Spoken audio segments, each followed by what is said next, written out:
Hey Saga, you said you're on the East Coast. Yes, I'm in Virginia. You're impressed how I can stream 5 hours a day. Uh, I made a dedication. I try to be consistent, right? So, uh, yeah, I was like, well, if I'm gonna do it, I just want to make sure I'm consistent as long as I can.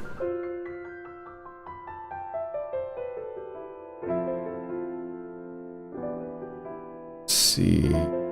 I don't know if this VPN's gonna work, but we'll see.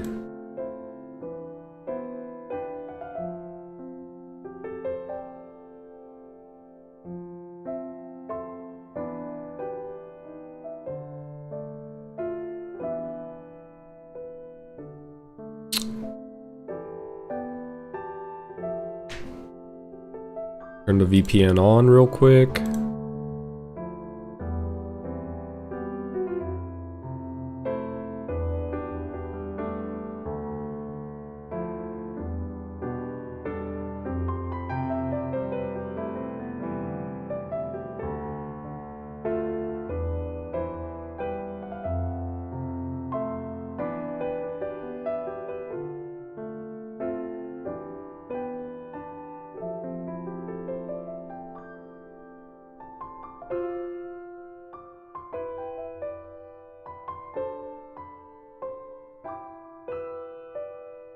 Well, you made the start of my day so much easier. I love to stream you while I work. I live in California, so thank you.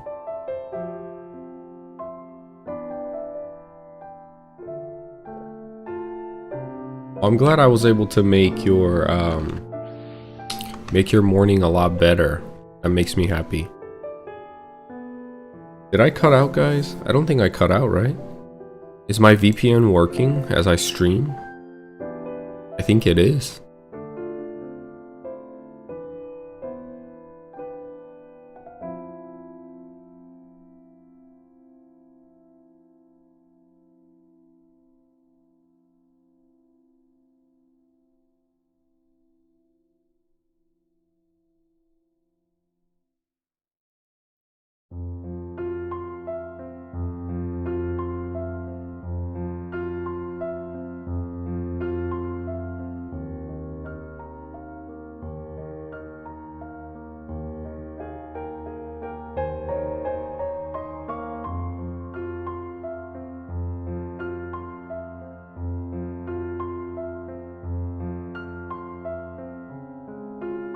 I think we're doing good.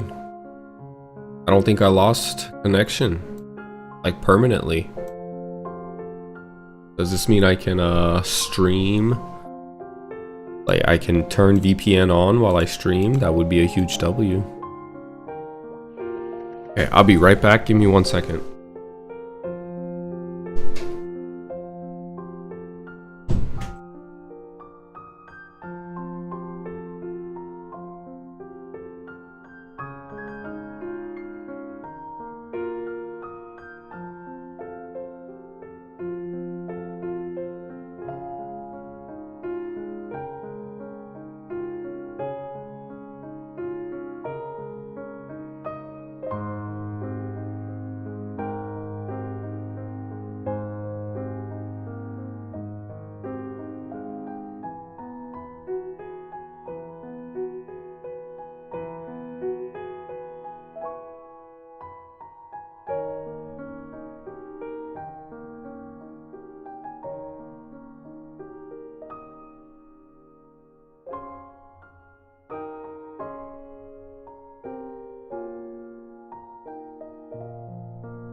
Is there a way to donate to the channel? I'm on the phone.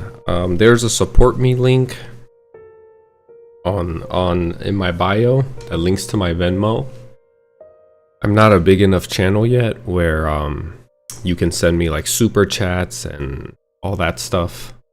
It's coming though. I'm watching my earning meter and it's coming. So soon you'll be able to send like super chats, and I think there's like other things. But right now it's just supporting me through the link that I have in my channel.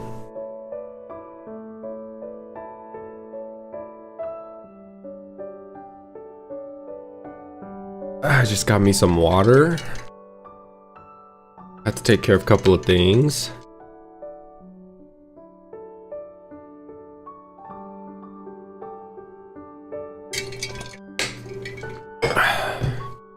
And look at that. I am right on time. By the way, I'm just shocked how this the stream is being so flawless while I have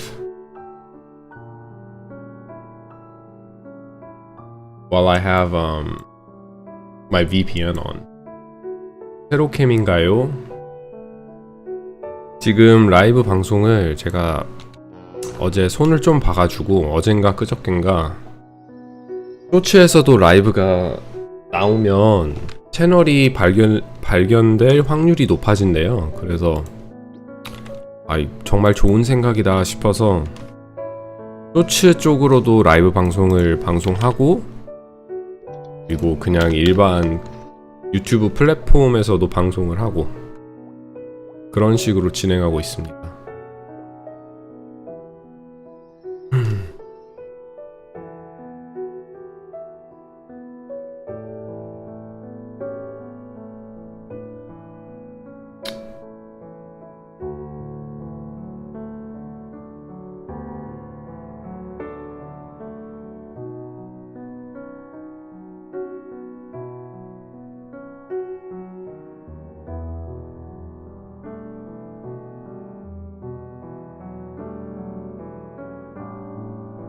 해놓고, 오늘은 여기 그 미니 던전이 나왔거든요. 골렘에.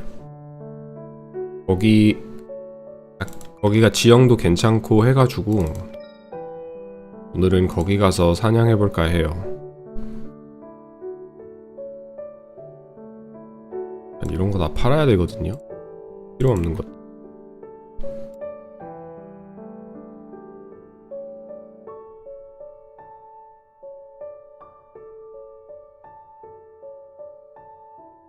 없는 거 다 팔아버리고, 이슬이는 팔면 안 되고, 물약도 좀 많이 넉넉히 사가고,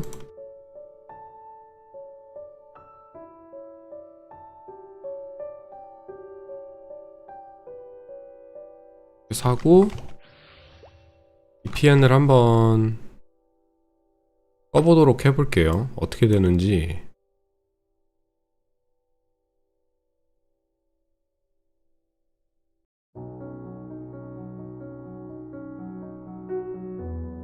Chat. Where do I see my Twitch chat? Oh, there it is. Pop this out. Pop out. And have Twitch off. Bandit today? Yes, I will be playing Bandit today.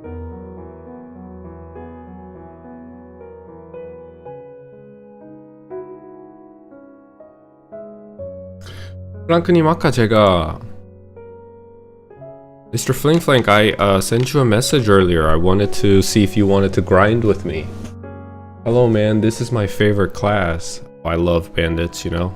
It's just really rough in my level frame right now, but you gotta get through this tough hurdle to really shine once you hit third job advancement, right? 프랑크님, 이따가 나중에 죽수 파고 싶으시면 같이 죽습 가요. 경험치 쿠폰 태우면서 업 좀 하게.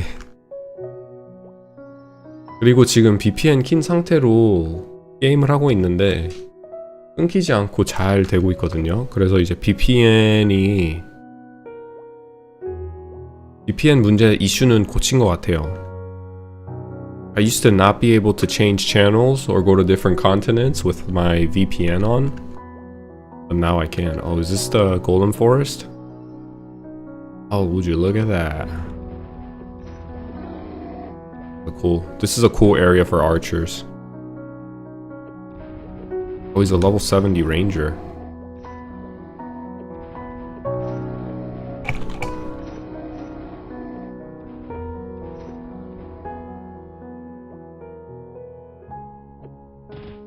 Ooh.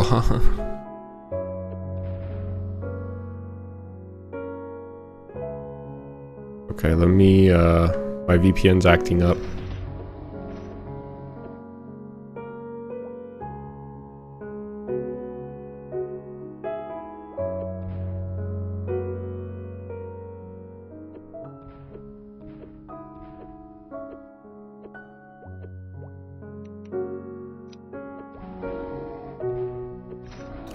아, 다행이네요. 골렘 가보시고 괜찮으면 저 부르세요. 그쪽으로 갈게요.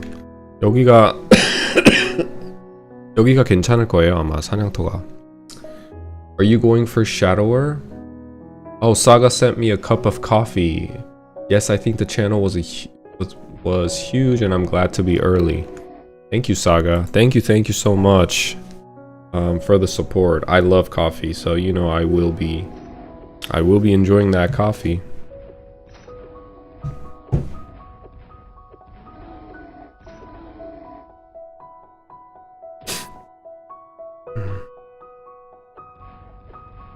Okay, let's see if I can change channels here without causing a big problem. Am I going for Shadower? Yes, I am.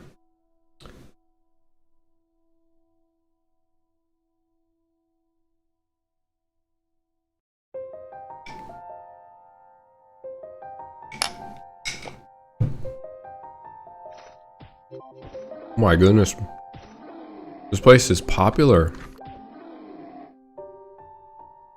Let me ask if he wants to party grind with me.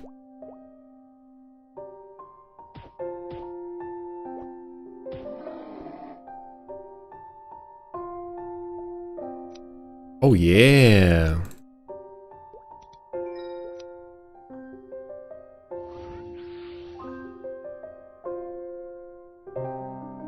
And I get a rage buff from him.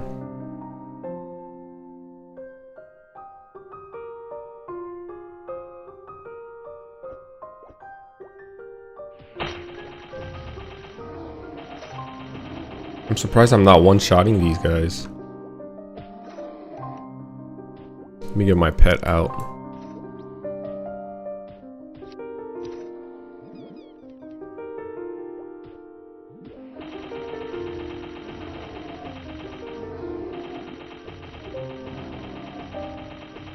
Let me know if there's a any problem with stream, guys. I need feedback.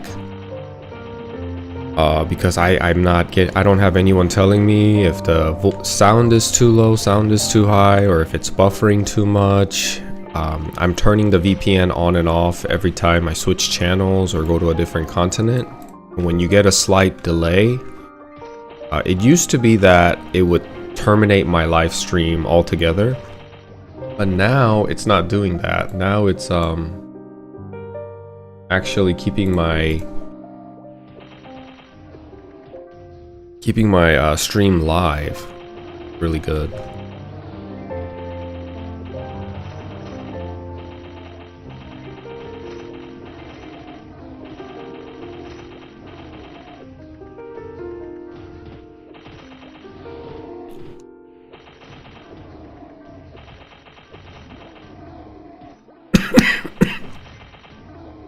Buffers a tiny bit, but good in general. Also, Saga, you would be the first person to send me support in any type of way, like financially, through my Venmo. I just want to make sure you sent it because I did not receive it on my end, and I don't want there to be an issue where people are sending me money to support me and it's not coming to me and it's going somewhere else, you know what I mean? So let me know if you sent it. We can figure that out. That'd be bad if I had a support link this entire time and people support me quietly and I never received any of it. That'd be terrible. What is VPN for?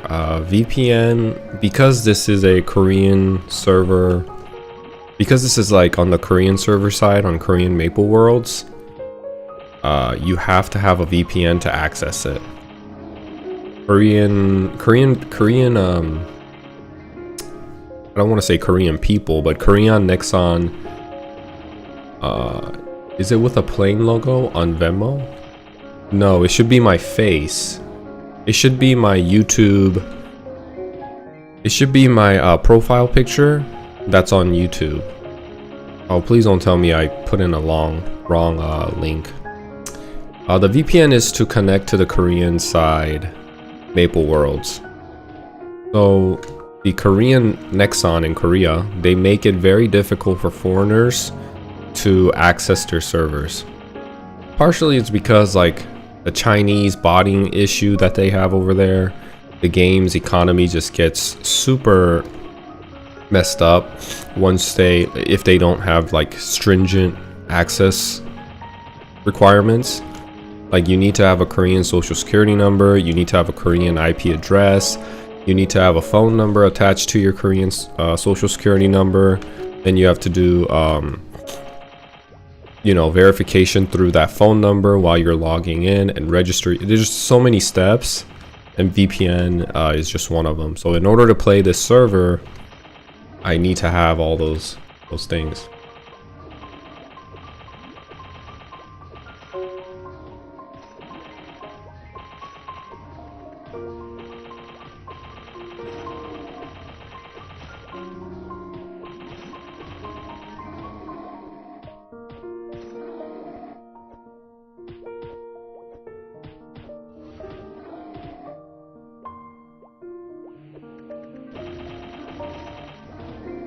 Korean gaming is different. Yeah.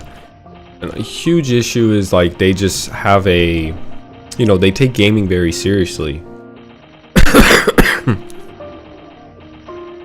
Gaming isn't like gaming for them. It's almost like a sport and a lifestyle that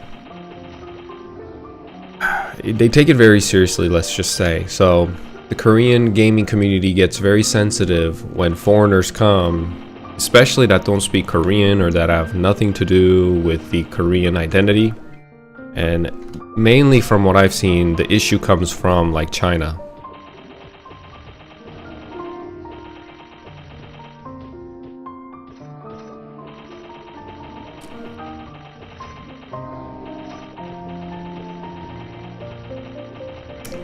A lot of Chinese will play on the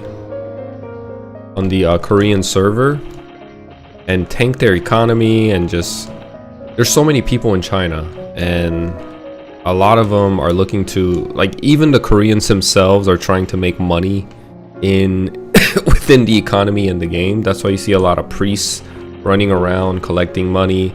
High level players will also leech players for money. There's just some issues, and that issue isn't just like China specific. It's also like just the fact that the Korean economy isn't as good as here in the States, and neither is China. There's a lot of people without jobs, a lot of young people without jobs, and they kind of use this as a part-time job to at least as a side income. And they do that. If the Korean people do that, and then of course they get sensitive when all the players, all the people from China come and do that also on the Korean server, it overpopulates the server, making the meso a little bit less, not a little bit less, making the meso a lot less valuable, and it just messes up the economy. And most Koreans do not like Chinese people. especially younger gaming generation of Koreans, they're not very fond of Chinese people. The internet culture is, yeah, they're not very fond of them. Okay.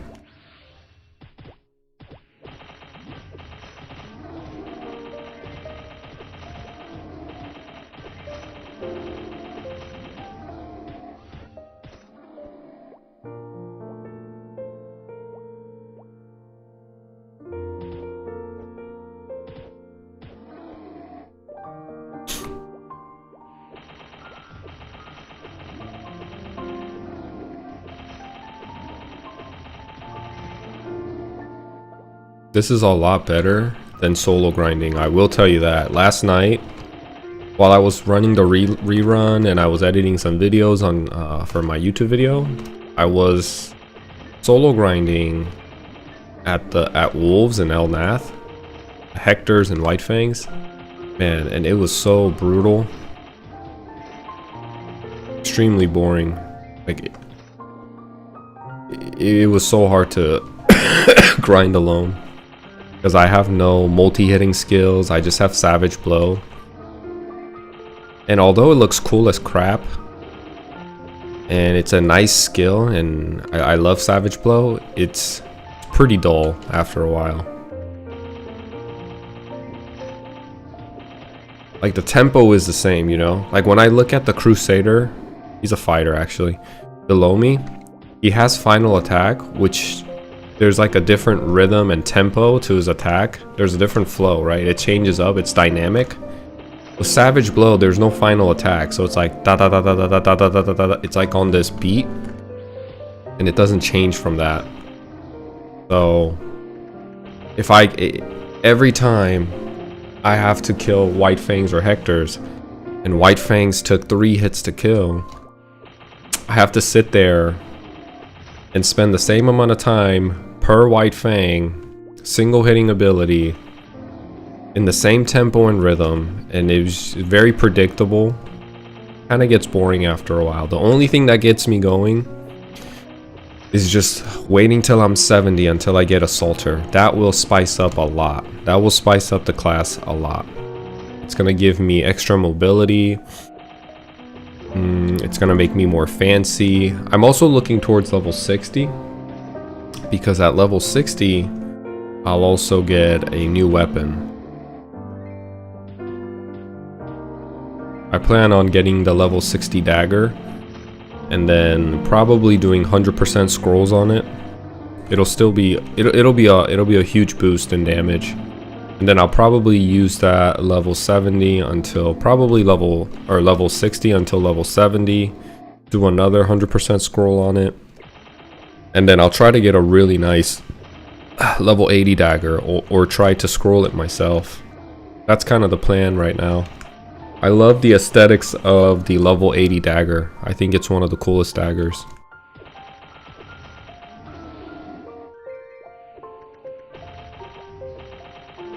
I think it's called Dragon Tail.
He's telling me I have good controls, but I'm not sure if he's being serious or not. Because I'm definitely just really playing with my brains turned off here. Oh, he raised my fame. I'm gonna raise his too. It's called a give and take, you know?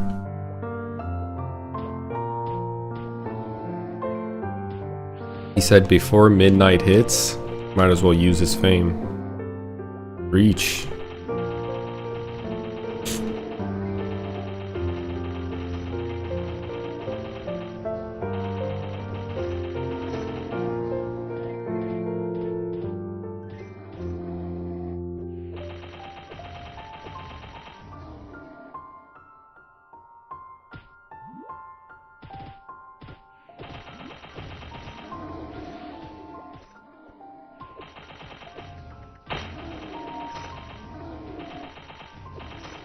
오늘은 길쭉하시네요.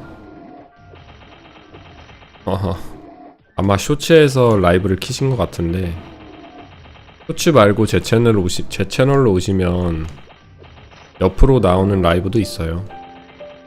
알아서 즐기시길 편하신 대로.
볼륨의 숲이 참 그 색감도 그렇고 차분하고 좋지 않나요? 나는 여기 오면은 마음이 편해요.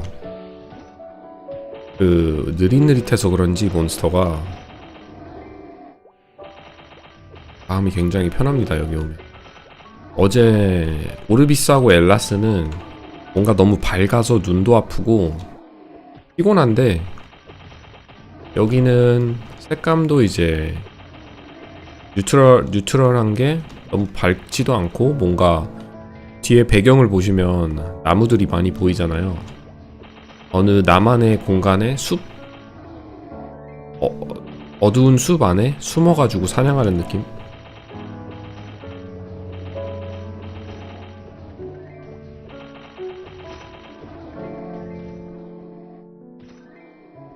You can take this coffee. I don't think I'm gonna finish it.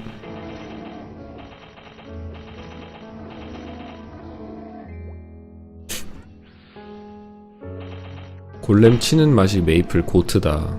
맞아요. 여기 지금 지형도 보면 여기가 헌터가 와가지고 에로우붐 쓰면은 정말 맛있을 것 같아요. 그쵸? 지형이.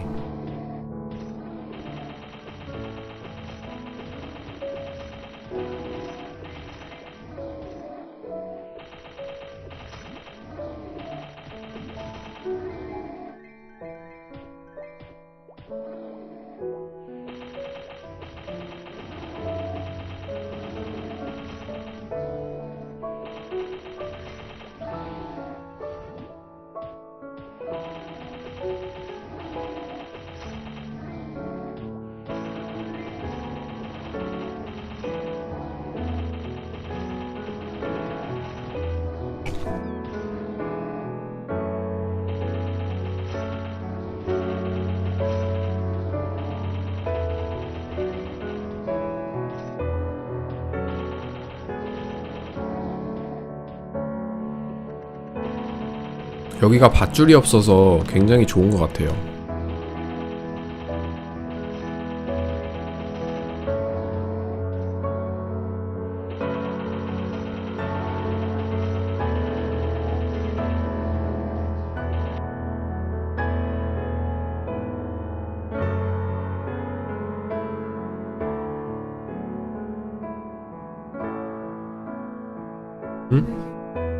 Oh yeah. Very unfortunate. Babe, come here real quick. Can you try going to my YouTube and there's a link there for Venmo? Can you try going to that link to see like if it's even a hyperlink or how it works, and see. Try to send me like $1 on there. I just want to make sure it works. Does it even pop up my profile actually? Are you on my live stream? Go to the details, I think.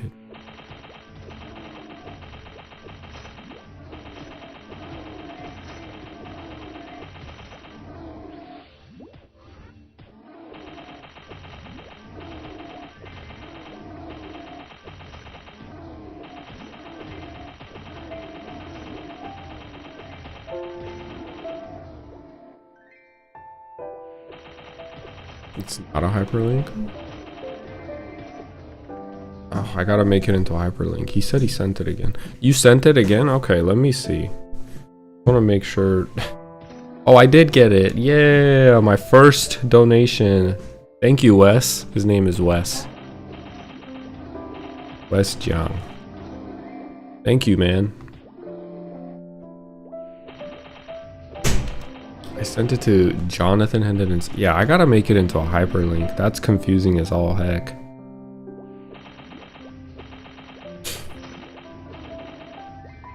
There's gotta be a way that I can turn this into a hyperlink and make it work. Oh, he just left.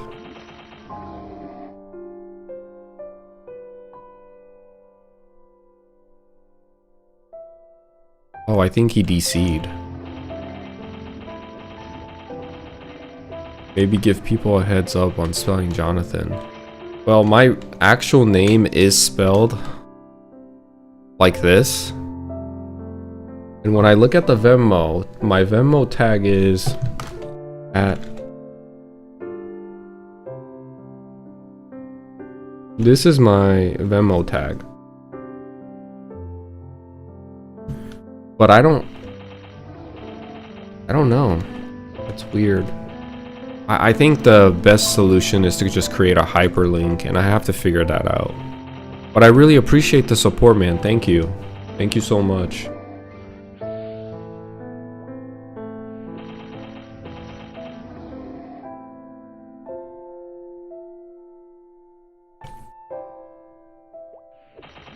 I wonder if he left or if he DC'd. I really liked his rage buff. It was nice to have.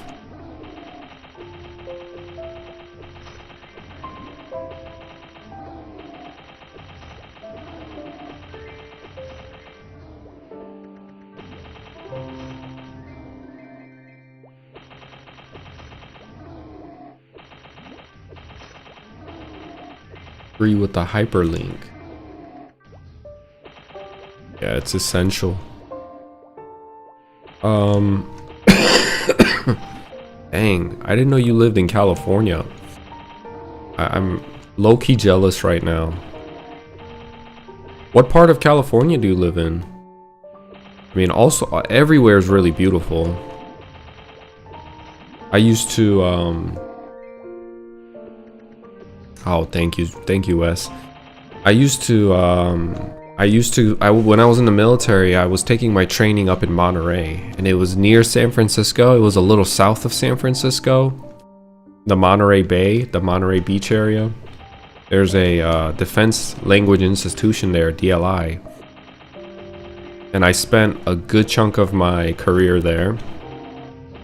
And then we also have family and friends in LA, so we go there at least once a year, if not every other year. And then I've been to San Diego. All those places are just beautiful. I'm low-key jealous.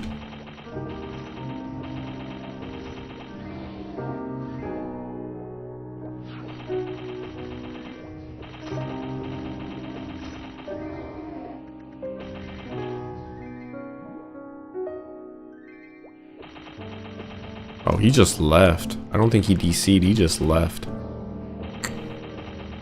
Did I go to the Big Sur? Yes, I did. I took my wife out there and we drove that Big Sur drive by the edge. It was beautiful, and we even like try to climb down a little bit. There's a part where you can kind of walk down towards the beach, but the view is better when you're actually up on the road. You can walk down and it's nice, it's a good experience, but yeah, I've been to the Big Sur, it's beautiful. I went to the Monterey Bay Aquarium as well. It was a good experience.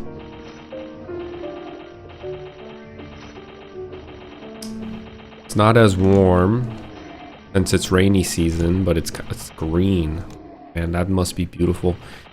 The thing about California that I love the most is like when I live here in the East Coast, I get allergies at least third of the year, if not half the year, and I'm always inflamed. I'm always like, my body's always on alert trying to fight the allergy that I have, the pollen allergy.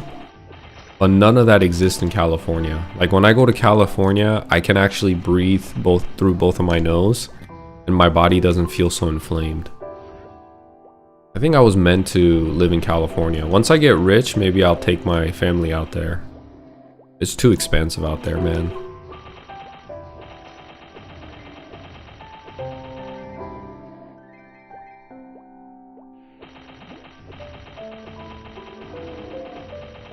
치프 크크 왜 웃으시죠?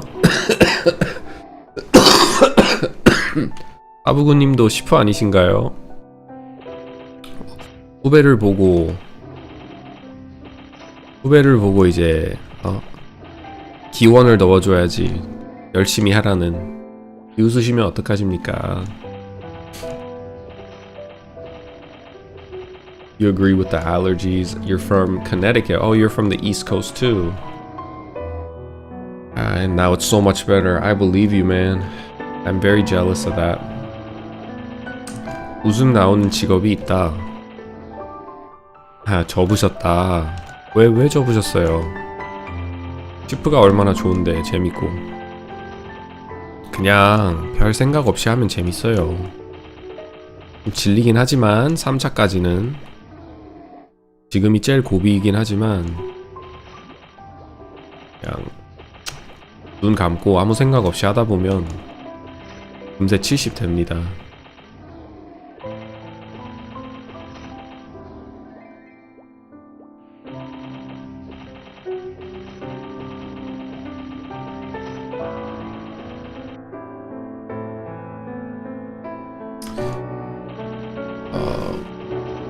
We're also considering moving because of the cost, to be honest. We want to buy a home at some point and it's hard here. Oh, I can imagine, man. San Francisco especially, very expensive.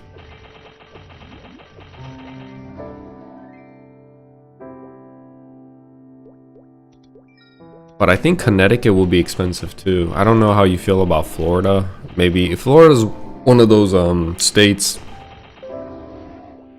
you have to really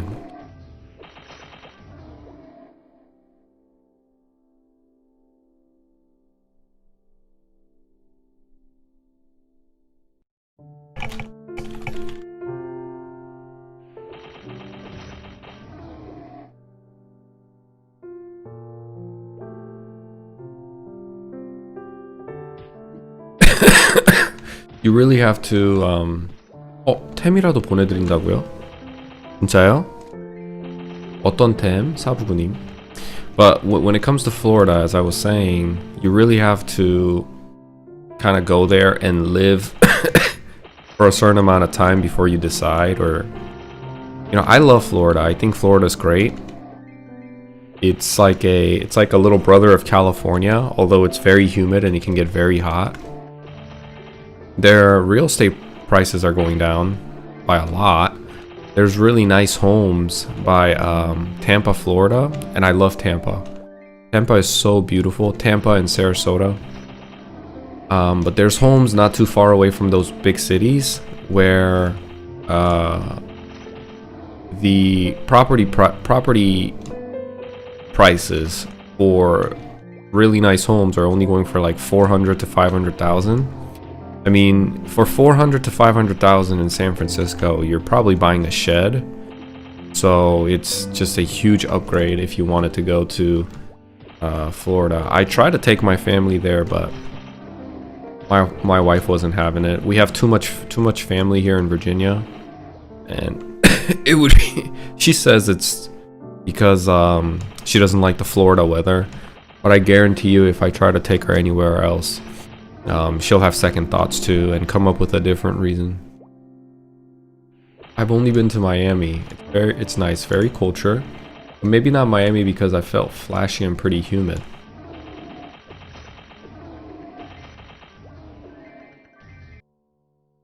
Maybe somewhere in low. Yeah. What is this music? Alexa, stop. I don't know why my Alexa does that. My Alexa will just start randomly playing bachata music.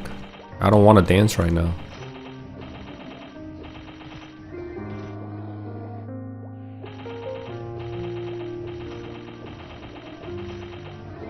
멋진 마인드이십니다.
여기 이 맵이 프리스트랑 용기사랑 와서 로었어도 괜찮을 것 같기는 하거든요. 맵 구형이 원래는 이게 GMS의 글로벌 서버에 나왔을 때는 지금 여기 왼쪽 좌측 상단을 보시면 미니맵이 나오는데 원래는 맵이 한 절반 정도였어요. 이게 엄청 짧고 그렇게 넓지도 않고 정말 작은 맵이었는데 다수기 로어 같은 거나 이제 뭐 아크메이지가 블리자드 쓰기에는 약간 무리가 있긴 하지만 근데 프리스트랑 로어랑 같이 와가지고 쓰기 좋은 맵이었는데 보니까 텐시아가 그걸 인식하고 맵을 약간 늘린 것 같아요. 그래도 여기 파사하기 괜찮을 것 같은데. I heard you're 32 too. Me too. I played Maplestory when beta came out for a few years. Oh, okay. 32. Oh man, we grew up around the same childhood then. Yu-Gi-Oh was my childhood as well. Yu-Gi-Oh, Pokemon, Beyblade. There was also like a mini car that I really enjoyed. I watched Pingu as a kid, the little penguin, the clay penguin. Loved watching that. Played a lot of Maplestory, played a lot of Crazy Arcade. And then, yeah, I just had a lot of video games in my childhood. I played Yu-Gi-Oh a lot too with my friends. 포켓몬 세대는 아니시냐고요? 포켓몬 세대 맞죠?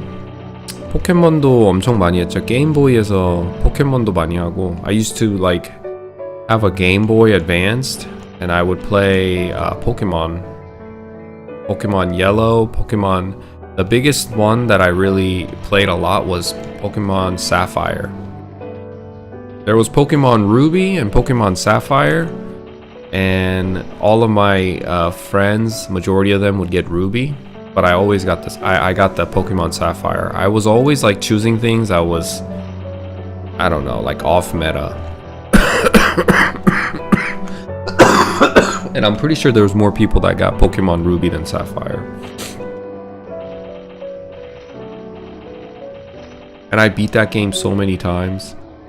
I played that Pokemon game, I beat it at least 10 times. With different compositions, with different Pokemons, and just trying to have fun with it and stuff.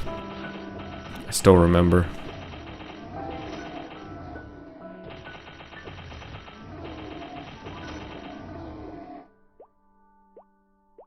(3세대) 해외에서 많이 했다.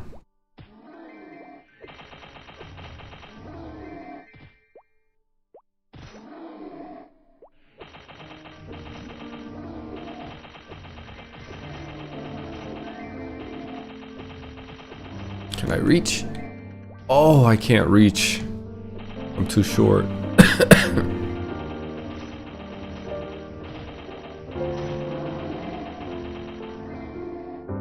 Sapphire was awesome. Ruby was more popular because of the endgame Pokemon.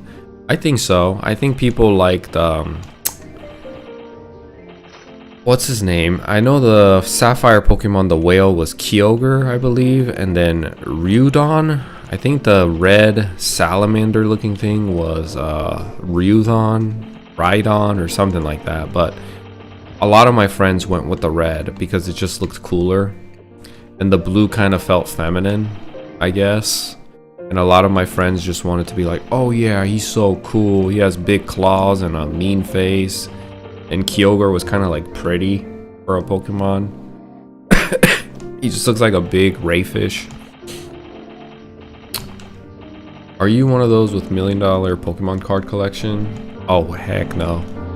I watch those people on TikTok, and you know, my friend's a collector too. He recently became one. And some of them have collections that worth millions of dollars, and I'm just like, man, I used to put those Pokemon cards on the back of my bike to make an exhaust pipe noise. Red is Groudon. That's right, Groudon. A lot of people went for Groudon. I went for Kyogre. I don't know why. I was like, you know, I want something new. I want something different. But the thing is, there was a time when you could have when there was like a connection, you could connect your Game Boy Advance with your buddy and do a battle, like actual Pokemon battle with your stuff. And Kyogre would like knock the crap out of Groudon, so you know, that's when I knew I made the right choice. I just had an elemental advantage over Groudon. 가이오가가 안지긴 해요. 가이오가가 Sapphire? Pokemon from Sapphire, I'm assuming? Because his name was Kyogre or Kyogre. Give me a second.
I have such like fond memories with Pokemon cards. I mean, I played more Yu-Gi-Oh than Pokemon, but I remember, you know, I saw my friend put the Pokemon card on the back of his bike. He kind of like stuck it in his seat or something. I don't know what he did, but he made it stick, and the card would flick on the rim of the bike every time he rode the bike, and it would make an exhaust noise every time.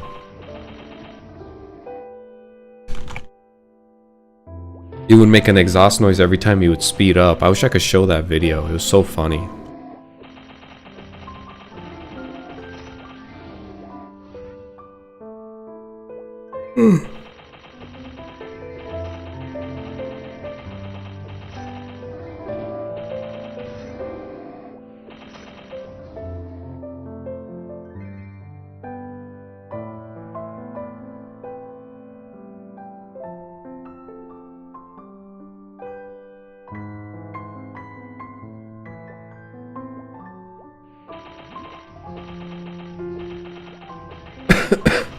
I used a water bottle.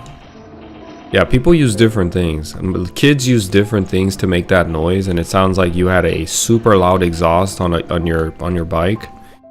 It sounded like you were riding a little motorcycle or something.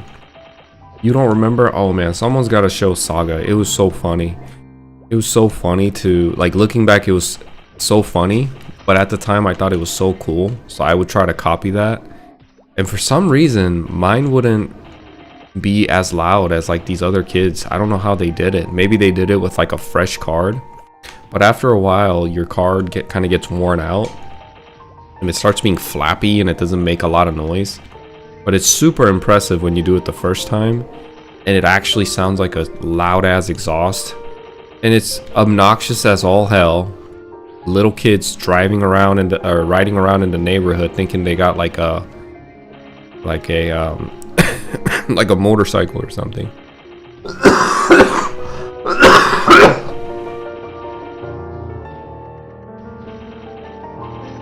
I played a lot of Yu-Gi-Oh too for many years and followed the first few seasons before GX.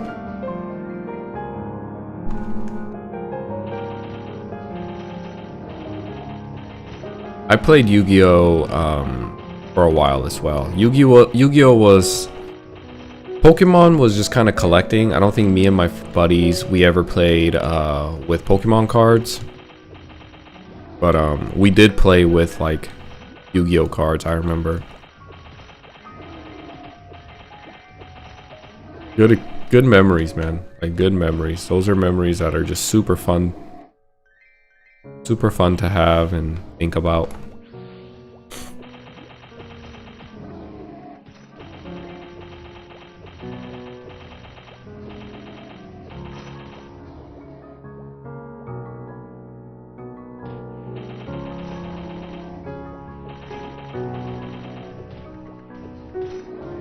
You bought some cards that you dreamed of having as a kid?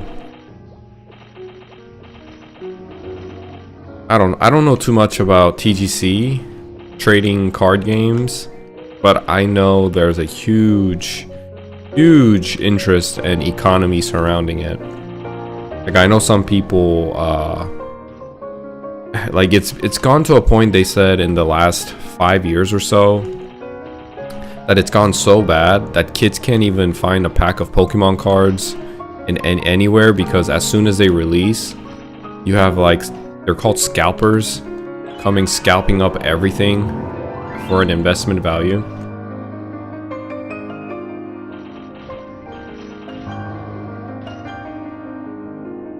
But my buddy also does it too. I just can't get into it.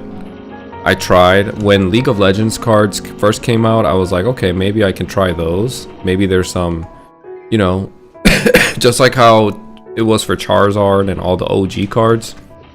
I was thinking, since the League of Legends trading card game is coming out and it's the first generation, maybe I'll get some and I'll see where it goes. Maybe in 10 years I'll make my money and all that. And I went to Target and I couldn't find anything. I went to Walmart and Target, no cards, zero. And then that's when I just was like, you know, maybe it just wasn't meant for me.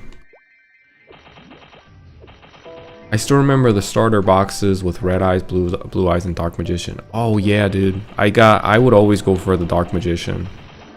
A lot of my buddies went for the blue eyes. Again, I went for like off meta things, and that was just another example of me doing that. I went for the dark magician box when I first started playing Yu-Gi-Oh! It was so fun. Yu-Gi-Oh! Was such a great card game. I had a lot of fun playing it. I used to go to the library every day after school in middle school to trade. Then I'd look up to like the teenagers and say he's so pro. Yeah, we would trade cards too. I remember in school we would trade Yu-Gi-Oh! Cards and stuff.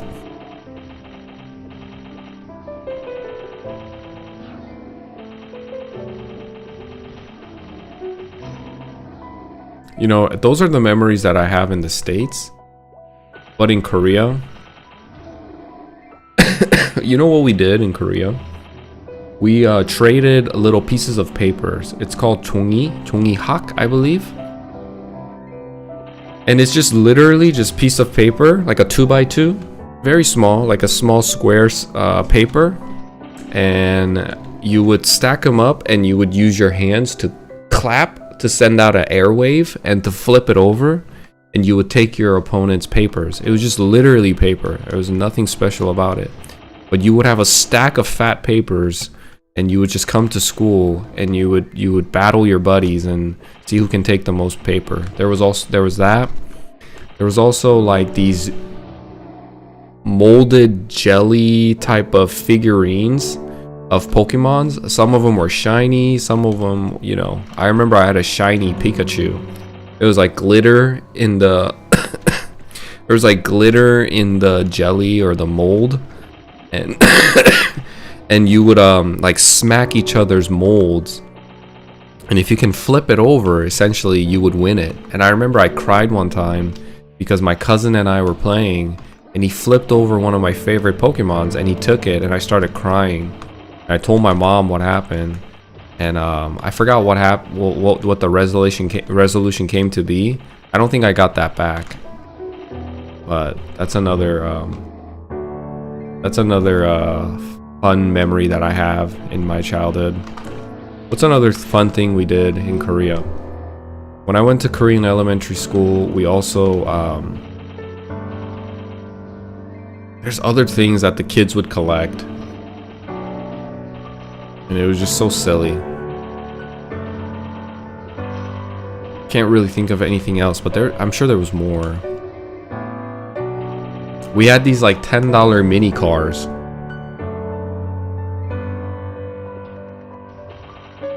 We had like these $10 mini cars that you put batteries in. And if you go to a convenience store as a kid in Korea, they would have like racetracks set up here and there. And you could take your buddy out there and you can race your mini car. We called it a mini car. And it's just a battery powered plastic cheap crap. But you know, the stickers made the different aesthetics, so you would associate different stats to how the framing is of the plastic, because there was an animation that was attached to the toy. And in the animation, just like Pokemon, you know, different colors meant different stats. Like the green was more defensive, the blue was more dexterous, more agile and nimble, and the red was pure power, like pure speed. And of course, a lot of the kids went for red, but I went for blue. I don't think I went for a green, but I went for a blue all the time. And we would take our mini cars out to these convenience stores and race them, and it really just, there was no like stats associated to the mini cars by any margin.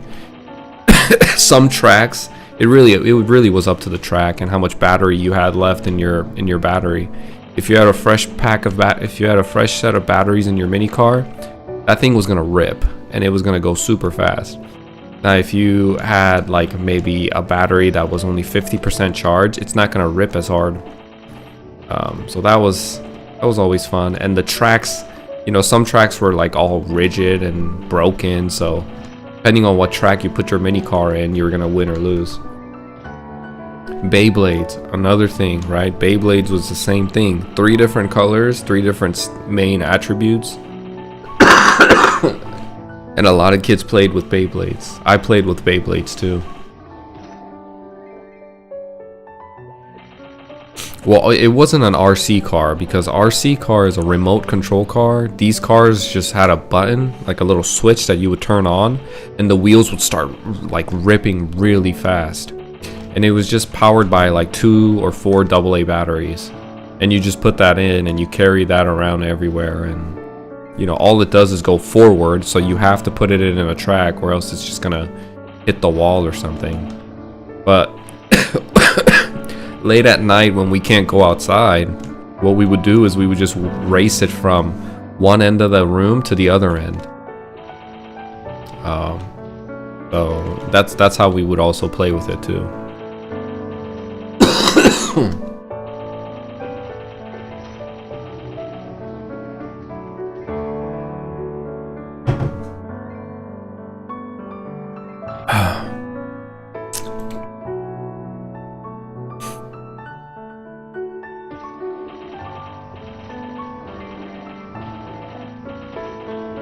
The teachers would confiscate them.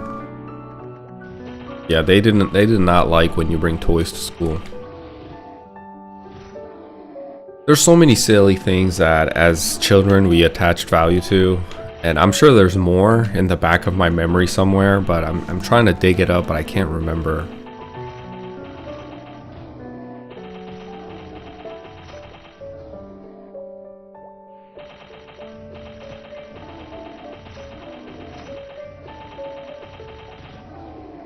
Are the party members above your friends? Yes. Mr. Flank Flank is my buddy.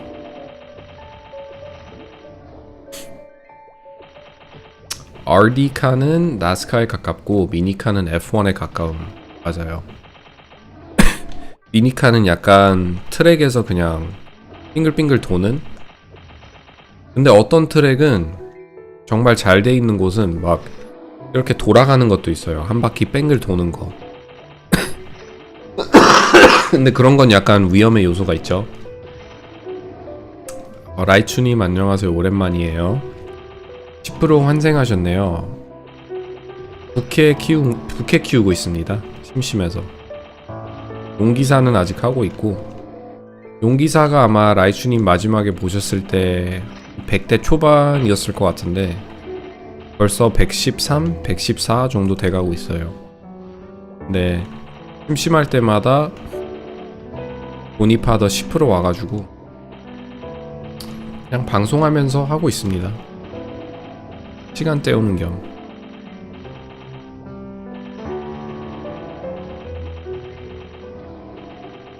Oh,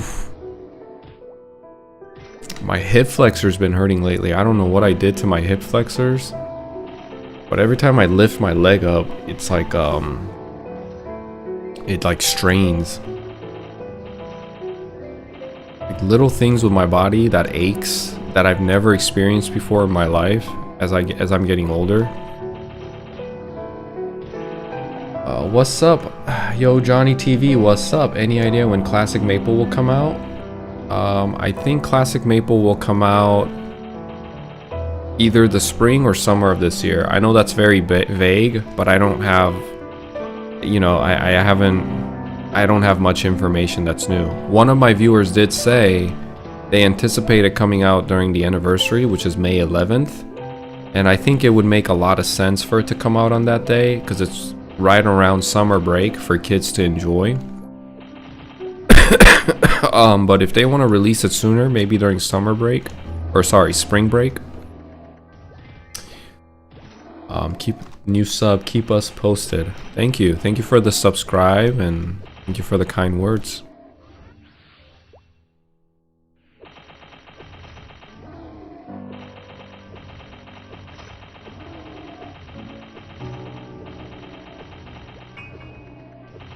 무기 바꾸셨네?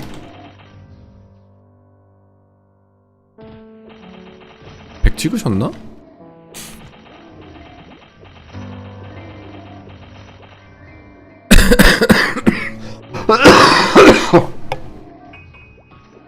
What, you made a bandit? I had a bandit, man. I've played a bandit on my stream a few times.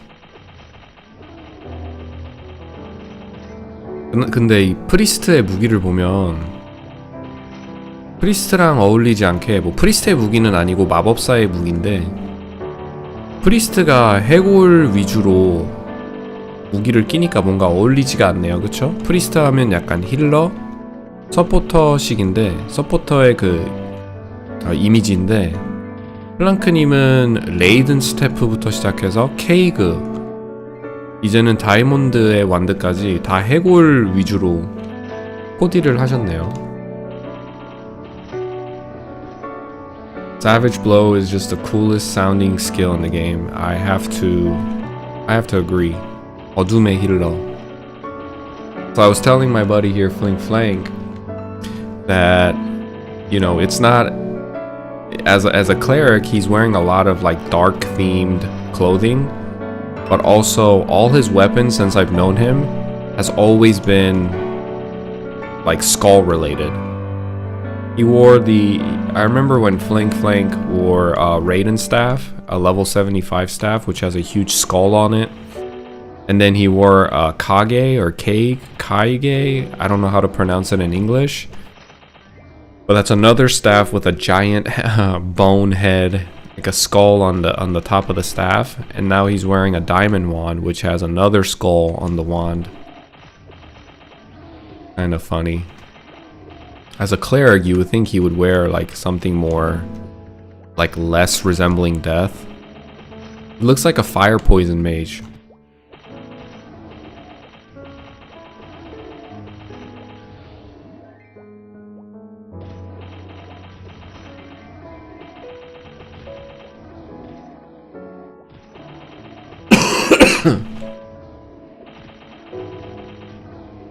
English players call it cage. It should be kage, I believe. Because in Korean pronunciation, it's called keigu. It's not kg, kg or cage. It's they say keigu. There's a gu emphasis. It should be kaig. I think it should be called kaig. I don't know. Call it cage, I guess.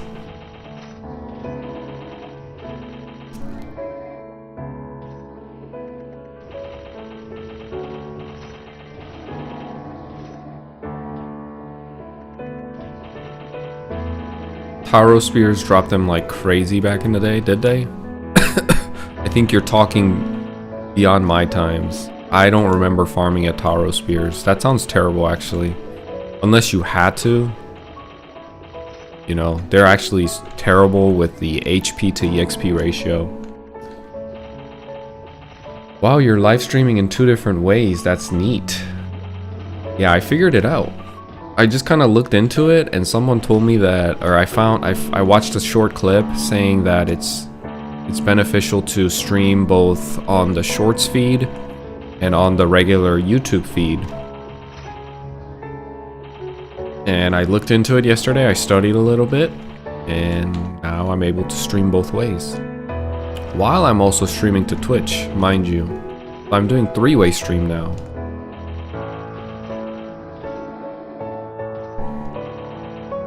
영어 어렵다고요?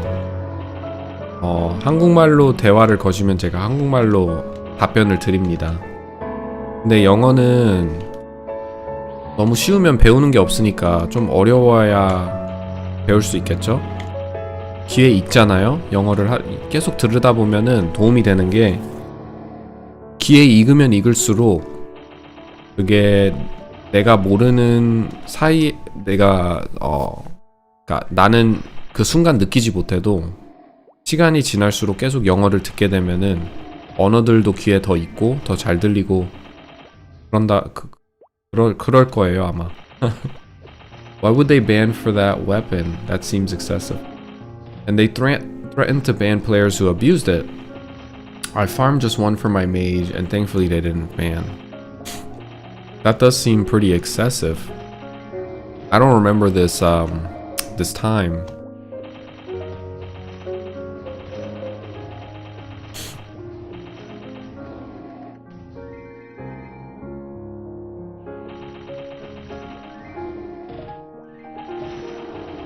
Really? But wouldn't that be on the developer side and the server side? Because that's not players really manipulating anything or breaking TOS or anything like that. They just went and did what the let's say it was a mistake by the developers. If anything, the players found the bug.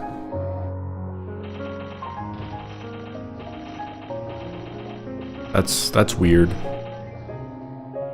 조니TV가 제 듀올링고예요. 아, 제가 듀올링고 정도의 영어 교육이 될까요? 듀올링고는 완전 교육 앱인데. Thank you. Are you leaving now? Yeah. Okay. Coffee? Yeah. Oh my goodness. He's okay. Oh, don't you need to take my card?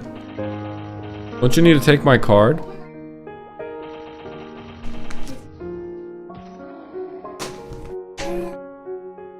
Please be gentle. It's fragile.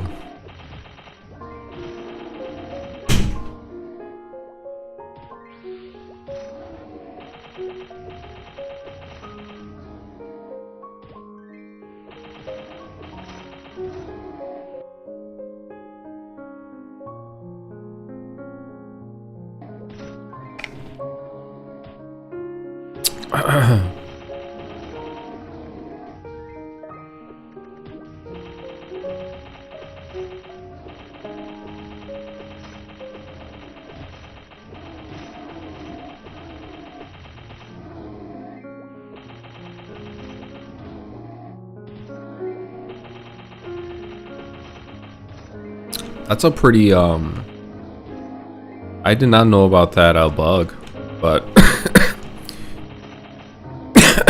I'm guessing nobody really cared to find out, or it was undiscovered for a while, because Taro Spears, as soon as Elnath was released, nobody went there to farm Taro Spears unless it was for a quest. And the funny thing about Taro Spheres is that they're supposed to be the endgame mob and endgame. When the game initially launched, they were supposed to be almost like a field boss, because only few would spawn in a map, and majority of the monsters that spawned in the maps that Taro Spears and the other spheres spawned were cold eyes. So in the midst of cold eyes, you would get these like big giant monsters that would do a lot of damage, and apparently they were supposed to be semi-field boss-ish, but you know, nobody really, like, their loot table wasn't that great and all that. You can't find JonnyTV on Twitch. I don't think it's named JonnyTV. It's called Jupes. You would have to I'm just using my old Twitch channel, and I wish everything was like more uniform. But unfortunately it's not. You would have to look under Maplestory, and I probably have like one viewer. So you would have to look there if you wanted to find my Twitch.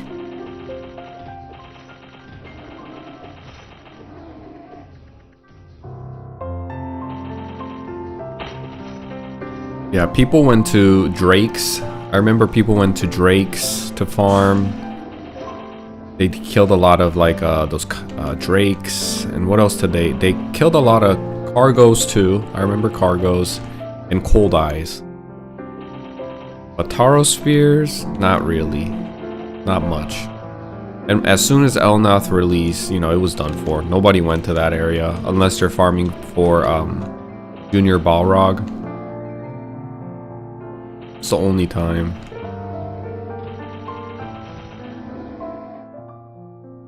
Golpi on Melody. There we go. Super easy, baby.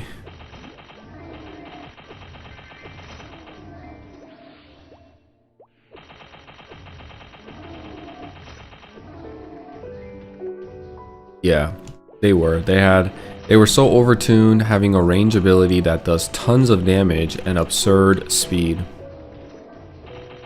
True. Oh, I did a lot of cargos. Good spawn rate. Although the sound effects when they died always creep me out. Honestly, I can't even remember. I'm impressed that you remember the noise they made when they died.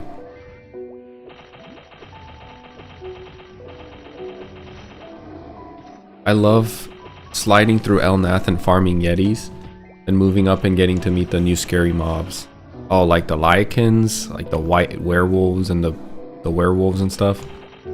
Those guys are scary too. They drop Ilbies. So when El Nath first came out, the map with the most white Lycans there was an economy surrounding it because people were farming Ilbies there. Yeah, Lycans are terrifying. They are. They're one of, and even the music that play in that area. Here, let me play it for you guys. It's actually a terrifying music. I love it though. Here, I'm about to play the music because I actually have this music, Wolfwood it's called, and I have it because I'm making a shorts about it right now. This is the music. It's actually really cool. You guys hear that?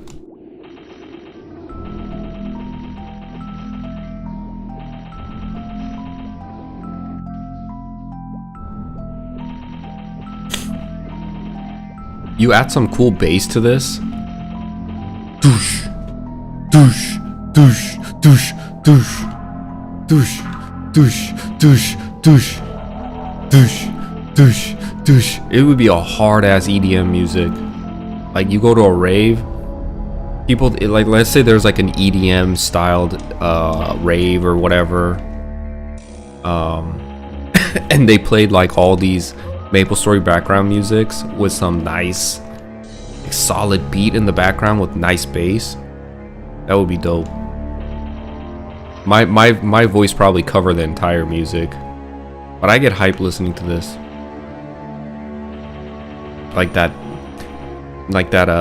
high pitched the bell noise in the beginning. It's always cool.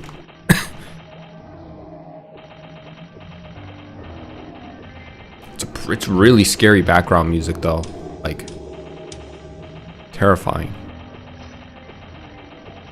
Ooh. Come on, give us the bell again. Give us the ring. It's coming. Should be. Or is that it? I thought you said Jukes turns out. It's Jupes. Oh yeah, it's Jupes. No, not Jukes, Jupes. Is that it? Is that the music? There no more like the ring.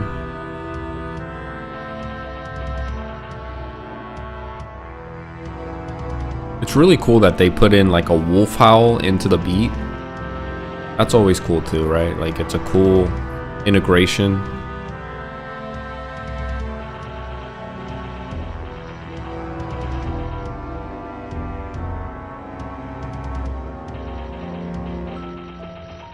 There it is. It's like a nightmare.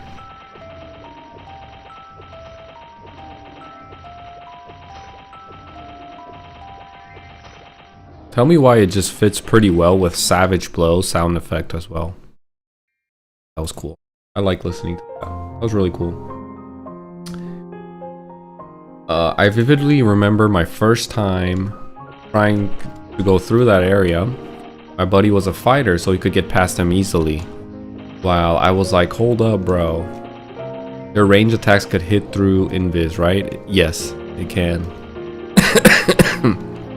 Even if you use Dark Sight, you could get hit. There's a couple of monsters that can do that.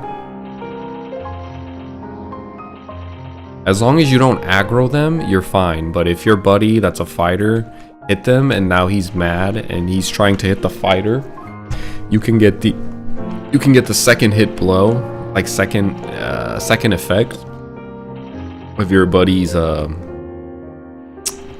let's say naiveness, or he knew about it and he's just being a jerk and he just hits him and you know leaves you to deal with it. Oh my goodness.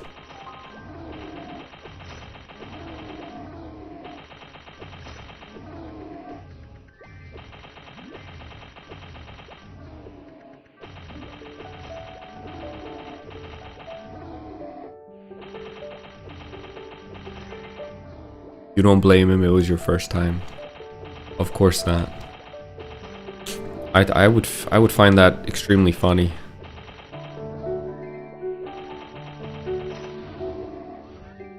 But that hurts, man. I mean, I'm assuming you were around level 60 at that time, and look, I'm around level 60 right now, and if I died, it would feel devastating to my soul.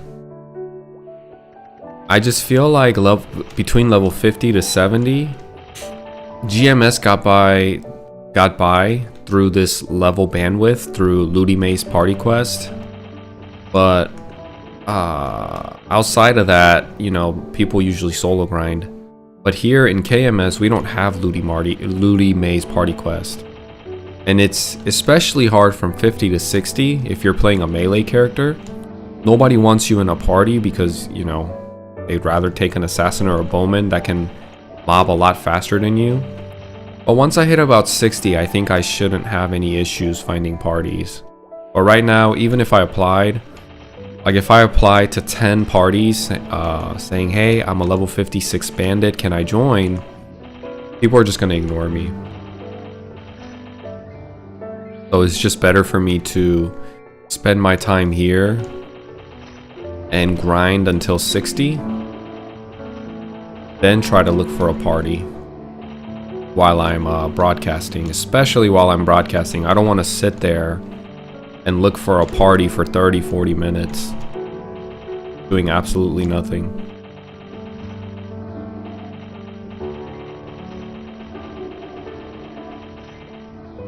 Yeah, it's the sad bandit life, man. But hey, bandits are... We knew that though, right? Like coming into it, I knew that. I knew this would happen, and I still am going to enjoy this class.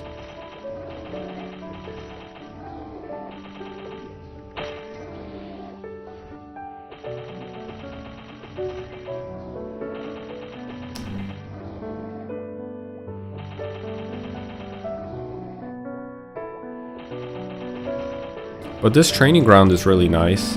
It's good for bandits and warriors too.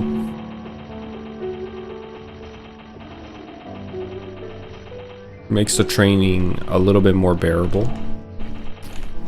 I'll be right back. Let me go use the bathroom.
Oh,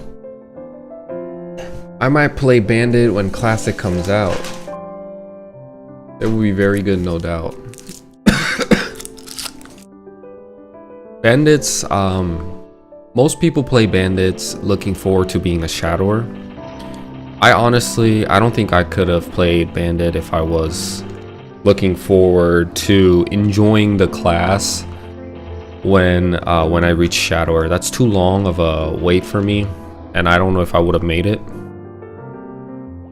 But the good thing is, I was looking forward to Savage Blow.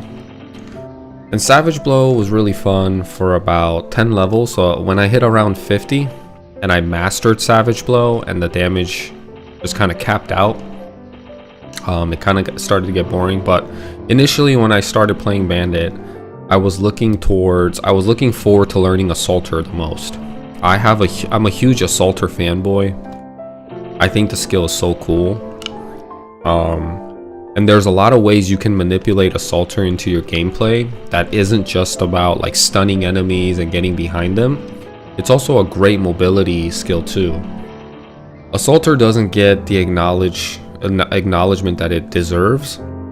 So let's say I jump from here, right? I mean, this is a bad one, like right here. I use haste and I jump here and I use Assaulter like this. I know I'm moving my head when I don't need to.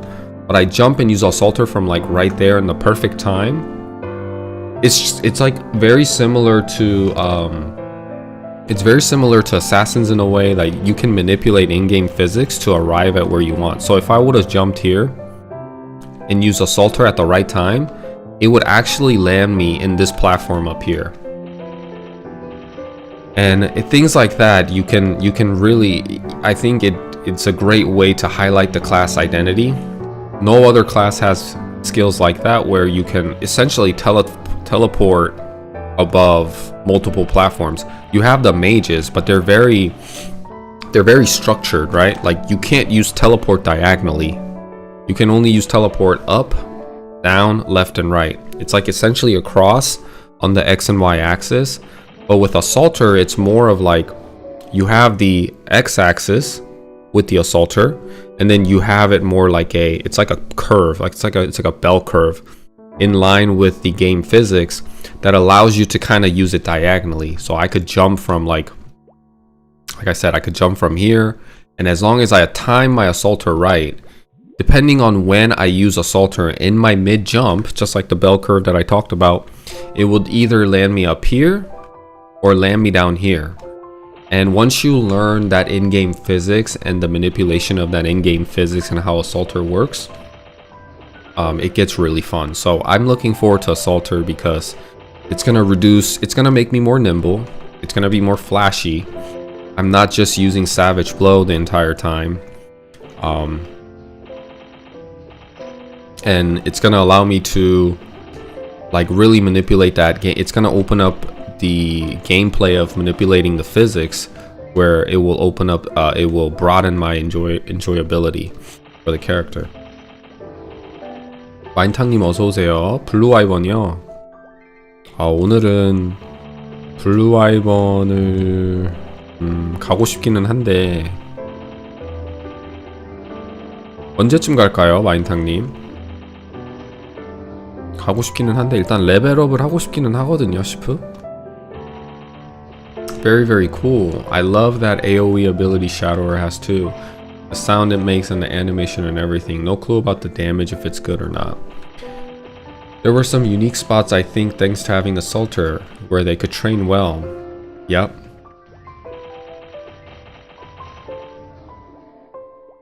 알겠습니다, 마인탕님. It could have been Vikings, it could have been there's a lot of areas where you can.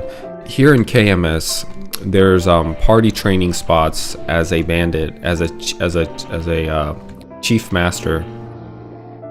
Are they called chief master, right? I think that's their job advancement name. There's a lot of places that you can go as a chief bandit. Of course, you have to be like higher than average because you're melee and you're shortest range and all that, and people aren't gonna take you, yada yada yada. You can still go and party grind in places like that. There's a lot of party training spots that you can use Assaulter to essentially effectively party grind. And recently here in Mapleland, Assaulter got a buff, damage buff.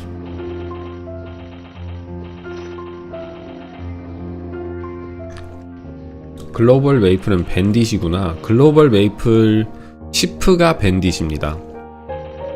우리는 2차 도적, 단검 도적을 시프라고 하잖아요. 글로벌 메이플에서는 밴딧.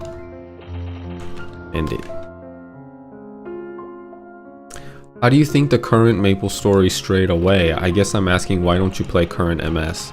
Oh man, let's I mean, that's gonna open a Pandora's box.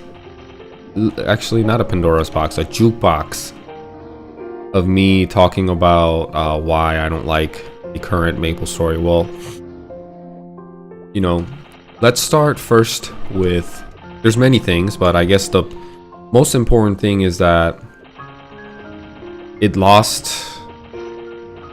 stopped becoming a Maplestory. One, it stopped becoming a social game. It lost its touch in the social realm. So a lot of people are just playing alone or playing by themselves. It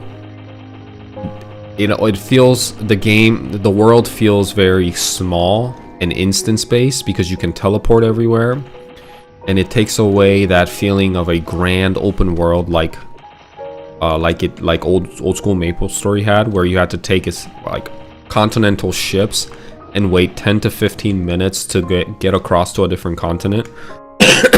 Which is it a quality of life thing and all this stuff? A lot of people talk about make patches for quality of life, make it easier, more convenient, but there's always a cost to that. The game just feels very different. It feels very small and instance based. You can click on a map to essentially teleport anywhere. You don't ever have to move. That reduces the chance of you running into other players and being in a stagnant area where you have nothing to do but to chat. And it robbed away from those experiences that you could have. So one is the instance based.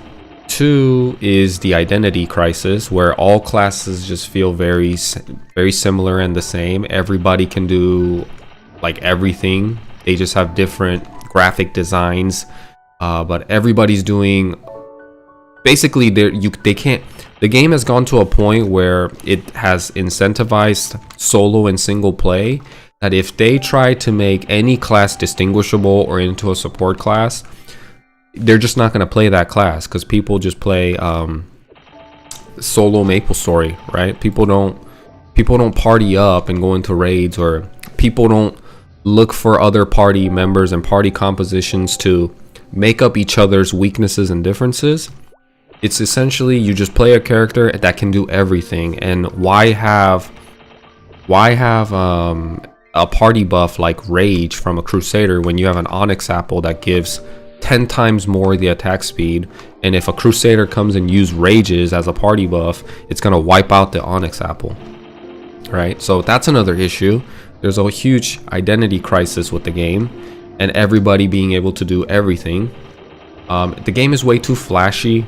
The pay to win element is another one. It's too blatant, right? I don't mind paying for a game. Let's say for like, if the game was fun and it was enjoyable and it truly felt like an MMO and the developers were genuine and you could feel the love coming through the game. I even said I don't mind paying subscription for classic Maplestory to keep the pay to win element of the game out. No gachas, no cubing, none of that stuff, where it's essentially like, I'm gonna talk about what I saw last night on the shorts real quick, but I'll come back to it, because what I saw yesterday was so dystopian, kind of scared me, and it's just really sad to see.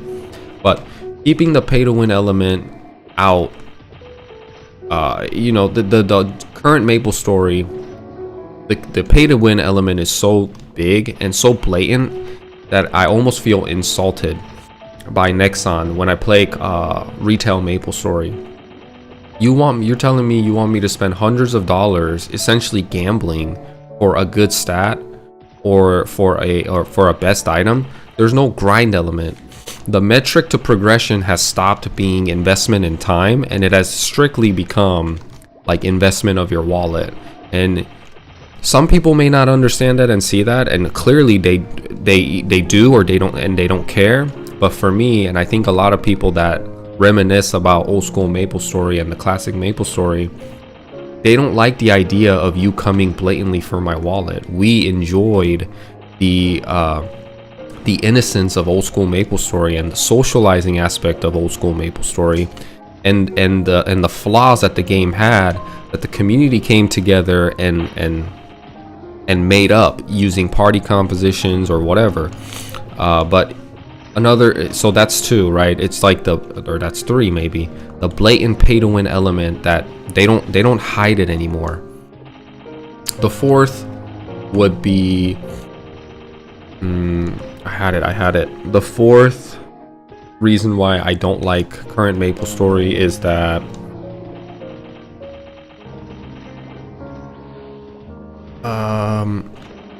what's another one? Dang, I had it in my mind, but it escaped me. It was a good one.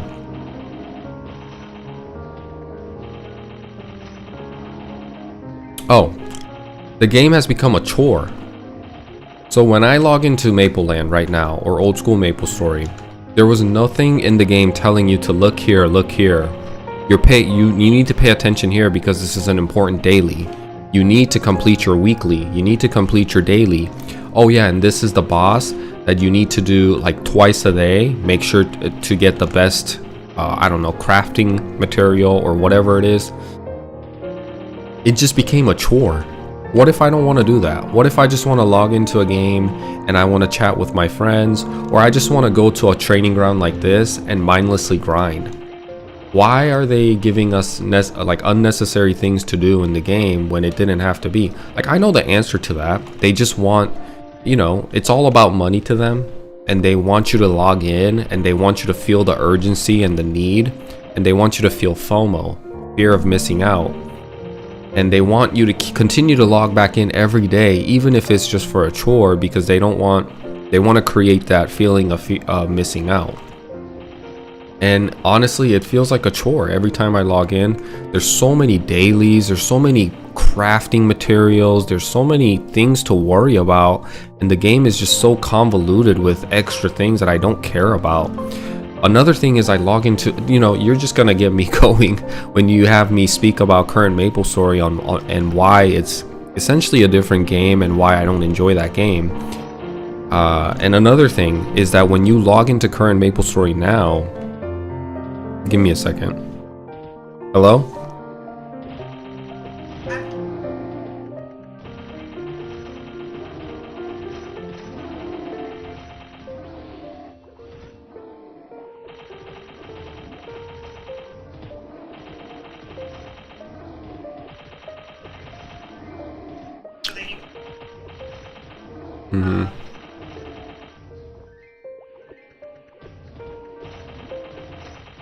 Yeah, let me stream, babe. I was on a roll.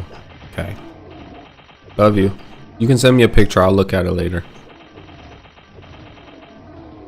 Another thing I didn't like. Nico said, have you tried it a long ago or tried reboot? I tried reboot, and I think I got to like level 100 or something. And it took me like maybe an hour to get to level 100. And the whole progression felt extremely expedited. And it was fun at first because you're leveling up so quick. But after a while, it's even, here's the thing. When you log into current Maplestory, they're trying to bring class identity back with the storyline. It's not about the gameplay anymore. They're trying to attach a lore to each character. And that's the way they're trying to bring some sort of a distinguishment between each class. Of course, like the graphics are different and the skill effects are different and stuff. But if you look at the bigger picture, right? Like if you look at it from a bird's eye view and look down on it, every class is essentially doing the same thing. They're all moving around at hyperspeed around in a large map, and either they're summoning stuff and going AFK, or you're just like wiping everything in a few hits, and you're moving extremely fast, right? Like everybody's a hermit plus a dragon knight with a dragon roar, and a bishop with Genesis, and then everybody has like multiple summons. So when you start Maplestory, what it does is, because they want to have an identity for each class, each character, they start giving them these long lores about their history. And at some point, like, let me look into that if it interests me on my own time. I think the issue is, there's definitely some positive, and there's definitely some time when I don't have much to do that I want to know the lore of Maplestory, but that's on my own time. The issue is that they force that down your throat when you turn on the game. You click, I don't know, like Neo for some, I think Neo is one of the characters. You click Neo and you start the character, and it tells you, it drags you across this whole story with cutscenes and animation about how he was an android or whatever, and he got abused and now he resents humans. And it's not even a short cutscene. It's extremely lengthy, and you have to go through a tutorial that takes hours just for you to get to a point where you want to enjoy Maplestory the way it was, which is just kind of going to a training spot and grind. That doesn't even happen, right? You go through a long period of introduction. You're not really getting the good gameplay. You go through that period of introduction and you play the game, and you finally get to a point where you feel like you're about to start grinding and enjoy the game. But now it introduces you into dailies, to weeklies. Oh, you should do this instead. Oh, this is the recommended, like, a leveling area, and it teleports you instantly to there. Nobody's in the map. You have no chance of like talking to anyone. It just teleports you there. You're pressing down one button, maybe two at the same time, to clear an entire map. So why do you even need to party at that point? And you're just mindlessly grinding.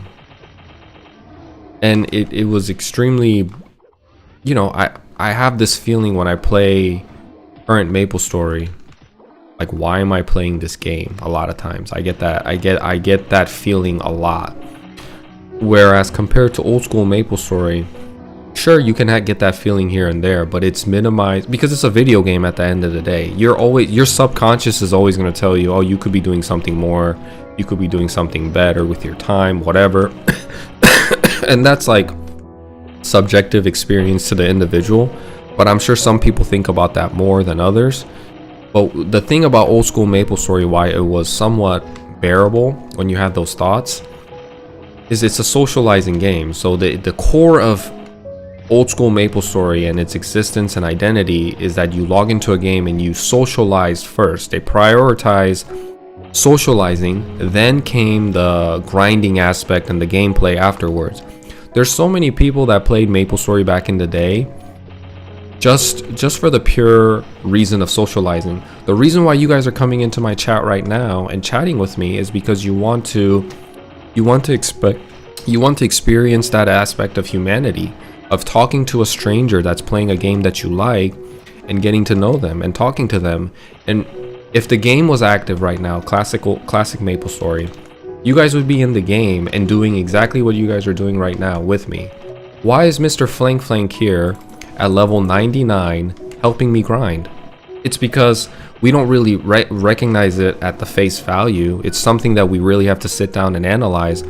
But Maplestory has a huge advantage. Old school Maplestory, there's no other game that I can think of. Maybe WoW, but even WoW is limited, right? I think Maplestory has a better system where you can show off your character, the uniqueness of your character. My character doesn't even have NX, but look at Mr. Flank here. You can smell his personality, his identity. Maybe it's not a 1-to-1 ratio to his real life person, but it's something that he wants to portray.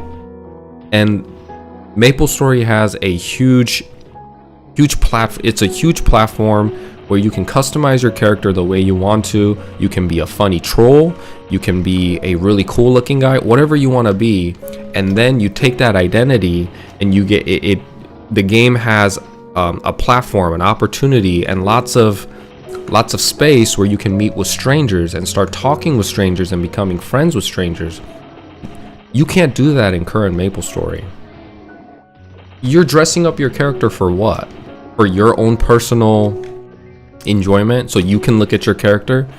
The satisfaction between you enjoying your character, it's like dressing yourself up in full Louis Vuitton and Chanel in your bedroom in front of your mirror. For who? For what? I mean, sure, it looks nice, but don't you want to step out? Don't you want to meet other people and kind of show out who you are and what you are? That's why you get dressed up, right? That's why you go out there and buy makers and brands and whatever. And a lot of people have social anxiety, and they can't do that in real life. And people can do that in a video game like Maplestory, they can dress themselves up with the style that matches their personality, or if they want what they want to portray. And there's no shame, you know. It's just like, there's so many times when I look at a character, and not only me but other players that say, hey, I really like the customization you do with your character, it looks really cool. Sometimes it brings out a laugh because people want to be funny, people want to make other people laugh. And you're not going to make yourself laugh looking in the mirror. You're a psychopath. You're going to dress yourself up as a clown and stand in front of a mirror in your room and make yourself laugh.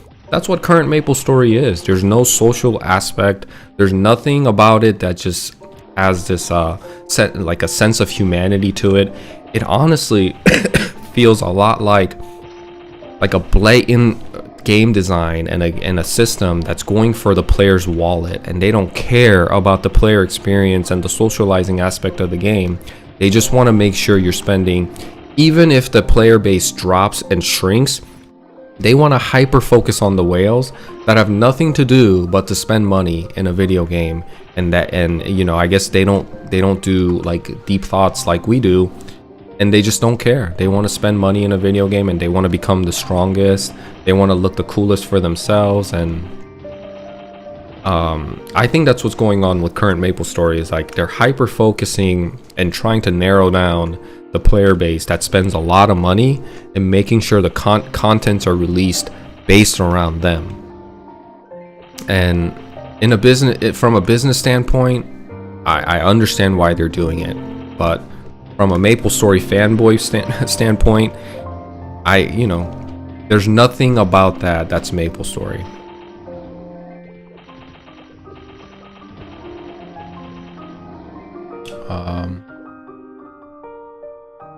What class will you play in classic Maplestory? 꼬무희님 안녕하세요. Twitch chat. In classic Maplestory, I'm going to play around my buddies, so whatever they end up playing, I plan on playing around them. So if they wanna, you know, if nobody plays a cleric, most likely I'll play a cleric to keep our friend group active and make sure we don't run into anything too strenuous. But if somebody wants to play a cleric, then I would like to play crossbowman.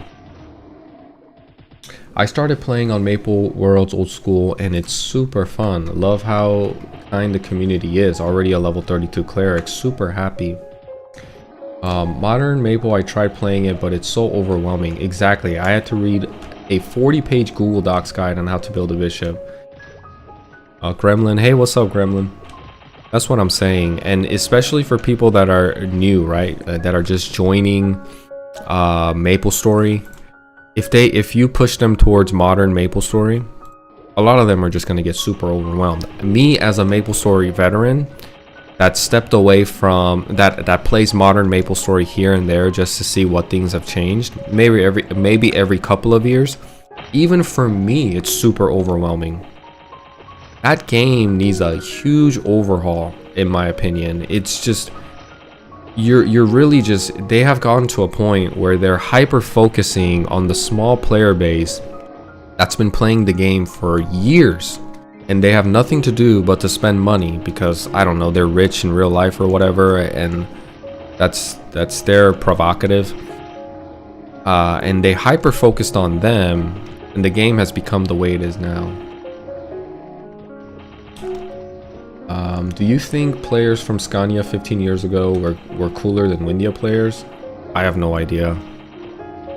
I just know in old school Maplestory, people dressed up not only for themselves, obviously for themselves, but it was way more fun, and that feeling of dressing up was exponential. Whatever they felt, whether it was joy, whether it was happiness, whether it was pride, whether it was a sense of identity, all of it was exponential because you were doing it on a platform where other people could see you, and nobody judged you based on your real life appearance. The image that we're born with, unfortunately in life, unless you get plastic surgery and also all sorts of altercation, you're kind of stuck with that. But here in a game setting, in a fantasy setting, you can dress your character to what you really want the character to be.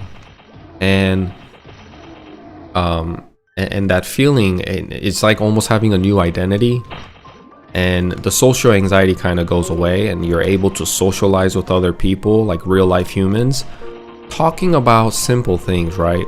Like, what is your favorite food? What is your have you guys seen any cool movies lately? Stuff like that. Do you ever see any other MMOs where you have an opportunity or a platform or a space even for players to engage in that manner where it's very casual? That only happens that only happens because the foundation and the framework of old school Maplestory is the way it is.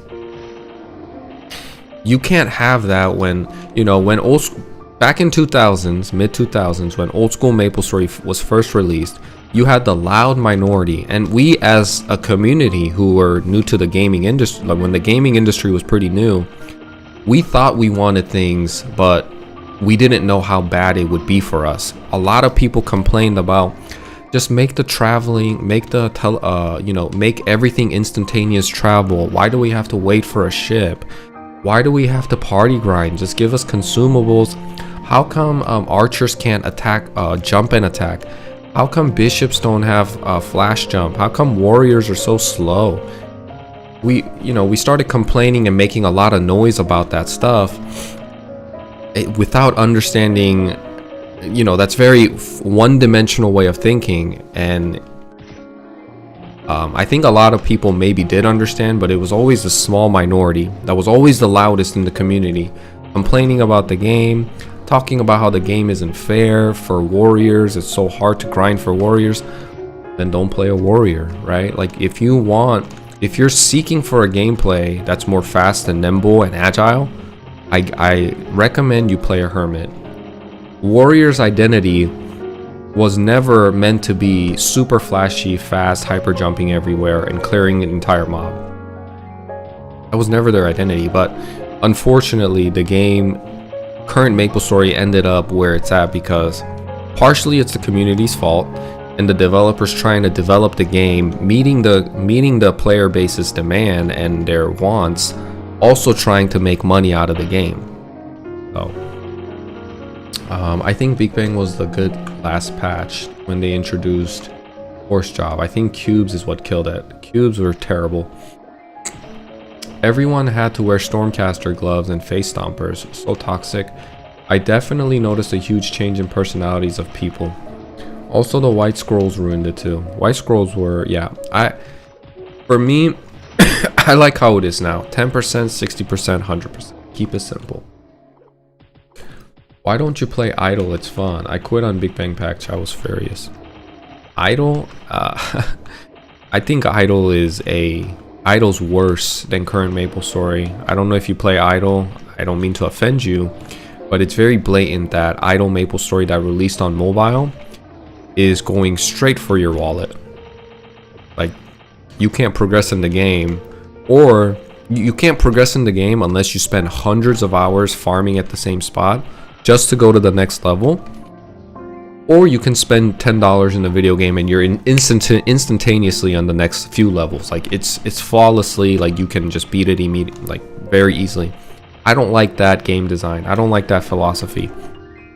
It's going straight for my wallet. There's no gameplay unless I spend money, and don't advertise it as a free game then, that's my take. 지금 메이플은 칼 쓰는 마법사, 총 쏘는 마법사, 활 쏘는 마법사, 그냥 마법사. 그니까요. So my viewer said the same thing. Is one of the Koreans, my Korean viewer said, like, the current Maplestory right now, everybody's a mage. They just have a different weapon attached to them. There's a gunslinger mage. There's a sword mage, there's a bow mage. Everybody's a mage, and I think it's not good for the game. Beginners should never be able to just get those items very reliably with mechanic. That requires certain people to unlock them. It's cool and unique for beginners. Most fire poison and ice lightning mages acquired their elemental weapons from noobs too, waiting around gacha machines. It was gross. Yeah, gacha has got let's all make a big fuss. Let's become the loud majority if they release gacha, man. I mean, it is just so blatantly going for your wallet. It's it's like gambling, but you know, dressed fancy and dressed like with bright colors and innocent background music to make it seem like it's not gambling, but it's gambling. Do not introduce gambling to a video game that's made for children. How about that? They should remove 30 and 70, keep it 10, 60, 100. Amen to that, I agree. There's some beauty in overcoming difficulties. We live in an instant gratification society. Leveling up, taking time is part of the charm because the adventure is what makes the game. Exactly, man. I think instant gratification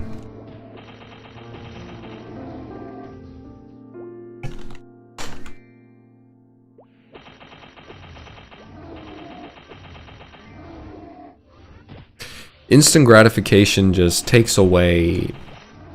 Instant gratification is one of the big ones that took away the charm of old school Maplestory for sure. When people started asking for, oh, you know, like, let's make like one of the things that I don't like hearing, and honestly it just kind of makes me shake my head, is when people say, well, it's a quality of life change. I think we can do some quality of life updates. Quality of life updates, some are okay. Like, for example, I think having pets already made the game pretty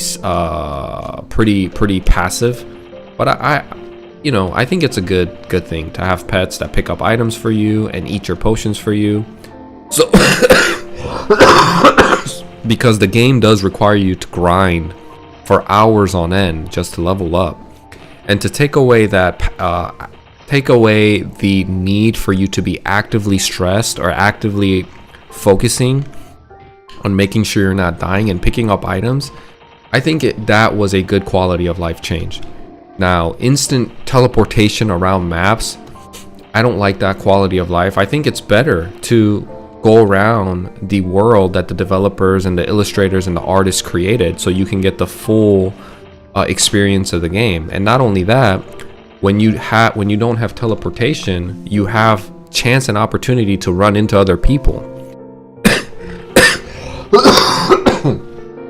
And although it's seldom and rare, there's times when I'm just running across other people in a town and you run into someone and it sparks a conversation, and you can talk to that person and you know, about their outfit or about whatever, and it's the little interaction. It doesn't have to be anything crazy. Even right now, the guy that was just in a party with us, complete stranger, he just came to this map by himself and he saw us party grinding and he said, hey, can I party grind with you guys? And we said, yeah, sure. And he said, well, I'm gonna leave now, it was fun. And he came downstairs, he came down to the lower platform to talk to me, and he told me, wow, you know, you make me want to cry because how hard, like how much of a hard time it looks like you're having playing Bandit. He's basically saying he feels bad for me because I'm playing a bandit and he's playing an assassin, and he's like, it hurts my heart, I'm gonna leave now. And I was like, lol, no, it's fine, I'm having a good time, thank you though. Those small interaction, was it anything big? Was it anything grandizing? No, it wasn't anything like super meaningful or deep, but it's still a social interaction that I got by playing the game just passively, the way I want to. Anywhere I go, I can go to a party training ground and I'm sure I'll have more social interactions, but I could just be in a remote map like this where there isn't any established party training methods established, and people will still come and still talk to you here and there and cheer you on and say, hey, you know, I wish you the best and stuff like that. 노가다가 영어로 grind인가요? grind가 약간 사냥하다? 노가다가 grind, 노가다는 grind가 아니고 grind 그냥 사냥하다. 오늘 화면이 왜 이래요? 지금 마인탕님이 보고 계시는 거는 쇼츠에서 라이브를 보고 계시는 거고, 쇼츠에서도 지금 라이브로 방송을 하고 있거든요. 쇼츠에서 방송하면서 유튜브, 일반 유튜브 이렇게 넓게 나오는 거에서도 방송을 하고 있는데, 그쪽으로 가시면 원래 보시던 대로 보실 수 있을 거예요.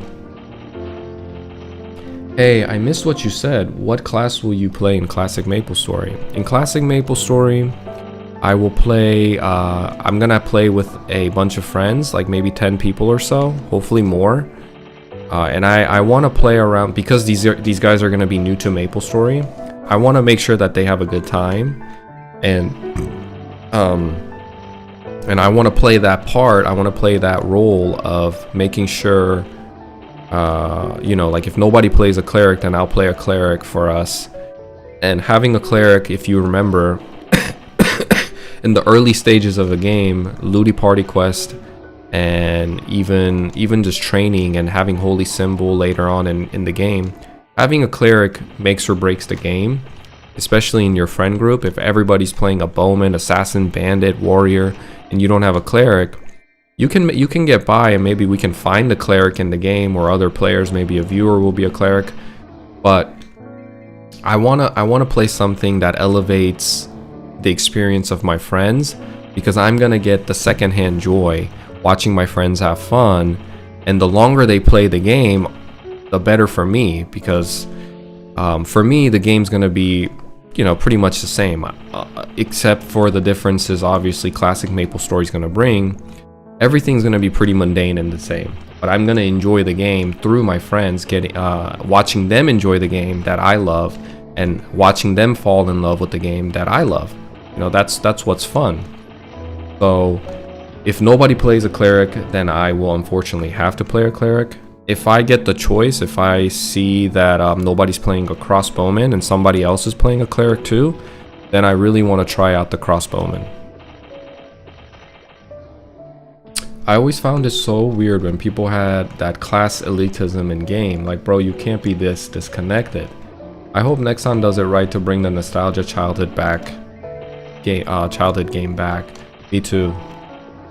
If a class is not in your standard of strong, what does that other people have to do with it? They can play whichever class they enjoy. Watch them pick 9 mages. That's what I'm saying. Every time there's a discussion, every time there's any type of conversation regards to Maplestory, especially Classic Maplestory, because Classic Maplestory is about to come out, people tend to make videos like giving them a tier list, giving them like, oh, who's overpowered and who's not, what needs to be balanced, this needs to be balanced when it comes out. But my thing is, like, I think the most important thing for people to know going into Classic Maplestory is play a character that you think you'll have fun with. And I know that's a pretty vague, and like it really leaves up to you to make the decision, but I think that's the best choice. You can, I think take one more step, and one more thing you could do before you pick a class is just kind of look at the class introduction. Don't look at the tier list, because the thing about tier lists is the metric being used to give these classes their tier is all very subjective. The grading is subjective and the metric is random. So to some people, the metric being used to place characters in their tier is mobbing and bossing. But mobbing and bossing isn't the only element, isn't the only part of old school Maplestory. There's things that came up while the game is live server. Yes, the game has monsters and you're grinding and there's levels and stuff, but I'll give one example. For fire poison mages, you could be really great at mobbing and grinding monsters, but you're gonna be lower in bossing because not a lot of people are gonna take you bossing. You just don't do enough damage, whatever.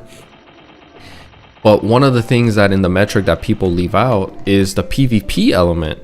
Once you get high enough level, Fire poison mages can dominate a map, and if you ever have a dispute, like let's say your guild member is having a dispute with someone else about whose channel it is, how this is their channel, his channel, whatever, and let's say you know, it turns into a full-blown guild war, and a lot of guild, and this happens, trust me, it sounds ridiculous, but it happens, and the guild members start coming up to that map, and they can bring a bishop, archmage, spamming FMA, full map attacks, and all this stuff. You have a fire poison mage that's like level 150 in your guild, 120 even in your guild. They spray down poison mist and they AFK, and that map will eventually become yours. Those type of things get overlooked in giving classes their tiers. But there's so many more elements to the game than just mobbing and grinding and bossing. There's a, you know, people enjoy the game through being unique and cool and standing out.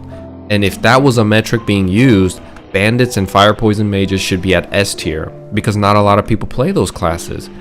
And although you can look at that and say, well, who cares about that? Who cares about, you know, this is a video game about grinding and leveling. All I care about is like how much damage I do and how efficiently I can grind, and can I enjoy the late game content. That's very I think that's very surface level thinking, and one-dimensional way of thinking. People enjoy Maplestory in multiple ways than we think, and I'm one of them too. I don't like to play meta classes for that reason. There's so many other Night Lords out there. Yes, the gameplay is fun and I can enjoy it, but part of me really enjoys being unique and knowing that I possess a skill. Like Shadow War would be a great example, right? Not a lot of players play Shadow War.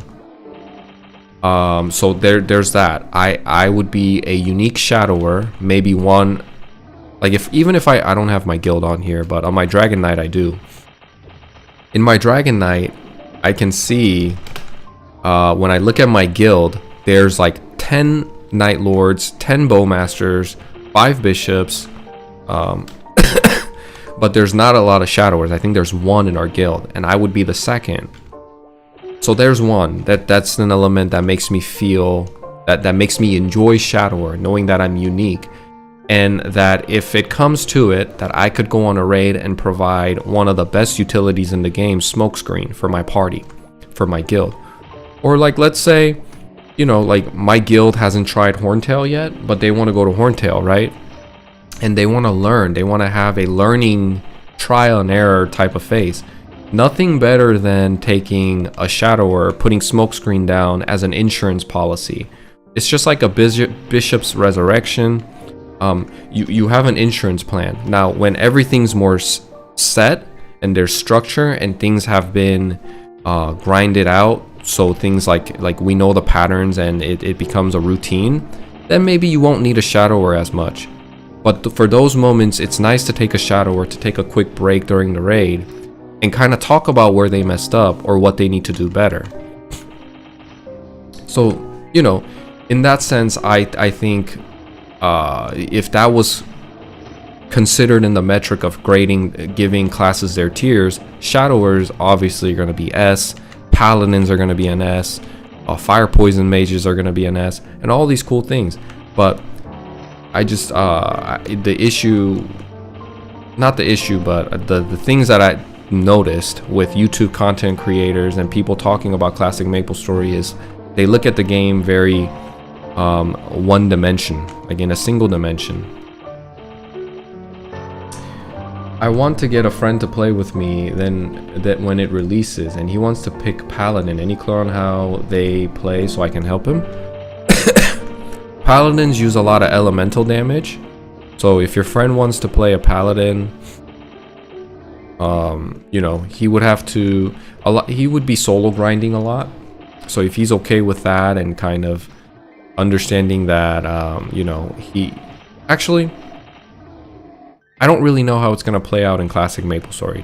I think the most you could tell him if he wants to play a Paladin, for sure their identity is gonna be like it costs no money to play them. You can give a comparison, like a Dark Knight who requires a lot of money just to train. They use a lot of potions to train. Paladins, on the other hand, they can freeze the enemies.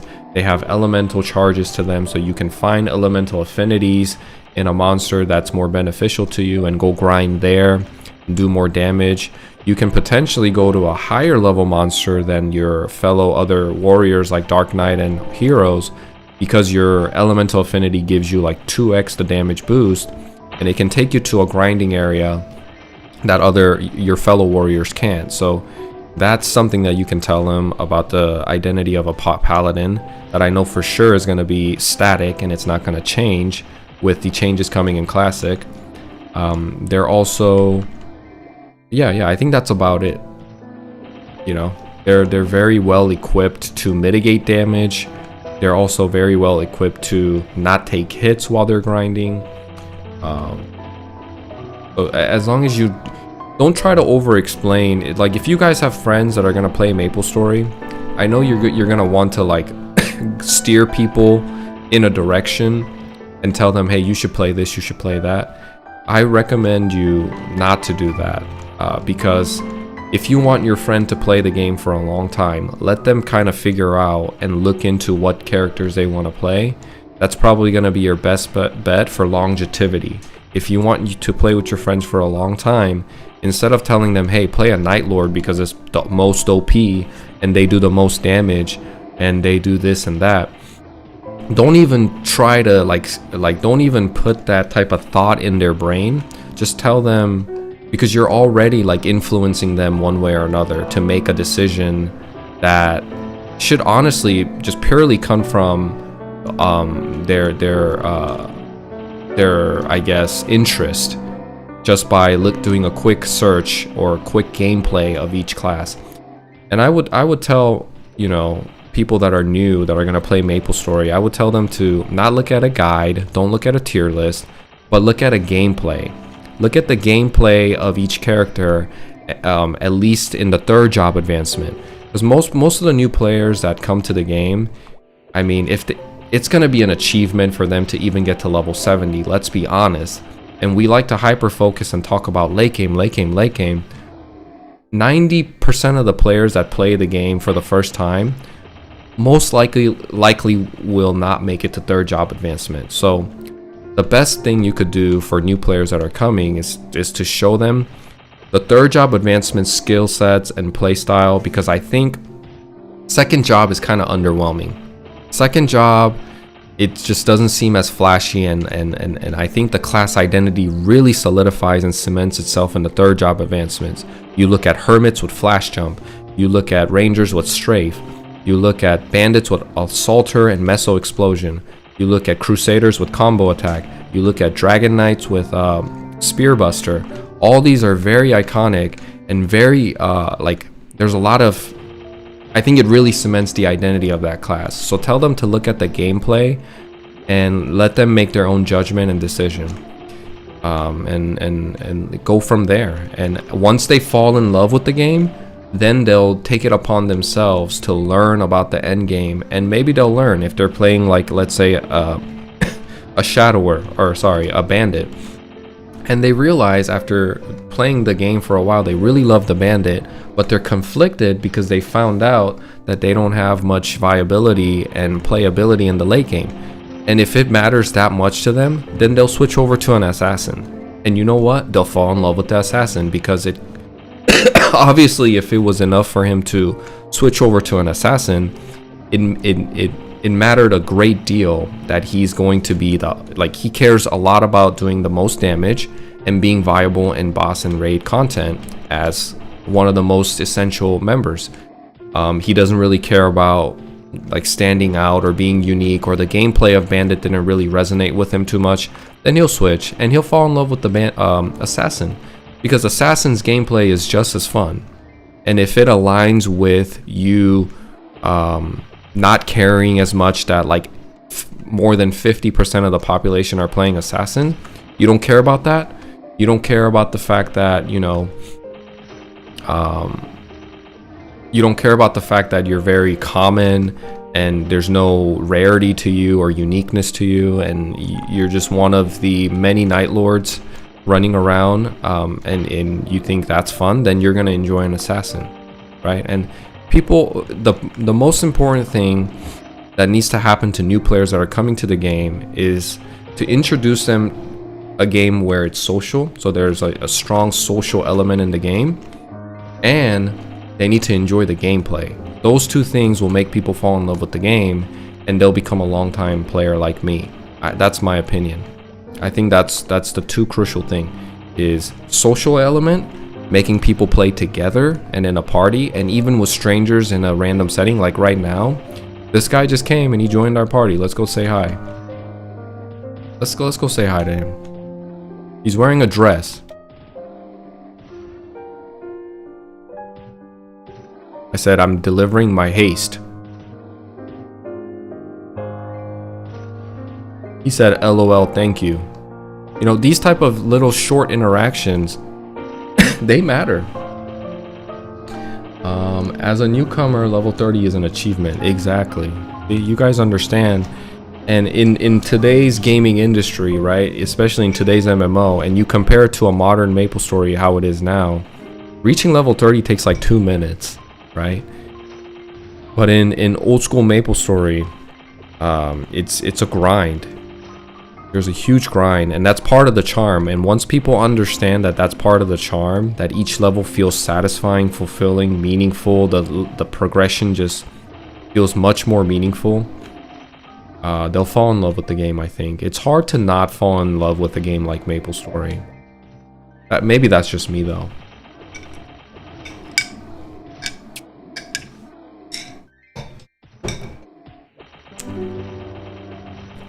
I started all this convo because one person asked me, what do I not like about current Maplestory? I get very passionate. I get very into it when I start talking about subjects like that. As you can tell, I love this game. You know, I don't think you could stream this game every day, and once I'm off stream at nighttime, I still play. You know, I play this game while I'm not even streaming. That's how much like I love this game. I stream this game while I'm just catching up with current news, current like things going on in the world. And I play this game as I'm editing videos and whatever. Give me a second. Hello?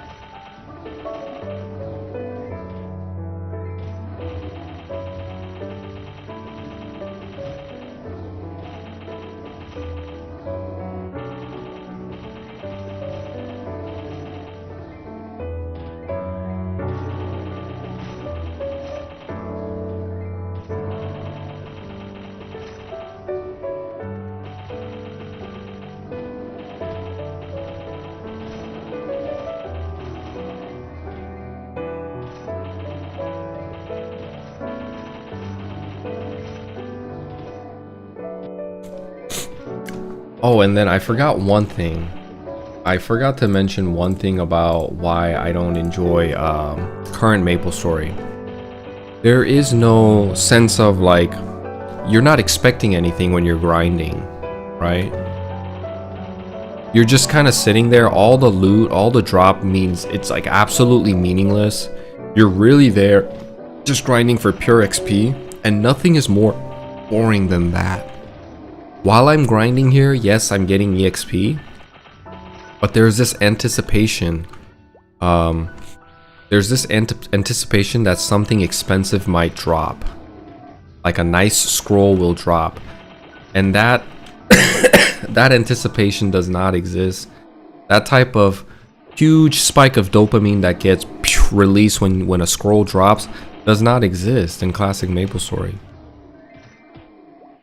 Somebody told me the other day the gameplay of classic Maplestory, and I was just shocked. He said he plays like the newest summoning class or whatever, and what he does, he just sets up like 3 summons around the map, maybe 4, and he just sits there and lets them do its thing. So I was like, so where's the gameplay in that? I asked him, where's the gameplay? So you just set it up and, you know, what do? He's like, I just watch YouTube, I watch Netflix. And I'm like how did it get to a point that it's that bad?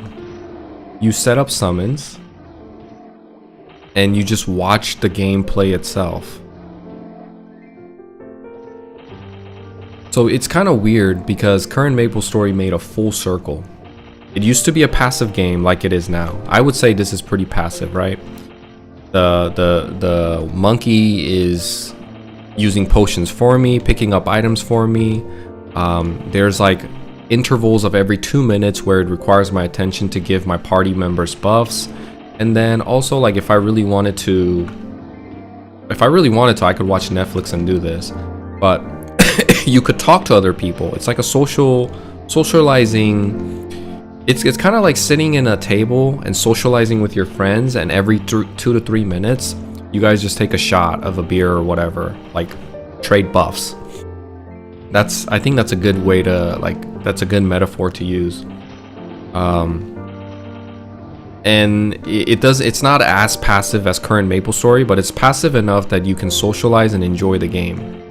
Whether you can socialize with people or do other activities that you enjoy, like watching YouTube or Netflix, but it still keeps you pretty, like, it still keeps you active, where there's a sense of gameplay. I'm moving my character, I'm taking my character to the mobs, you're anticipating a drop, so there's always that element of surprise and excitingness in the background that's just living there, that keeps it exciting and fun. And it's just active enough that it's not boring, but it's not too active enough that it's stressful and it's a hassle, right? And current Maplestory, after Big Bang and through its progression of patches and in its timeline, the game was like this, and then they said, okay, let's make the game more active and fun. Then they started giving all sorts of like mobility to characters, multi-hitting effects, wiping out the map with a bunch of bunch of like really overwhelming and stimulating things that can seem fun in the surface level, but what you're doing is you're just moving around the map and like swiping everything. And then you had like 17, not 17, that's probably extreme, you had maybe like 7 to 10 buffs that you had to keep up without any involvement of other party members. You have consumables that you had to keep up. The game required you to be very active. The game required and demanded your attention. You had to do your rotations and all of this. And eventually, the game made a full circle back from being an action MMO, right? Like, it used to be like old school Maplestory where it was passive. Then it became an action MMO. And essentially, you could do everything without a party. You just had to keep up with your rotations and your consumables or whatever, and you were fine. Then it turned into a game where it is now, where you could just put up summons, and the game became extra passive, more passive than old school Maplestory, where you just put up your summons and it clears the entire map for you.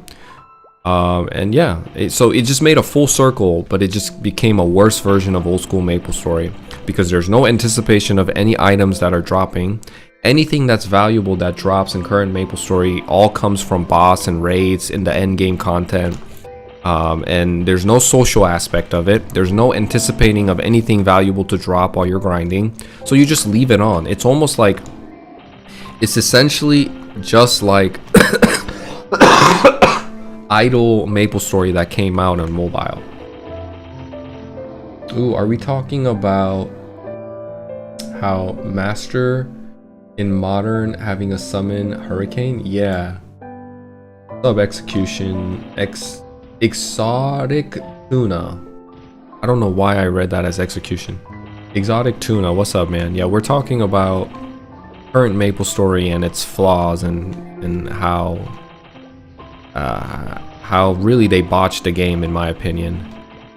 Oh, and I'll tell you about that story that I was going to tell you earlier, how it's pretty dark and dystopian, and I just looked at it and I was like, man, kind of scary that, like, this is the stuff that people consume and it's the content that people enjoy. I watched a guy on YouTube. I was just on my phone last night in bed, and I'm going through the shorts, and I'm like flicking through the shorts, and I land on a content of a guy playing current Maplestory, modern Maplestory.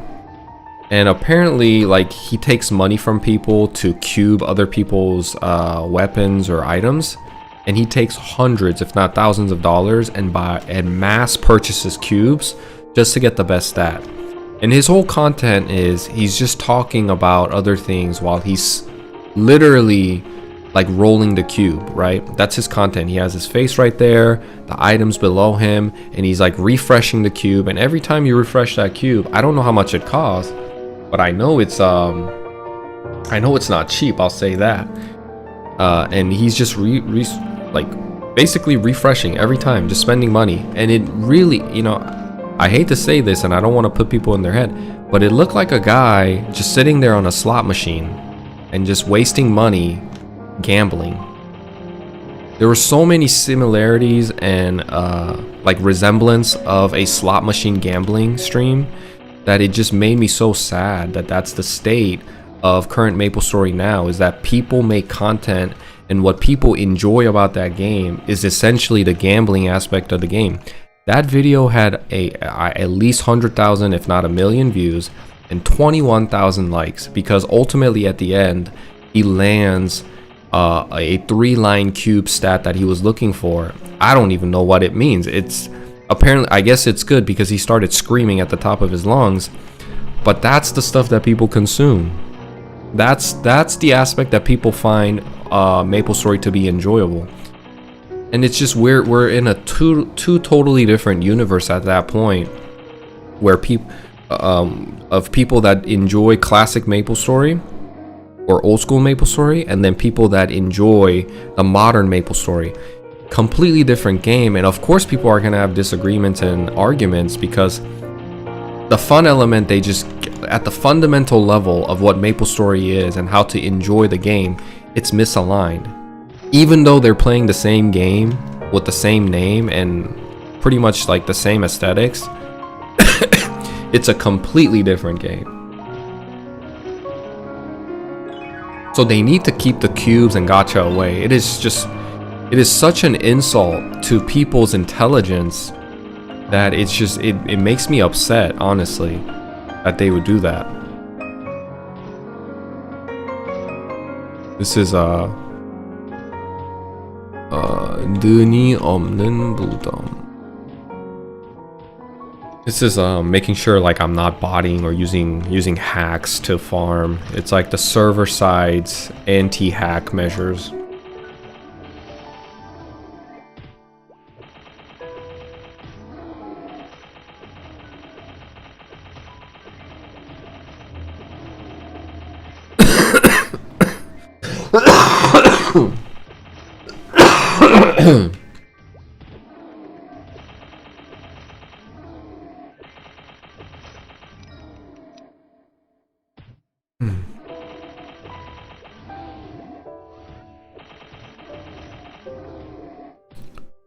Can I two-shot him now? 100%?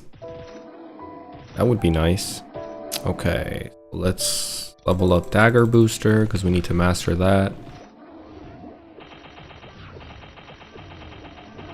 감사합니다.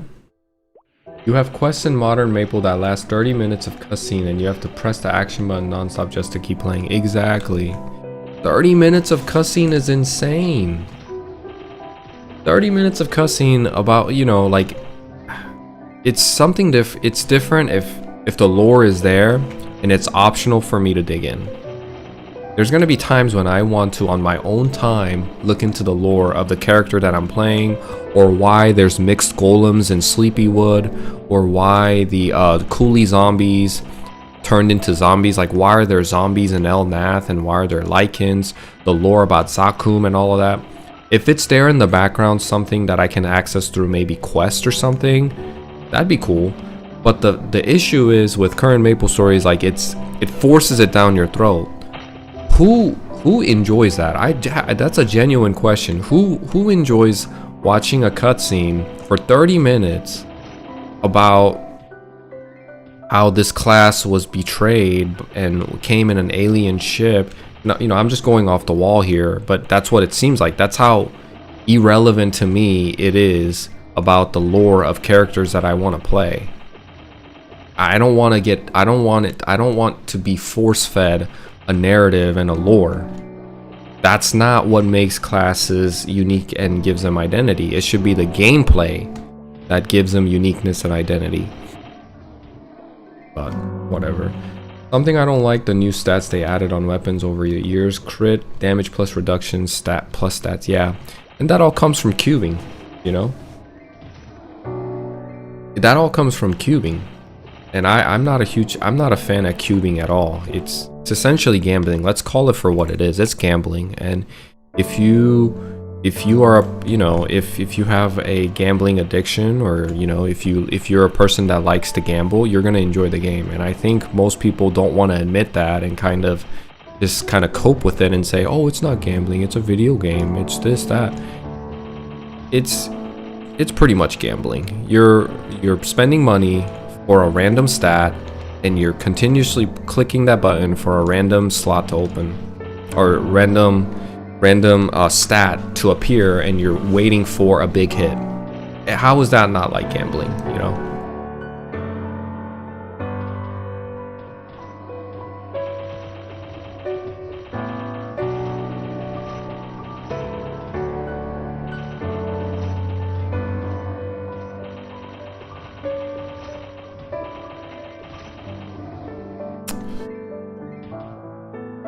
차디찬 벌판.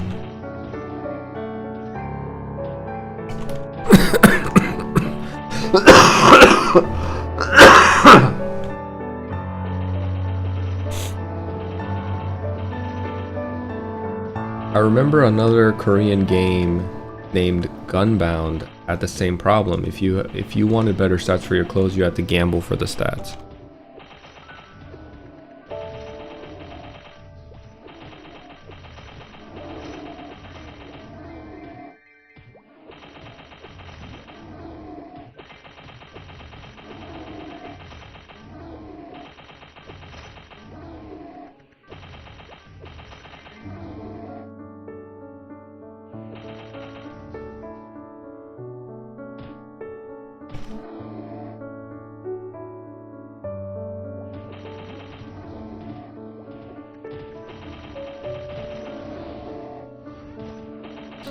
Like other people enjoyed Gunbound. I don't remember Gunbound. There was a game called Guns, which was kind of like a flashy FPS type of game where you could do like combos. And a lot of my cousins really liked Guns. I didn't play Guns.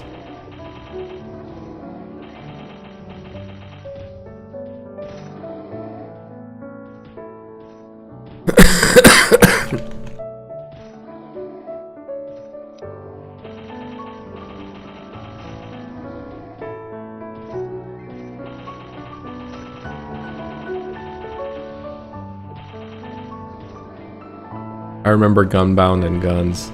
Yeah, okay, see, look, a lot of people, a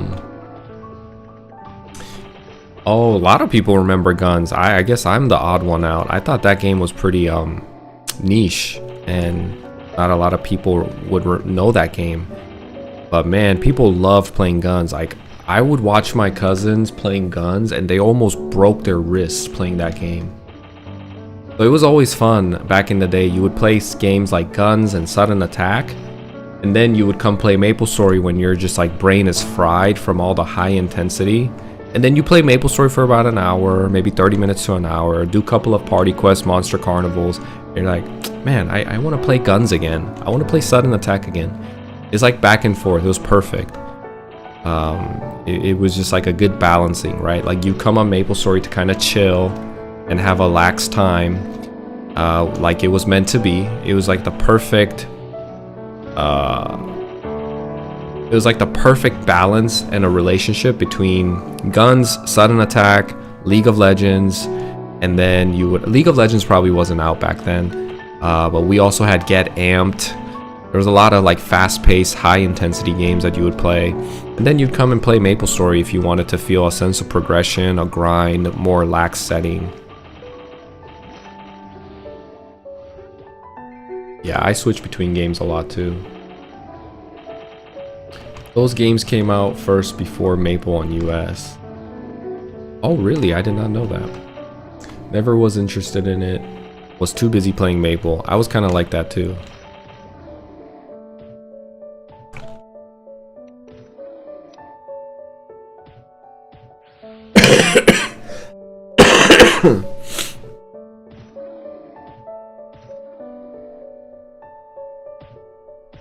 여기서 도어 안 될 것 같은데.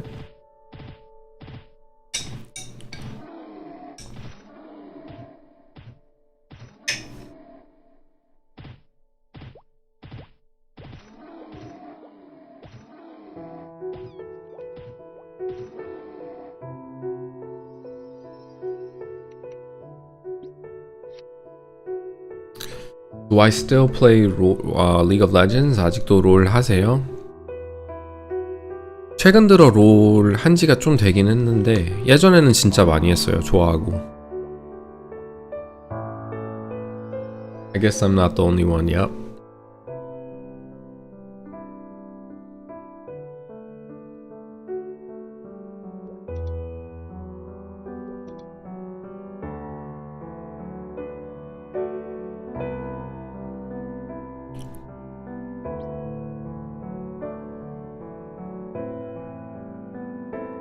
That was a pretty lengthy grind, huh? We were there for a bit.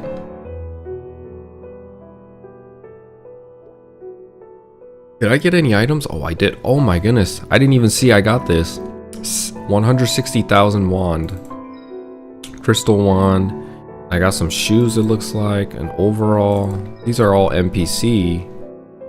But they still are good money. Or they're enough for me to buy potions. Fill up on my potions.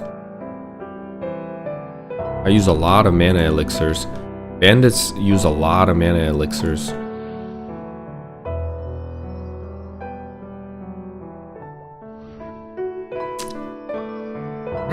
For League of Legends, the game is a lot more fast-paced now. Yeah. Back in the day, League of Legends was a lot slower. 스톤골렘의 돌조각 사람들한테 팔린다? 아 진짜요? Really? 시장이 있나요? 스톤골렘이? 스톤골렘의 조각이. 아 이런. 그럼 모아놨다가 팔아야겠네. I remember another Korean game. Unbound game, yep.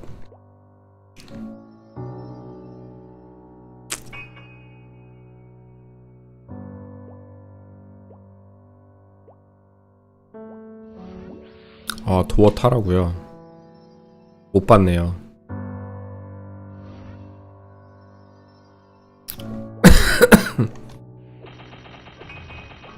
화장실 다녀오세요, 플랑크님.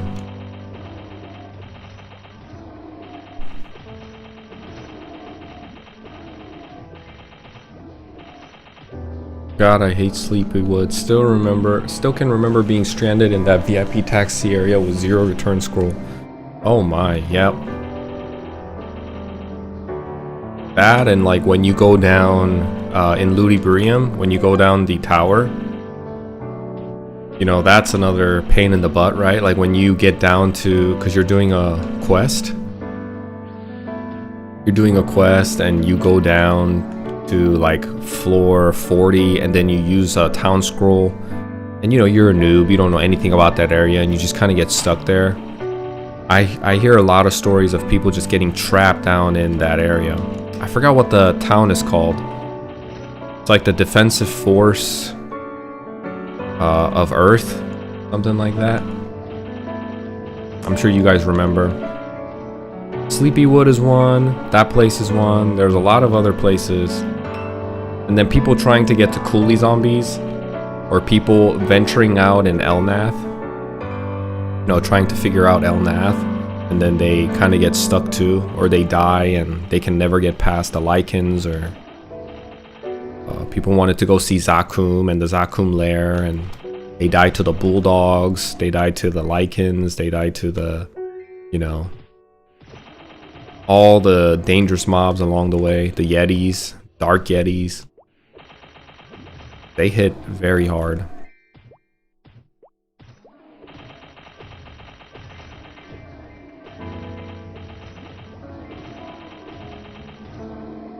Is the jump quest still a requirement to do Zakun? Yes, it is. Omega Sector, that's right. Ozzy knows. It was called Omega Sector. Coolies, people party up at Coolies. I'm currently making a shorts right now about the training ground at Coolies. The Forest of the Dead 2 is where people gather together and party with the priest. And the shorts for that is currently in the making. So that should release in the next week or so. And it'll explain how people party there and the party composition and how what they do.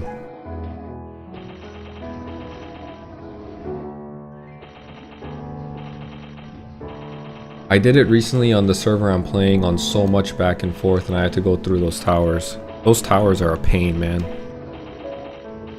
Coolies definitely is where the party's at. I meant more like KS Wars. It was wild.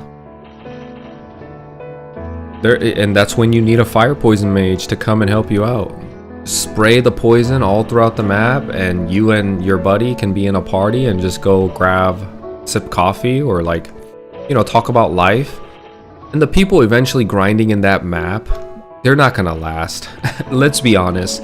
If a fire poison mage comes into your channel and sprays down poison mist, and he AFKs on you, and you know he's not there, and you're just essentially leeching him, how many people do you think will actually last in that setting?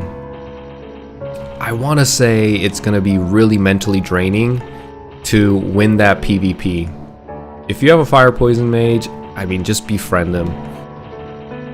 You know, in Mapleland, fire poison mages are notorious, right? They're well known to really be an outsider in the poison mist. Is a third job. Yes, it is. It's a third job skill, so the better, right?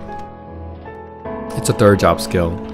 But fire poison mist, fire poison mages in Mapleland, you know, they already have that reputation of being outsiders, and they don't care.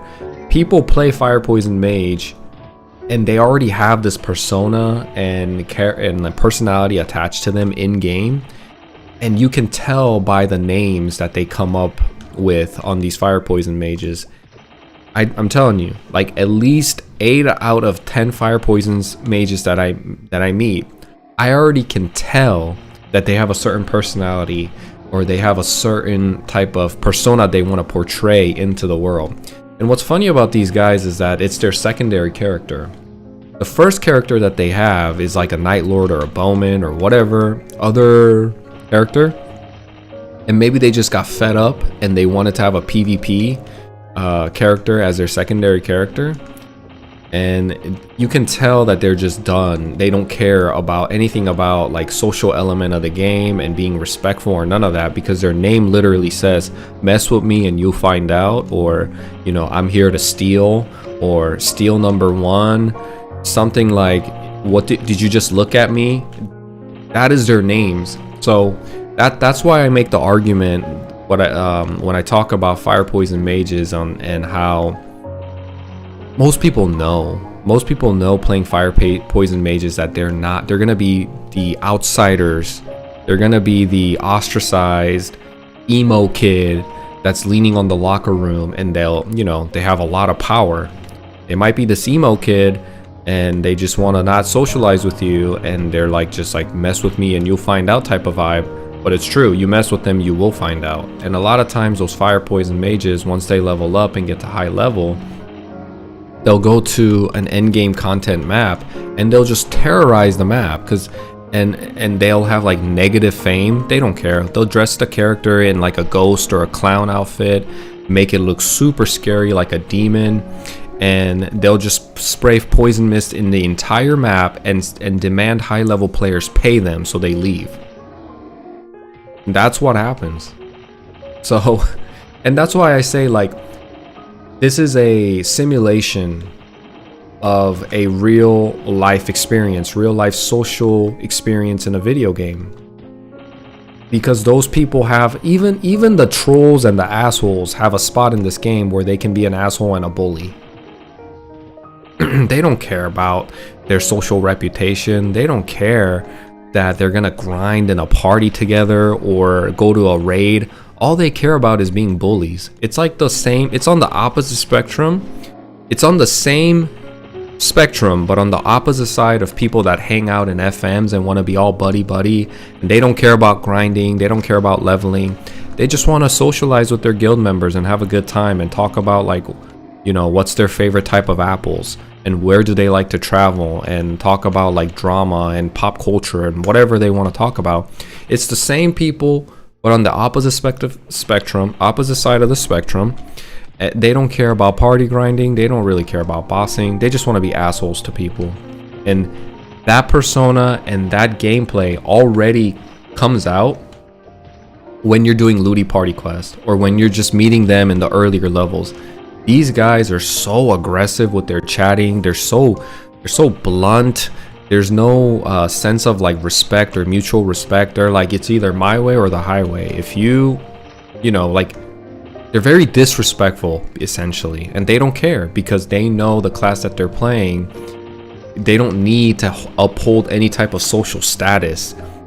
The biggest thing that keeps players in check for most players is their social reputation.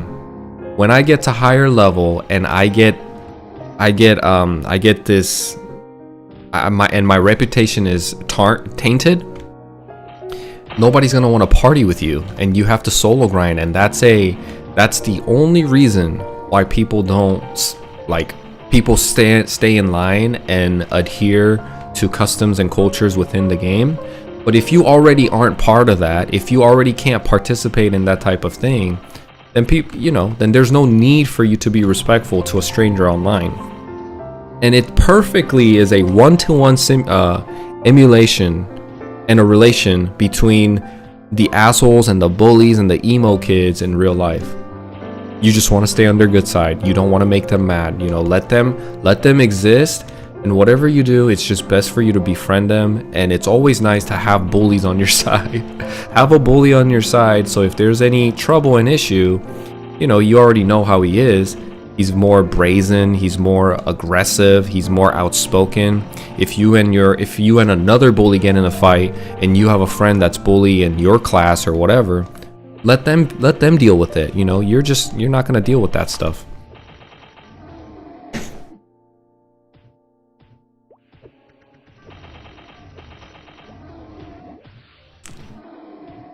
If I remember correctly, the area before the mine was released first, and there were no third job yet. Might be wrong, just going off memory. I think you're right. There always has to be the bad guy, yep. And fire poison mages just fit that role, man. Like, I wish I could show you guys. I actually have a screenshot. When I made the fire poison mage video, I took some screenshots of fire poison mages that I've ran into throughout my time in Mapleland, and literally every single one of them, like, their names already speak for them.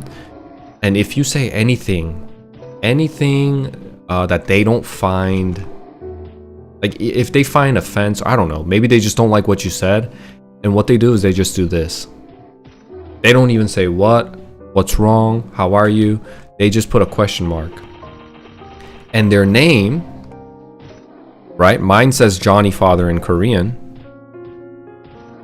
Their name says mess with me and find out, and then they put a question mark, or they put, like, this is like a face, like a serious face, like this. This one's more childlike and innocent and cute, but it's essentially this face.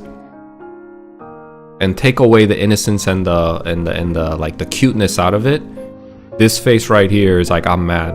And you're about to get it. You're about to get the wrath of my fire poison mist, and and what they do, these guys don't mess around. They'll track you. I mean, they're vengeful. They're very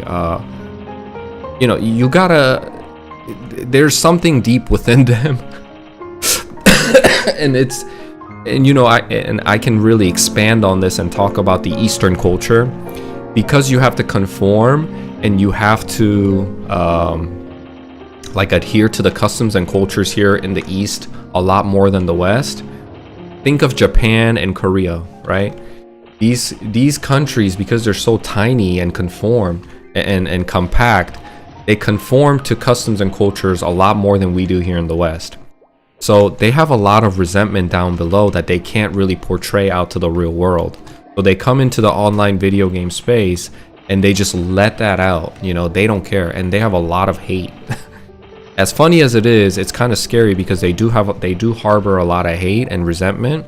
And if you mess with them the wrong way, they will track you. It doesn't matter what level you are. It doesn't matter where you're at.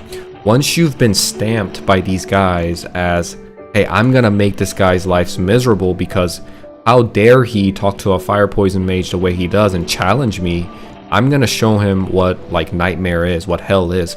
And they'll just follow you anywhere you go in the game. If you're online and they're online, they have your name in like a death note type of notebook. They'll do, hey, find this guy, find you at certain channel, and then they'll go spray fire poison, like poison mist all over the map, and just make you miserable. So it's just, the best thing you can do is to really not mess with them, like not even talk to them. And if they come and they just start like messing with you, the best thing to do is just like stay silent and grind. And if they are persistent, just let them have it. You don't want to become a target, I guess. The only thing I see with this that it might change a bit, poison, mist, bullying, the classic, it's because poison will kill a mob now and not leave it at 1 HP so they can leech EXP. Yeah, exactly. Poison mist, I think killing the enemies is probably makes it worse in my opinion. Because the core issue, the core equation of what makes them scary is that they can lay down a skill that slowly ticks away the mobs, and the fact that they can AFK for like 5 minutes or even 30 seconds, they can just spray it down, AFK. While other members actively have to grind at a reduced, other players have to actively grind and train at a reduced EXP rating. I remember being chased around by someone and I didn't know you could block them to stop it. Maybe you couldn't even block before. 마치 숲속에서 곰을 만나면 죽은 척을 하는 것과 같이. 그쵸? 숲속에서 이제 곰을 만나면 죽은 척을 해야 되잖아요. 똑같이 사냥을 하면서 불독 메이지를 만나면 그냥 아무 말도 안 하고 조용히 있다가 계속 건들다, 계속 관심을 준다, 그러면 채널을 바꾸던 마을을 가던 그냥 상대를 안 해주는 게 맞는 것 같아요. But the poison mist damage formula change. It won't be as powerful from low level standpoint as before. I think still, because here's the thing. Fire poison mages aren't doing it for the experience. They're just doing it to make your life miserable.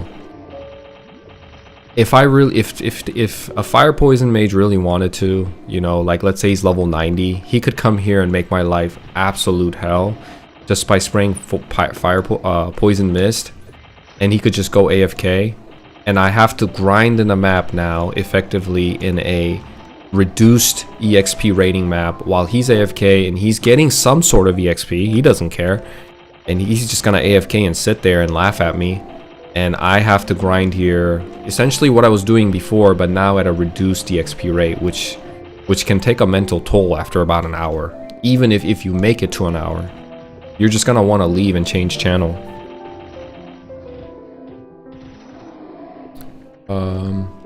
메이플랜드의 재밌는 점은 단순한 게임으로 끝나는 게 아니라 현실적인 모습을 보여준다는 거임. 불독이 100에서 140 레벨에 잃을 것 없는 것처럼 행동하다가 5억 매소를 들여서 빅뱅 30을 뚫어 빗바협을 간다면 매너인이 되는 거임. 매너인이 된다는 거임. 벌이가 생겨서. 보호마스터도 마찬가지였음. 자리와 상황이 사람을 만듦. That's a good point too. 맞는 것 같아요. 정말 현실을 잘 현상시키는 게임이라서 그만큼 재밌는 것 같긴 해요. Even if it's reduced, you will still never be able to deny them the EXP. 불독을 무기로 키우는 사람들이 빅뱅 30을 뚫나요? 그만큼 이제 그 불독을 하는 이유가 남한테 피해주는 것을 재미로 느끼는 사람들이 분명히 있을 거예요. 불독 하시는 분들도 남한테 피해주는 거에 흥미를 찾고 거기서 이제 본캐는 뭐 다른 게 있지만 불독을 키우면서 뭔가 내가 쌓아온 뭐 증오와 아니면 귀찮음과 뭐 이제 내가 보마와 나로를 하면서 표출을 잘 못하는, 왜냐면 사람들한테 고렙에 인식 찍히면 파티 사냥을 못하니까 그런 데서 이제 나오는 쌓아왔던 그런 그런 것들이 이제 불독으로 퍼져 나오면서 거기서 흥미를 느끼고 재미를 느끼시면서 빅뱅 30 뚫는 사람들이 분명히 있을 거예요.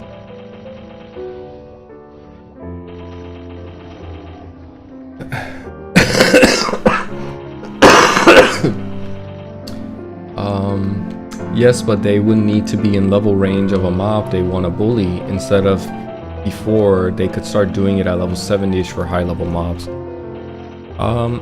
Yes.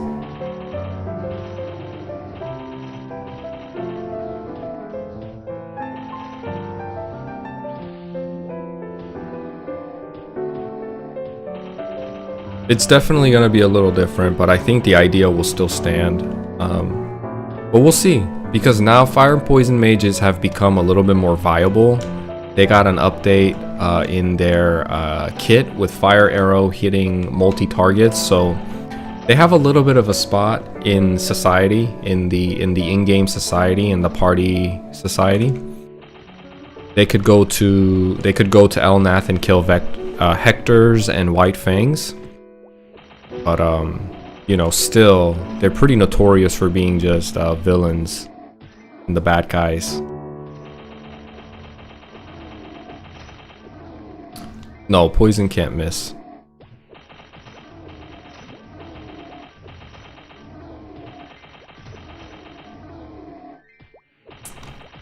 I'm sure like it might do reduced damage, but I have never seen poison miss. I'm watching you while I'm running on a treadmill. Let's go. Healthy lifestyle. Good for you, man. I really need to go work out too. What would be positive traits of the Fire Poison Mage? What do they bring to a party? Well, right now, absolutely nothing, my brother. Right now, the way they are, absolutely nothing. And I think it's perfectly fine. I mean, I think they bring meditation, which elevates magic attack, but most of the damage dealers that are, like, especially for endgame content, and you know, I hate talking about this because I always say we shouldn't focus our conversation revolving around endgame content when most people won't even make it, but you know, it's what's there. I guess Fire Poison mages, they bring meditation, so if you have another Ice Lightning mage in the party, then you can elevate his. But I think meditation, Ice Lightning mages have it too, so really nothing. Really nothing. Fire Poison mages don't bring anything to the party. I think the ability can miss, but the mist will damage always, yeah. I haven't played in like God knows how long though. Health is wealth. Get that good workout. Yes, sir. Everybody knows we're on the same page. Gotta stay healthy, right? As I get older, I think the more I think about that, the health is wealth. Health is happiness. Health is the most important thing. We gotta be healthy. We have to be healthy. So everybody, do some push-ups today. Do some jumping jacks. Get your heart rate up. Unclog those arteries. Let's all stay together and healthy. We gotta make it. We gotta make it. Oh, finally. Oh, yeah. I finally got what I was looking for. Oh, it's a female. Damn it.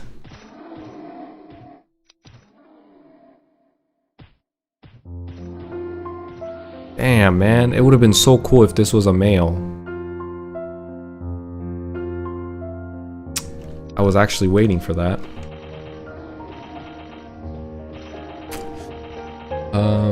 It's the priests that don't have meditation that they benefit from it. Yeah, it's the priest, but actually it's true. Like, I've seen a lot of meditation buff being used on bishops. Like, they'll have a meditation mule for bishops that use Genesis in the map.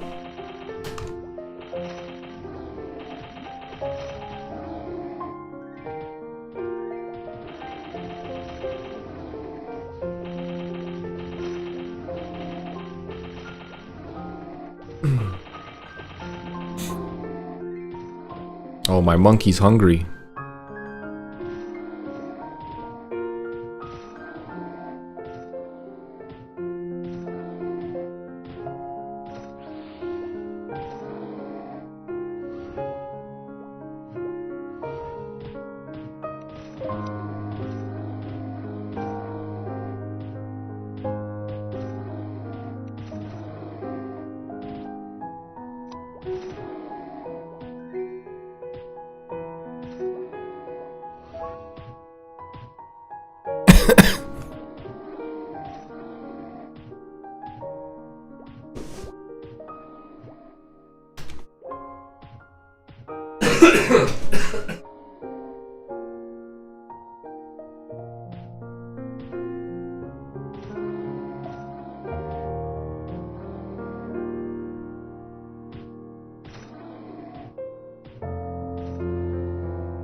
Make sure everybody, like, take care of yourself. This, I mean, the flu season's kind of over, but you could still get it, I think.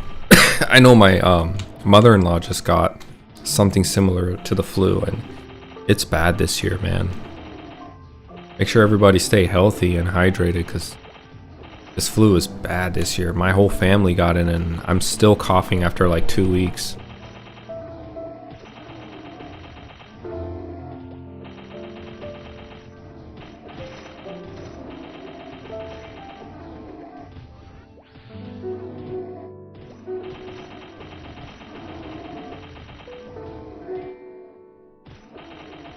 후유증이 3개월이 나갔다고요? 독감이?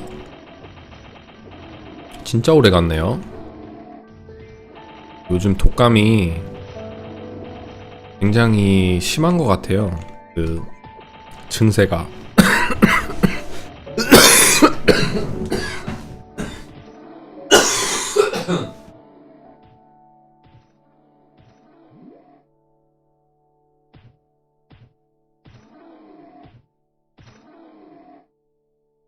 Oh my goodness. 크리스마스에 감기 걸리고 지금 15일째 기침 중임. 12통 콧물 다 멈췄는데 기침이 안 멈춘다. 저도요. 저하고 지금 온 가족이 다 그 고비는 다 넘겼거든요. 무사히 열나고 몸살 나고 막 몸 아프고 이런 건 다 넘겼는데 애기서부터 저하고 와이프까지 지금 다 기침합니다. 아직까지. 이게 가끔 이 사탕, 이게 허스라고 미국식 기침을 방지해주는 사탕이거든요. 근데 이걸 먹으면 좀 낫긴 한데 이게 약간 양맛이 있어요. 그래서 커피랑 같이 마시면서 먹으면 좀 맛이 좀 그렇긴 합니다.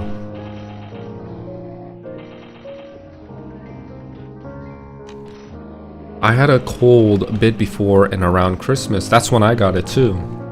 And still got a tiny bit of cough left as well. 요즘 유독 많이 독한 것 같다. 공감합니다. 제가 그 기사를 봤는데 미국에서 5살짜리 애기가 독감을 걸려서 아쉽게도 사망했다고.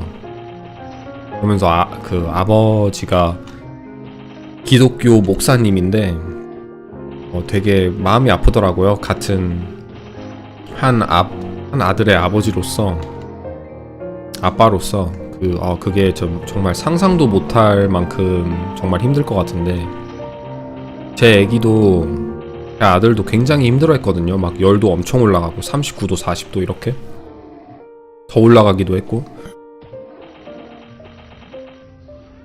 굉장히 독했는데 어떻게 우리 애기는 잘 버텨내서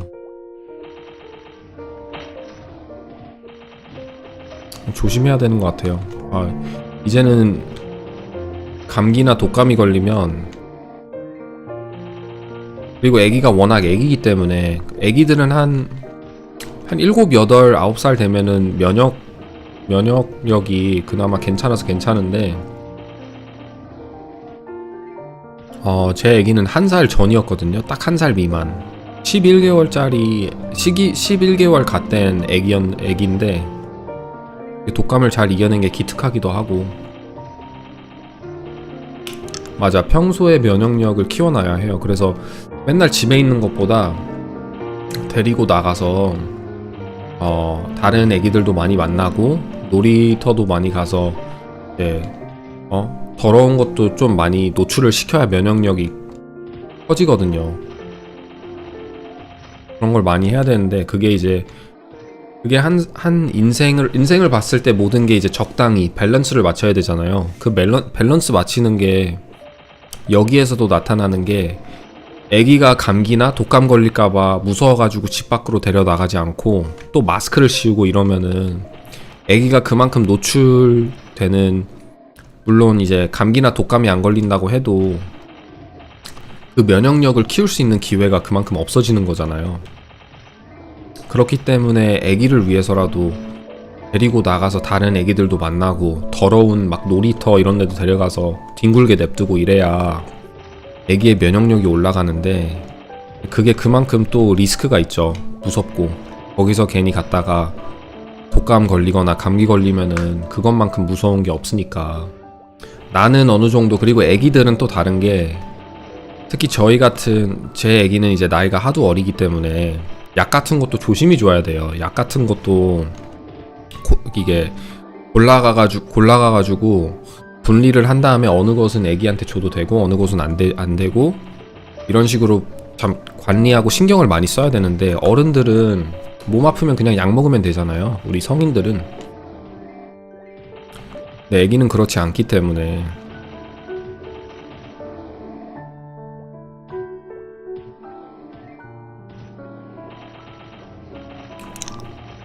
네, 주무세요 마인탕님. 오늘은 그냥 여기서 지금 파티 사냥도 하고 있으니까 골렘의 숲에서 계속 하겠습니다. 내일은 아마 용기사 할 것 같으니까 내일 하실 의향 있으면 제가 먼저 연락 드릴게요. 업은 하셨어요 마인탕님?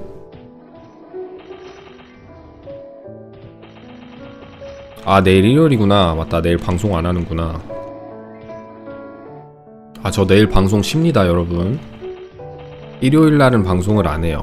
주 6일 방송하는데 월요일에서 토요일 방송하고 있으니까 많이 다시 찾아와 주셔서 구독하시고 놀러 들어오세요. 내일은 안 합니다, 근데.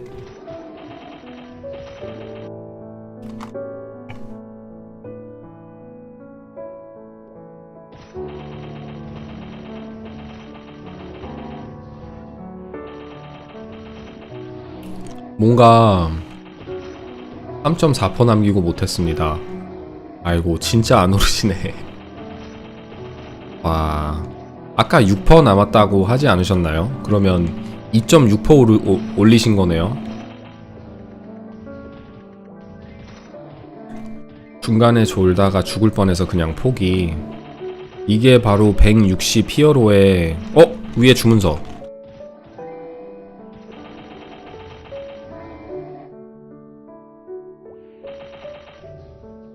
장공?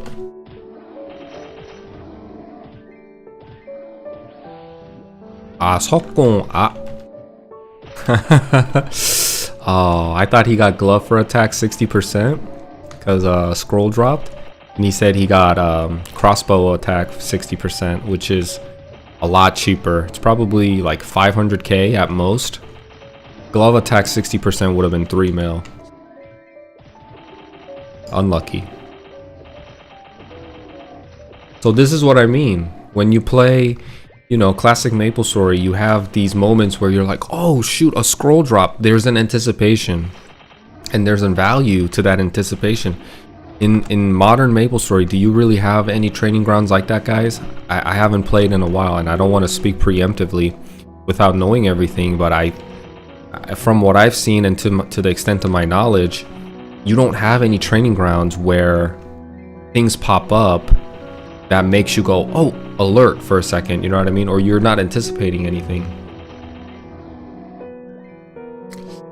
엘나스 나오기 전에 골숲에서 9시간 파밍했는데 안 나온 게 장공이다. 저는 용기사 키울 때 레벨 50에서 한 80, 50에서 그래도 한 70 초중반까지, 그리고 심심할 때마다 한 80까지는 골렘의 숲을 많이 갔거든요. 그때도 정말 장공 한 번도 못 먹어봤어요. 여기는 처음 보는데 어디예요? 아, 여기는 골렘의 숲이 아니라 히든 스트리트, 새로 나온, 이번 패치되면서 나온 새로운 히든 스트리트예요. 여기가 꽤 괜찮은 것 같아요, 지형이.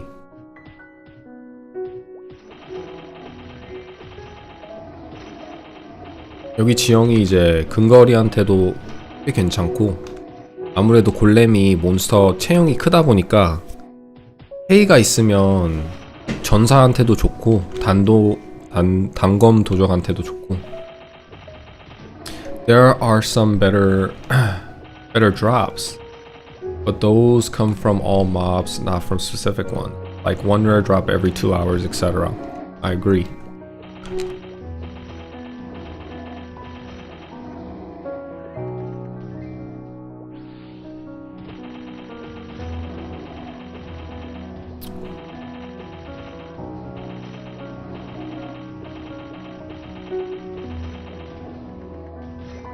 전사 5인에 프리 1파티 하기 좋을 듯. 네, 그럴 거. 근데 단검 도적을 넣으면 좋을 것 같기는 해요. 왜냐면 헤이가 좀 있으면 전사들이 많이 편하니까.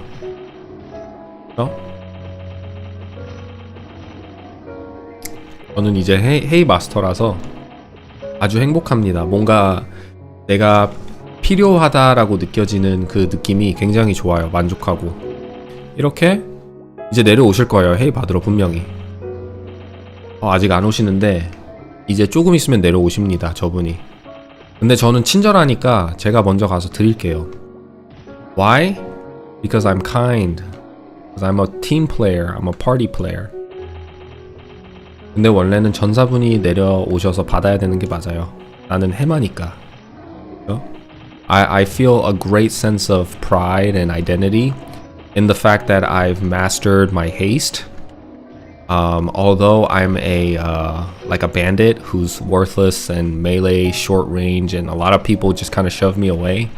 In a map like this, as my guild member said, you can form a party here. I think this is a great map layout. You can form a party here for a lot of warriors because the platforms are so short. You could put in a party of 4 warriors, 1 bandit, or an assassin, whoever has haste, and it will elevate the grinding experience and overall EXP gained in an hour if you have a haste. So there's a huge sense of, like, I guess, because I feel needed, there's a sense of like pride and identity and joy that comes from that. And I was saying, like, soon, if I don't go upstairs to give the haste to the warrior, he'll come down here 100% of the time. And you know, but I'm a nice guy, so I go up there and give the haste to him. We gotta be friendly, right? I'm a nice guy. So. 자리가 사람을 만든다. 해마가 사람을 만든다. 불독도 마찬가지로 아까 시청자분이 말하시길, 이제 내가 파티에 필요한 존재가 된다? 그러면 친절 매너남이 되는 거고, 사람들이 날 안 껴주고 약간 외곽으로 밀쳐내고 무시한다? 그러면 그때부터 나쁜 놈이 되는 거고, 나쁜 사람이. 여기가 지형을 보시면 어벤져도 좋고 에로우봄도 괜찮을 것 같아요. 여기서 에로우봄 쓰면 아마 위에도 맞을 것 같은데, 헌터들이 사냥하기도 꽤 괜찮을 것 같고, 전사들이 와서 사냥하기도 좋고, 1층은 일단 전사가 하는 게 맞는 것 같고, 그쵸? 밀집도가 높다. 근데 그렇게 높은 건 아닌 것 같아요. 골렘들이 하도 몸집이 커서 그렇게 보이는 거지. 지금 보시면 위에 2명밖에 없거든요. 맵이 워낙 작고 좁아서, 그리고 거기다 골렘이 몸집이 커서 그렇게 느껴지는 거 아닐까. 죽숲에 가면은 좀비들 플랫폼 그 굉장히 조그만한 그 층에서 좀비가 3마리씩 젠대잖아요. 그것만큼은 못하기 때문에 여기가.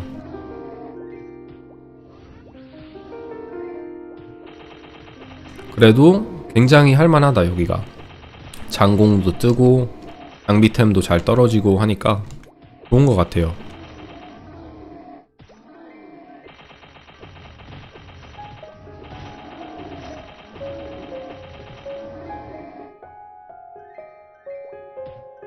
덩크 한 장 더 바르고,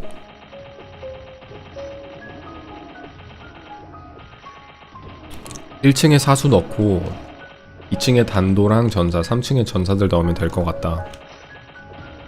그쵸? 진짜 여기 1층 사수가 해도 괜찮을 것 같긴 하네요. 아이언 에로우 쓰면서 1층이, 그리고 플랫폼이 좀 크기도 하고 해서, 네, 원거리 격수가 하면 좋을 것 같기는 해요. 마인탕님 말씀처럼.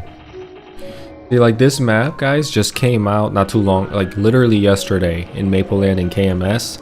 And we're already brainstorming about the party composition that could take place here. And I'm sure soon enough, because this map is so small and the platforms are really ideal for party grind, that they're gonna come up with something here where players can party grind together. We're already brainstorming, like thinking about putting a crossbowman on the first platform here, because it has a wide axis and it's just wider and the longest platform in the map. You want to probably put a ranged attacker, something like an X-Bowman who can use Iron Arrow, which is essentially a multi-hitting skill that extends, that pierces enemies through the X-axis, and it's perfect. There's no Y-axis here. The golems are staying on one platform, and it's a long platform. And if you have a crossbowman, it would be ideal, right? And then on the second floor, you could put either an assassin or a bandit, whoever has haste mastered. Because I think haste, especially in this earlier level, especially in this bandwidth of levels from 50 to 70, haste is crucial. And it's very crucial because Bowmans don't have thrust like they do in the third job advancement. Warriors need haste most of the time because they're very slow and dull. And if you compose a party here with an ex-bowman on the first floor, bandit on the second floor, or an assassin, and the rest of the platform with warriors with one priest, this would be a good training ground.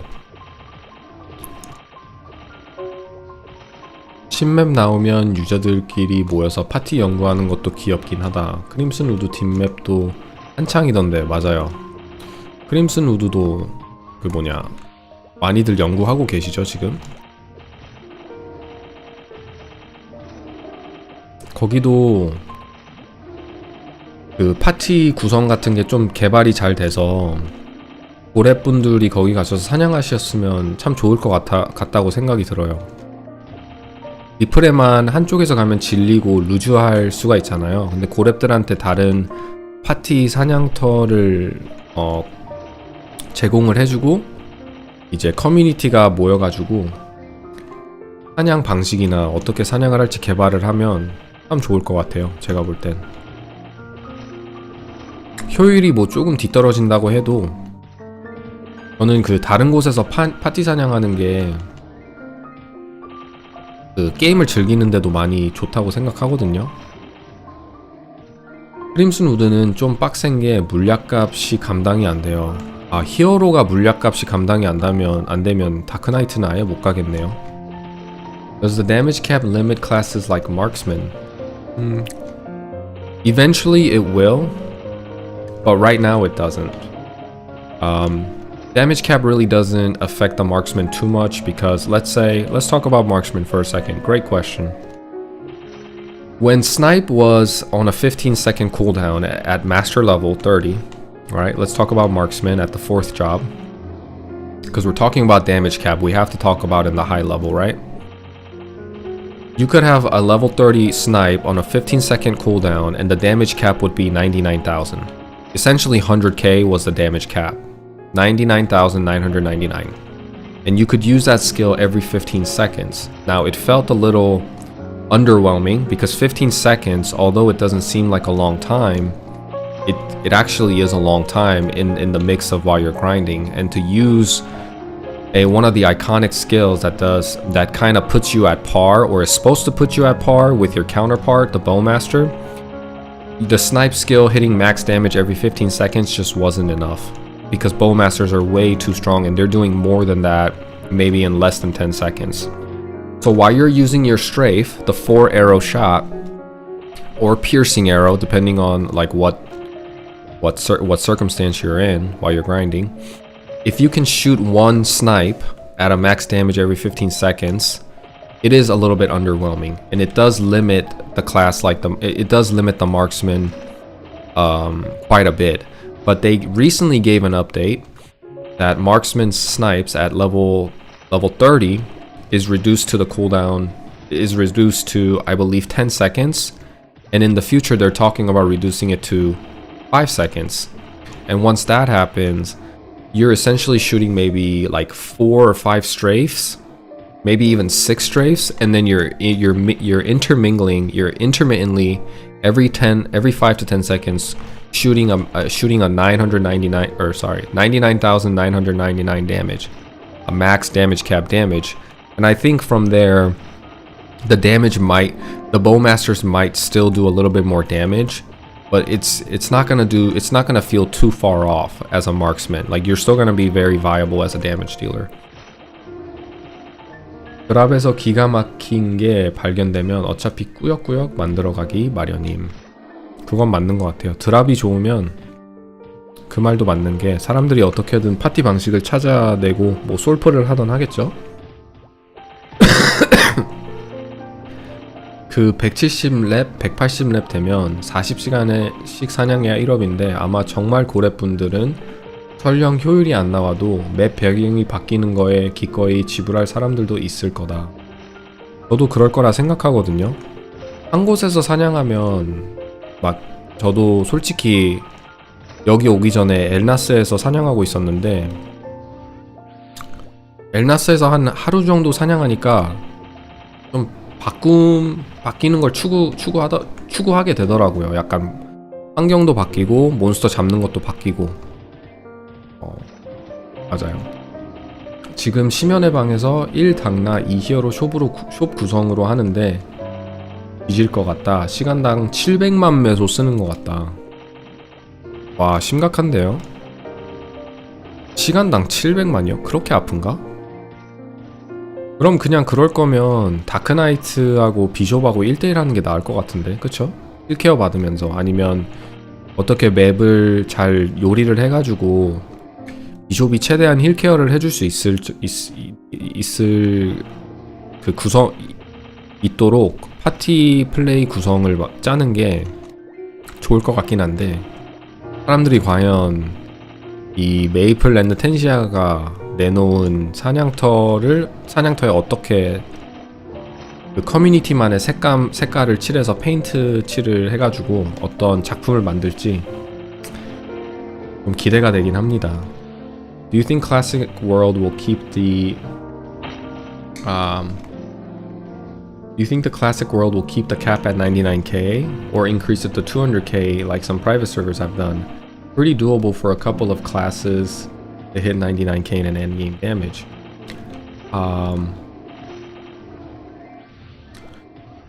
I think in the initial phase they're gonna keep the damage cap at 99k, and for a while I think it'll stay like that. Most players don't hit consistent 999, or most players do not hit damage cap consistently even in their level 170, 180. You have to be like level 200 to see damage caps, and usually those are going to be like your paladins or bishops or archmages that have full map attacks. Most of the characters like bowmasters, knight lords, maybe you'll see it with shadowers a little bit with assassinate, with the crit that they can get. Oh, look, another item. Nice. But I think, it'll be initially capped at 99k, and even in GMS and even in like the patches that rolled out in modern Maplestory back in the day, they did expand the damage cap to 200k. I think around Pink Bean time or around Big Bang time, they increased the damage cap, and honestly, I think they should do that with a lot of caution and slowly. Maybe initially only release it to 150k, and then after multiple years, just don't even mess with it for a while, and if you need to, release it to 200k and keep it that way for a long time. Sometimes change isn't a good thing, Consistency is what's required for longevity, and if you give too much updates and make changes to the game, you might kill the longevity of the game, is my opinion. 메이커 출시에 대한 정당화를 유저들한테 이해시키기 위함일 듯. 제 생각엔 그 맵 적자 없이 뜨려면 메이크템이 있긴 해야 한다. 아, 그래서 메이커가 나올까요, 과연?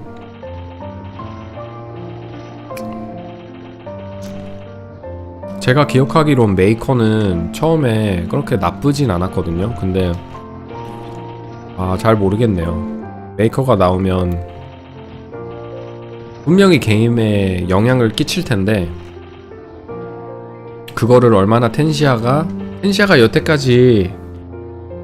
분들이 여태까지 게임 패치와 업데이트 한 거를 보면은 굉장히 예리하고 생각이 깊고 많은 생각을 해서 출시했다고 생각이 드는데, 메이커 같은 것들이 나올 때도 이제 얼마만큼 개편되어서 나오고, 그게 이제 게임을 이제 브레이킹 하는 정도의 영향을 끼치지 않을 정도 그 선을 지키면서 출시가 되면 좋을 것 같아요. 텐시아 그 형님들이 잘 해주겠죠? 출시를. To be fair, 99k damage will be hard to get if weapon attack, if WO attack cape, attack shoes, and no 30% scrolls, white scrolls, so I don't really see them putting damage cap at 200k. Me neither. You know, and we'll have to see.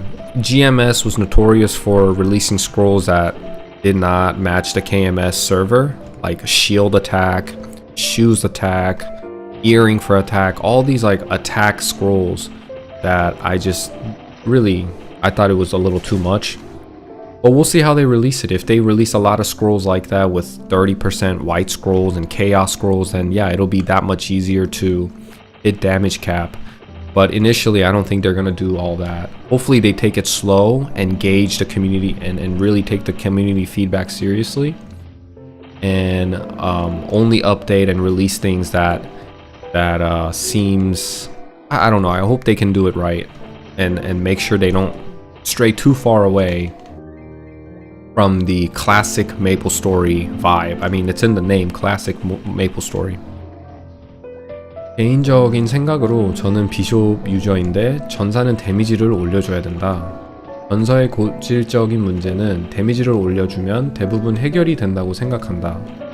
불과 3인 진출이나 바닥 진출 같은 것도 빨라지고 감시의 방도 12만 몹 체력이라는데 2방 컷이 나오면 정말 의미가 클 거다.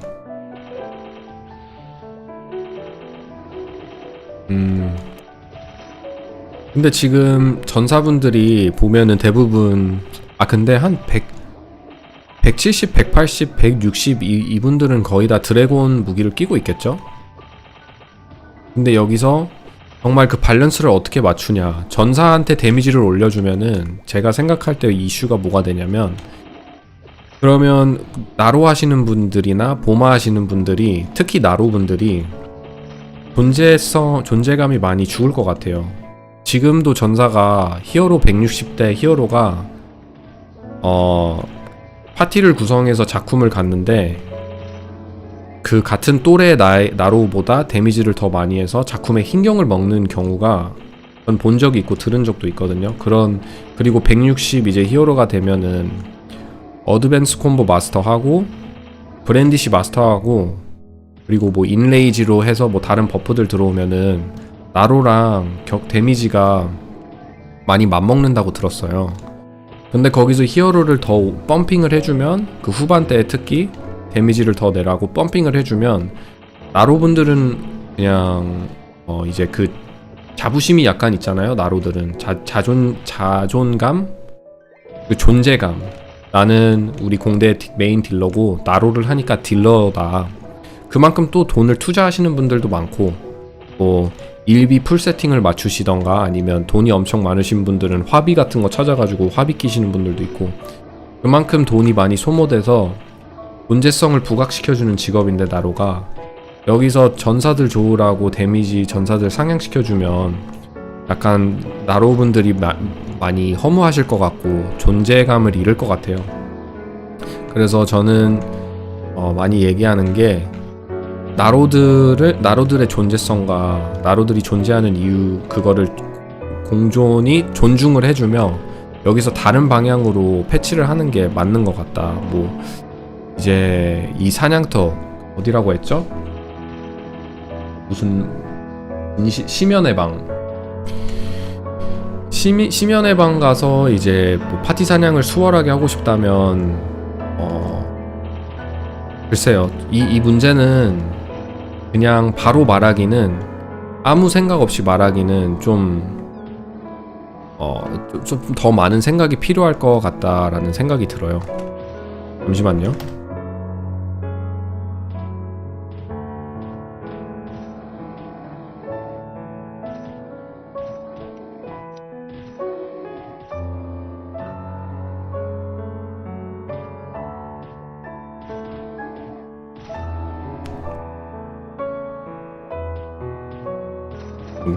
보고 계시지 않은가 보네. 맞아요. 혼테일에서 흰경 따이면 그날 사냥 쫑치게 돼요.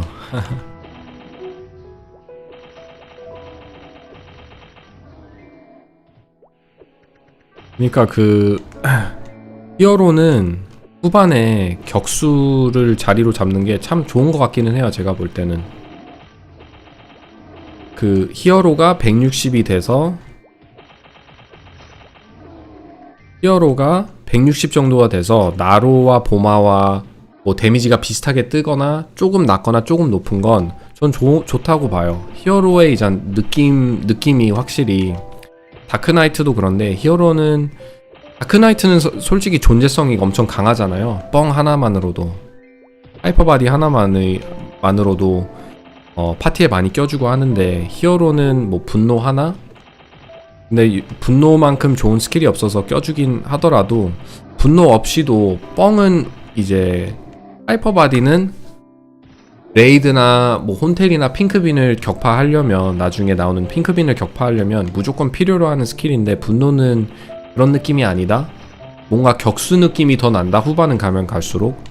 그래서 만능적인 캐릭터로 데미지도 되고 피도 많고 그리고 데미지 그 감소 같은 효과도 많고 해서 저는 그 자리를 잘 잡고 있다고 생각해요. 히어로가. 다크나이트는 이제 후반을 가면 갈수록 아무래도 속도라는 공격 속도라는 큰 그 걸림돌이 있기 때문에 히어로하고는 비교가 안 되거든요. 아무리 다크나이트가 세더라고 해도 제가 알기로는 다크나이트는 혼테일을 가면 거의 유혹을 받으러 유혹 담당이라고 하는데 다크나이트가 그게 이제 거기서 그 뜻이 뭐냐면 히어로가 확실히 다크나이트보다 세고 차라리 히어로를 다크나이트보다 격수에 두는 게 더 좋다라고 인식하면 되는 거잖아요. 그러니까 다크나이트는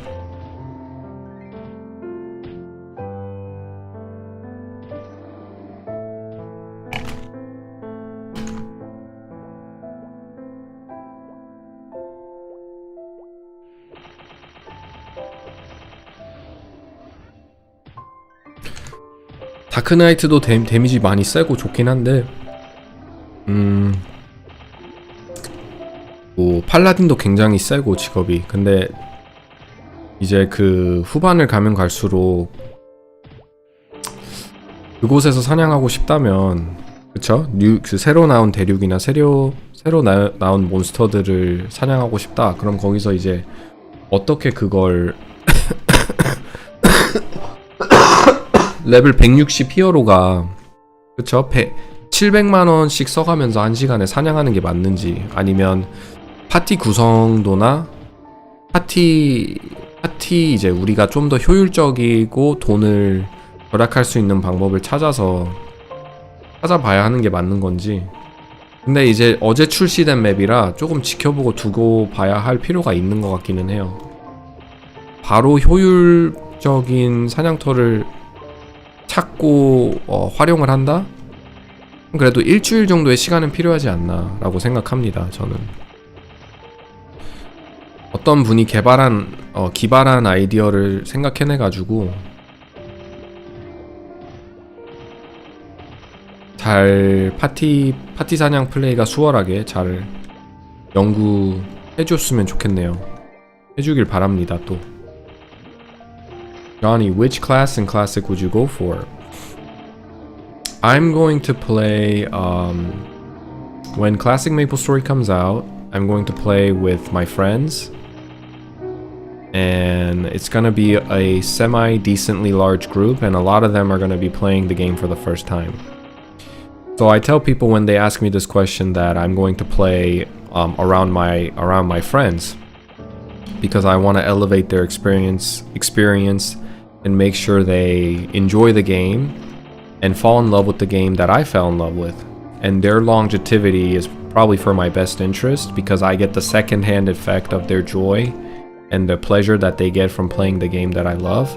And the longer I can play with my friends in a video game that I enjoy, that's obviously a win, right? So most likely I'll play around my friends if somebody picks a cleric and nobody picks a crossbowman, then, or if one person picks a crossbowman and at least we have one cleric, then I'll probably play a crossbowman. They just seem very fun and cool, you know? Like, I love their third job identity. I love their third job identity of ice shot, micromanaging their platform and their small real estate. They're very different from a hermit. I think a lot of my new friends that play are going to play hermits and assassins. So we'll see. But that's a really fun class too, Hermits. The way you can manipulate in-game physics when you're throwing stars, really cool. Whereas Exbowman is like you're really keeping enemies at bay with your eagle and froze and ice shot, and mobbing that way. That seems really fun to me, like micromanaging my area. It seems less stressful.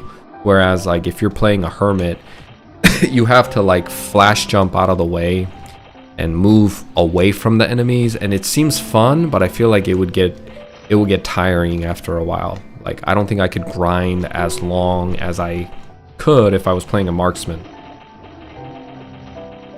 I'm an introvert. What class would you recommend for solo grind? Probably a paladin for you, buddy. You're an introvert, but the thing is you should really try to socialize with people, you know? I understand you're an introvert, but you don't have to. You don't need to feel the pressure to talk to people all the time in the game when you're in a party with them. So like right now I'm in a party with this warrior here up at the top, and we're just in a party grind, existing in the same space, but we don't necessarily need to entertain one another or feel the pressure to talk to one another. And maybe if I wasn't streaming, I would talk to the guy and kind of ask him how his day went, or like whatever, just make small talks. But because I'm live streaming and I'm talking to you guys, it kind of takes away from, it doesn't give me the space and the opportunity to get to know people, at least when I'm streaming. But when I'm not streaming, I do talk to people. So even if you're an introvert, it's a digital world space, you know, you yourself doesn't exist in the game, and just being in the same space grinding together with other people is enough for most people to make the leveling progress and the process a lot more bearable than doing it alone. Crossbowmen were so rare back in the day. Yeah, they're still rare. They play a lot more of it now after the boost, after the buff that they got. With the snipe, they reduced the cooldown from 15% to 15 seconds to 10 seconds, and there's rumors that it's gonna get reduced to 5 at later on in the patches. So I see a lot of crossbowmen now, which is really cool to see. 내향적인 건데 온건하다. 썬콜 게임을 익스트림하게 즐기고 싶다. 불독. So one of the viewers that's Korean said if you're an introvert, you might also look into, like I said, paladin, but he recommends either fire poison mage or ice lightning mage. If you are if you don't like resent, if you don't harbor hate and you're not a hateful person, then play ice lightning mage. You'll have opportunities to party with other people in a friendly way. If you're just like, man, I hate humanity, I have so much hate in me and I want to take it out on people, play fire poison mage. And just be a troll. Just go and have fun in your own way. Go torment people. Go make people's life unbearable. Just go spray poison mist everywhere in AFK and just have fun. Things like Earning Party Quest was so indigenous to get people to get used to playing together honestly. Oh, ingenious. Ingenious. Sorry, I can't read. 근데 기본적으로 메이플랜드는 사회성이 좋아야 된다는 거임. 다른 사람들한테 비벼서 파티에 낑겨서 성장하는 게 살아남을 확률이 높음. 불독이 지금 상황에서 그런 걸 무시하긴 함. 깜짝 놀란 게 파사하는 것만큼 솔플 경험치를 먹더라고요. 그쵸? 불독이 좀 의외이긴 하죠. 그래서 불독이 그만큼 유니크한 거고, 불독 하시는 분들이 그만큼 또 즐기는 이유 아니겠습니까? It was like an offer you can't resist EXP wise, and you could get the slime shoes. There is a easy boss which could easily be your first boss, non-combat related puzzles and combat puzzles both. Genius. I completely agree with you. I think Earning Party Quest was a really great way to introduce people to like cooperate together, introduce to them that you can be in a party in this game and party grind and solve things together. Earning Party Quest definitely was perfect for beginners, right? Like for new players to come and enjoy. And then the follow-up to that is like Looty Party Quest, which was also great overall 10 out of 10 party quest. Orbis party quest, on the other hand, I felt like it was too difficult for most people, and the puzzle definitely like ramped up a lot than from Ludi party quest. And I remember people just foregoing it. Most people didn't do Orbis party quest. People definitely did it, but even here in Mapleland, a lot of people look for Ludi party quest, but when it comes to Orbis PQ, people just forego it. They rather grind as a party.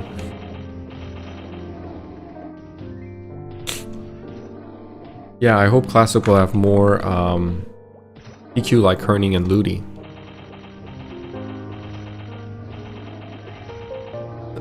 Me too. I hope they release more party quests. I think they should release one. I know they tried to release, I don't know what it is. Even the Ludi Maze party quest I didn't enjoy. Orbis party quest I didn't enjoy. They really butchered that level, that spectrum of level when it comes to party quests, I feel like. Because once you hit 70, Romeo and Juliet was, I believe, a 10 out of 10. One of the best party quests, if not the best in my opinion. I love Romeo and Juliet party quest. It's super fun. Not overwhelming, very easy. 4-man party, so it's easy to find people. There's a requirement for class specific duties in there. You needed a mage, you needed a haste, and it's very nice if you had a cleric or a priest that came with you, because they can give you a dispel, heal, holy symbol, bless. All of these were really good for the boss. The boss, if you were lower level in your 70s, especially as a warrior, you're hitting miss all the damn time. And if you have bless from a cleric or a priest in there, you know, you can do damage as a warrior. That was really nice. Yeah, and Romeo and Juliet quest has rewards, and it's fun. And that's just in party quests in general. It's very fun to participate in a party quest setting where it's not just like there's some puzzles going on that people can do, and then part of it is like you guys have to grind the monsters together to collect tickets. That was really fun. It was a good way to also it was a good space for people to show off their character too. So like, let's say you're getting into Ludi party quest and everybody's new, and you just got done doing your second job advancement. You're like level 37, 38. You know, as an assassin, you just learned and mastered haste. So if you're playing assassin, right? Like, let's say you're new. Let's say you're one of my friends and he picked assassin. You just became a haste master. And the fact that you can share that buff with the party, everybody's like, whoa, what is that? That's haste? That's so cool. As someone playing assassin in that exact moment, there's no better feeling than feeling like you were an essential part of this experience, right? You made the experience a lot more fun. And that happens with clerics too, when everybody is seeking for clerics for heal, and in a boss, nobody really goes like, oh, thanks for the heal, oh my god, heal's broken. But you know, everybody's relying on you to keep you up and happy, you know. So priests got that moment, and then assassins also got that moment with haste. And then you see like a ice lightning mage using, you know, when you saw them few levels back, they were using magic claw, and now you're in Ludi party quest and they're using lightning bolt, or what is it, thunderbolt or lightning bolt? I think it's thunderbolt on these rats and on these rombards that spawn in the game. And you know, ice lightning mages also have a cold beam that can freeze enemies, so they're freezing enemies for you to get by on the. And you, as a person that's new to the game, let's say you're playing like a spearman or whatever, you're just playing a different class, and you see, it was a great way to showcase all classes in that level, where they've like basically have their identities semi-cemented because they've mastered a certain skill that's either haste for assassins or critical strike for assassins, or like for a mage they have teleport. You know, you get to see your friends teleport for the first time, and you're just like, oh, that's really cool. Fire poison mages shooting fire arrows, like really cool. What else is there? Like bandits, obviously, right? Bandits are super cool. If your friend plays a bandit and you've never played, and you basically see him and he's showing like Chinese characters and hitting the enemies like 7 to 8 times, you're like, whoa, 5 to 6 times. you're like, whoa, that's cool. You know, those Ludi Party quests really capture that very nicely. And I think that's why I liked Party Quest to be in the earlier phases, and that's why I like Romeo and Juliet. Romeo and Juliet starts from 70 to 85, and when you're like around 75, you have a skill that you've put decent amount of points on, whether you're a ranger and that's with strafe, or you're a bandit with assaulter, you're a hermit with a shadow partner and a little bit of flash jump. All these things come into play for you to put one to show off to other players and other players can see, but it's also fun using that in a setting in front of other people in a party setting, and also clearing bosses with those newly acquired skills. That's always fun, right? In GMS, paladins buff the party with +2 to all skills. Something like that would be nice for them. We'll have to see. Yeah, I mean, it sounds something similar to that would be really cool. Something that gives paladins a sense of uniqueness and identity would be really nice. Mages were so important for Ludi Party Quest because lots of people were missing on enemies. Exactly, brother. A lot of people did not have the accuracy to even hit. A lot of warriors between level 35 to 40, even like maybe even 42. Man, you were really, especially prior to 40, you're doing no damage to the boss. You're hitting all misses, even with a cleric's bless, and that's if they mastered bless. Most of clerics don't go for bless first, they kind of go for bless second. They'll usually put like 1 point in teleport and start mastering heal, because it's a great mobbing skill for grinding. So even if they had like somewhat of a bless, you know, you might hit the boss 10 times and one time you might hit them for 1,000, and as long as you did damage, you felt like you were contributing and it was fine. But it was like, if it was like back to back to back to back to back to back misses, you just feel defeated. You feel so defeated as a warrior, you know, and you really have to rely on your party. That's when the fire poison mages with their fire arrow, or assassins or bowmans, right? Bowmans were really good because they had high accuracy, but they were doing a lot of damage to Elishar with their crits and stuff, and it was stable. So were assassins too, but I think assassins, unless they went the crit build, most of them went for haste, and until you're like level 47, 48, towards the late 40s, if you went haste first, you're not going to master critical strike until like mid to late 40s. And you know, in that frame of 35 to 40, 42, maybe even mid 40, bowmans with their masters with crit damage and high accuracy, they're just chomping down on Elishar. I mean, they're one of the best. And they had arrow boom too, so they could shoot and like stun enemies that the boss would spawn. So bowmans were always a nice choice in the boss. The only thing is, you know, if you're the only damage dealer in the Ludi Party Quest as a bowman, it's kind of gets overwhelming, because if you can't keep up and you don't do enough damage to clear the spawns, then the spawns start stacking. And what happens with bowmans once there's too many mobs? They start bow whacking. And then, you know, the cleric's like dying, and the warrior dies, and people are dying, and then it's a wipe. It doesn't really happen nowadays, but I'm sure in the beginning phase of classic Maplestory, even those little challenges that we overlook now are gonna be like very difficult.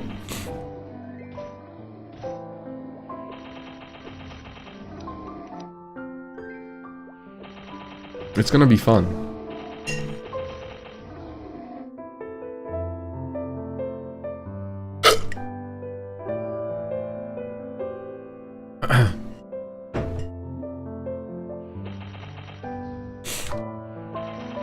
Oh my god, PTSD definitely had that happen. Yeah, me too. PTSD for sure. I used to play a bowman when I was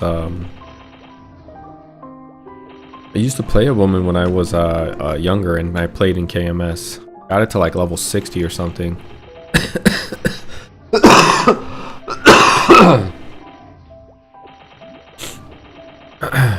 I'm looking forward to the early days of Classic with limited resources.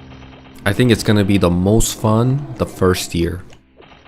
I think it's gonna be the most fun. I mean, it really depends on how frequent they released updates and patches, but I think the first year of Classic Maplestory will be a lot of fun, so make sure you guys don't miss out on the initial launch.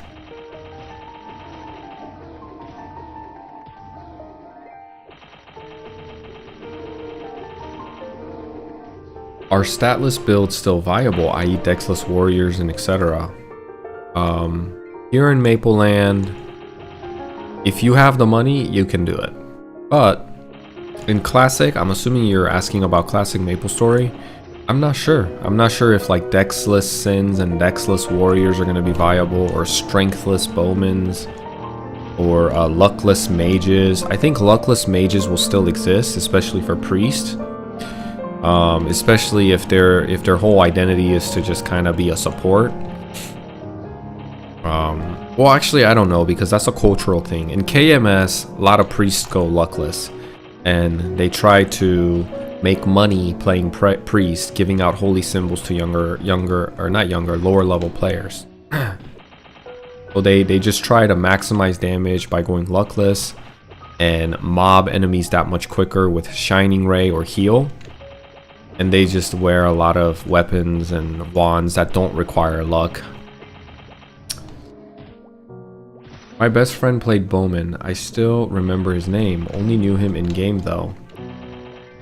Marnix. Damn, you actually do remember his name. I had a really good Maple friends. One being like 40-year-old man at the time. Wish I kept in touch. Dude is probably a grandpa now.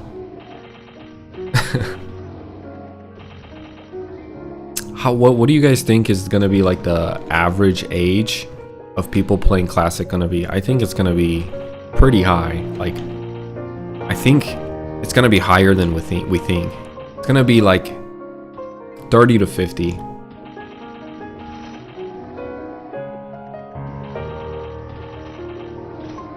Older Maple friends were the best. 법사들이 85렙까지 올인하다가 85렙부터 럭 찍는다.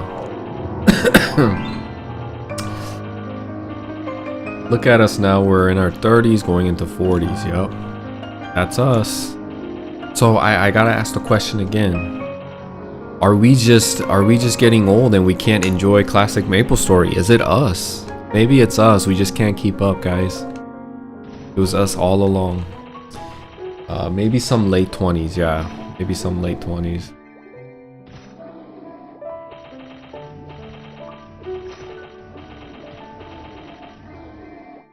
Yeah, a lot of us are going into... Yeah, I'm 30. I'm gonna turn 33 this year.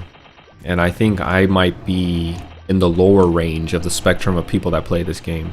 Something tells me there's gonna be like people in the late 30s, early 40s, and even 50s. This game would be really good for like old people too, because it's so chill. They can just play at their nursing homes and stuff. You know, kind of keep their mind off of things. I feel like that's what I would do when I get older. If I have to go into a nursing home, I would just play Maplestory and look out the window.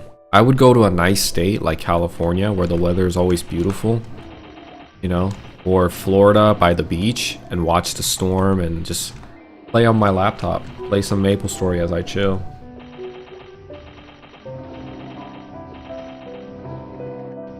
XPO Ozzy says XX less build, so like basically dexless or luckless or whatever, strengthless builds won't be a thing. She's pretty confident that it won't be a thing, or he. There was a super nice older lady playing Maplestory. Everyone liked her. Angel Wings Ab. LMAO, you living the dream. I know, right? That is the dream.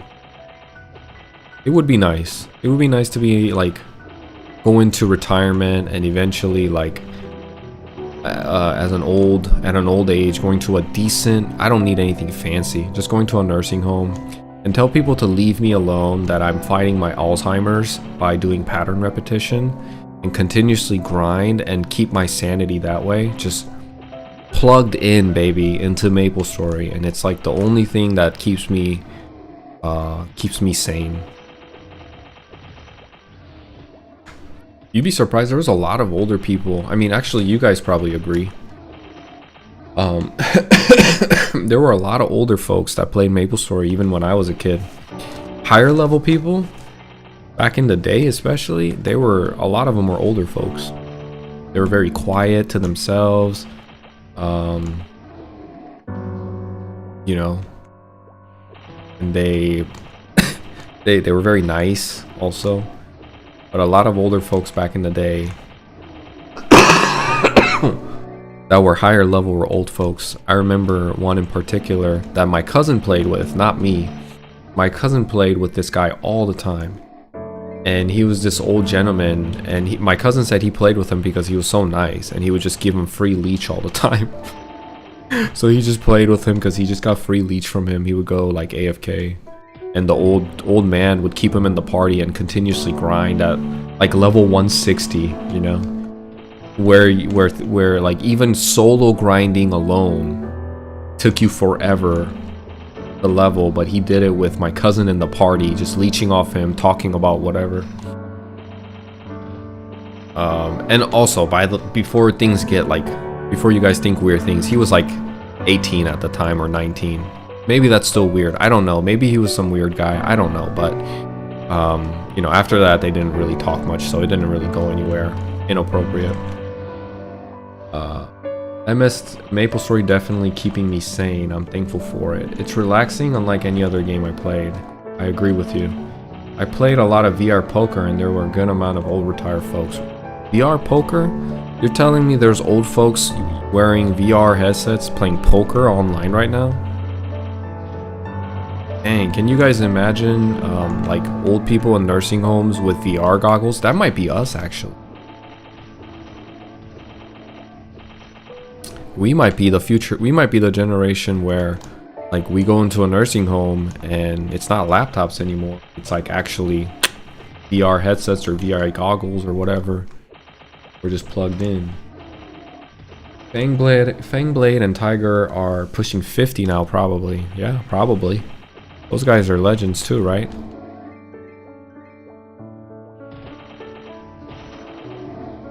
Luck deckless builds won't be a thing because now job gear will give crit stats that are mandatory of your damage. That's true.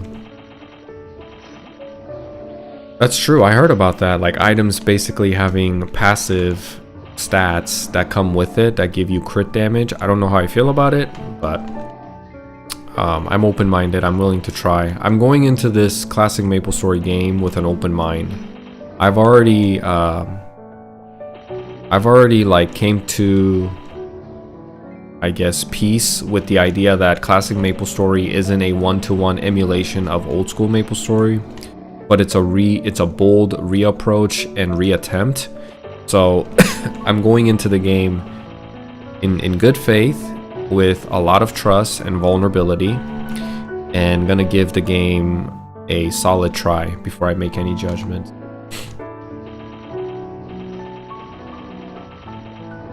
I think Maplestory will go for a long time. If it's not the company Nexon or the developers pushing it, then it's gonna be the community coming together and creating a server for people to enjoy. This Maple Land is technically not made by Nexon. Nexon is the provider of the client, but the game itself, all the design and coding and the data and making the servers run, this is all done by just this group called Tensia, and they're essentially like you and me that got together and opened the server, and now it's the most popular server in Korea. You know, it might be on par with modern Maplestory. I genuinely believe this game is probably more popular and has more population than modern Maplestory and KMS side, but I don't think people know the numbers, or I don't think Nexon releases those numbers. And now that it's getting so popular, you know, they're getting Maple Land 2.0, and I think they're working with Nexon to do that. So Nexon kind of, in a soft in a soft approach, in a soft statement, legitimize and acknowledge the success of Mapleland. And I heard the developers for this game, Tensia, they make a lot of money. And there's no gacha, there's no cubing, there's no element of gambling in this game other than scrolling. They somebody told me they make enough just from selling the megaphones and the pets. And I don't know. Maybe that's true. Maybe it's not. Who knows?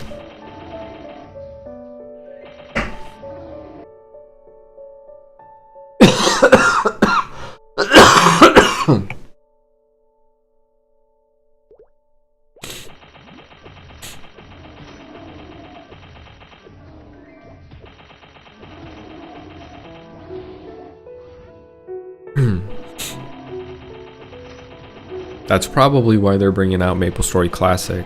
I think so too. It's just the same thing, you know, they're trying to capture the audience back. Modern Maplestory has gone too far into the deep end, and a lot of just casual players and passive players, or even players that really played for the nostalgic value, has gone now. They've left, they've sailed the boat, and maybe they see that in the numbers and they're like, look, we gotta do something, man. Our player base is shrinking. Yes, we have these giant whales that are spending thousands of dollars in the game, but we need to have a healthy amount of player base for the game to be relevant, which is true. It's a gaming developer's dilemma, right? The game needs to have a healthy amount of people that support the ecosystem of the whales up at the top. It can't just be whales buying off of whales. The economy is going to get shot that way. You need to have a healthy amount of people that are coming into the game and continuously have an inflow of game. And what does that more than anything? Updates, patches, and the way that modern Maplestory, the path that modern Maplestory took. Now, I think Mapleland is doing a great job, in my personal opinion, because I see a lot of new players everywhere, and I see a lot of people within the level frame, like each level frame. I've seen people between 10 and 20 while I was training this bandit. A lot of people in 20 to 30, a lot of people doing Monster Carnival, a lot of people doing Looty Party quests. I had no issues finding people, parties. So it's either older folks, the old users, old players, veteran players making secondary, tertiary class, which I know is the case. And in the midst of that, there's gotta be new people coming into the game. And actually, as I say that, I remember instances where someone said, hey, I'm new to Mapleland. Hey, I'm new to Mapleland. Can you teach me Looty Party Quest? Can you take me? I'm first time going to this party training ground. So they do still have a good influx of new people coming in. And I think partially how sucky the gaming industry right now is, partially is for the effect, or is for the reason for that people are flocking to old school Maplestory in search of something that seems fun and kind of different from all the other games that are in the MMO market right now, and it benefits Mapleland.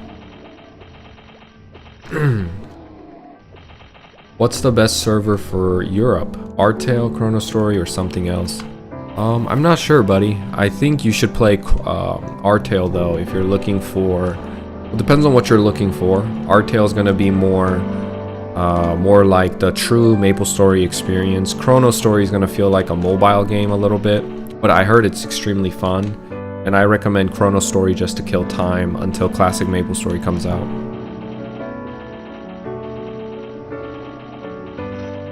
Yeah, I've definitely gone back to play older games to escape. Me too, all the time.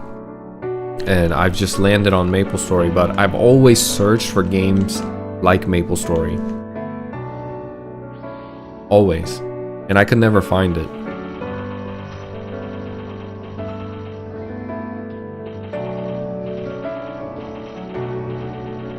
I've tried to play Artale. It gave errors trying to log in from EU. Oh, okay. Well, I guess you can't play it on EU. EU's gotta have something, right? I'm sure Europe has its own private server or Maplestory Worlds. I'm not too familiar with EU. I'm on Chrono Story right now, yeah. I know a lot of people like Chrono Story. And honestly, I think it would be a fun game to play as long as you're not seeking for Maplestory experience. If you can make that... If you can like get over and understand that Chrono Story is going to be different from like your true Maplestory experience that you're seeking and enjoy for what it is, and you're able to enjoy for what it is, I think most people find Chrono Story fun if you approach it from that angle.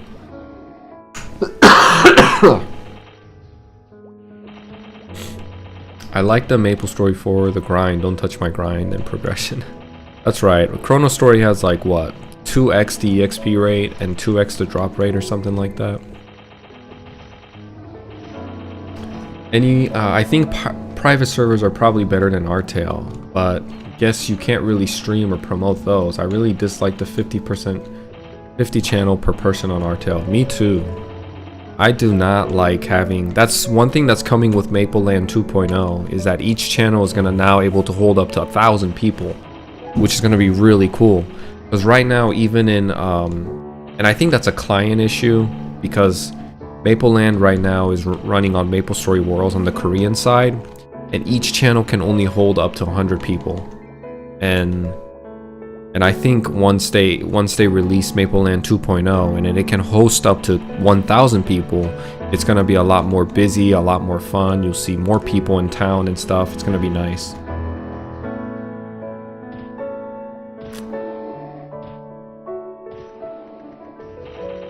해외에서 아르테일은 되고 메레는 안 되는 이유가 뭐냐? 아르테일은 일단 글로벌 메이플스토리 월즈에서 출시된 게임이기 때문에 해외에서는 접속이 돼요. 아르테일은 미국에 살면 미국 사람들을 위한 서비스니까.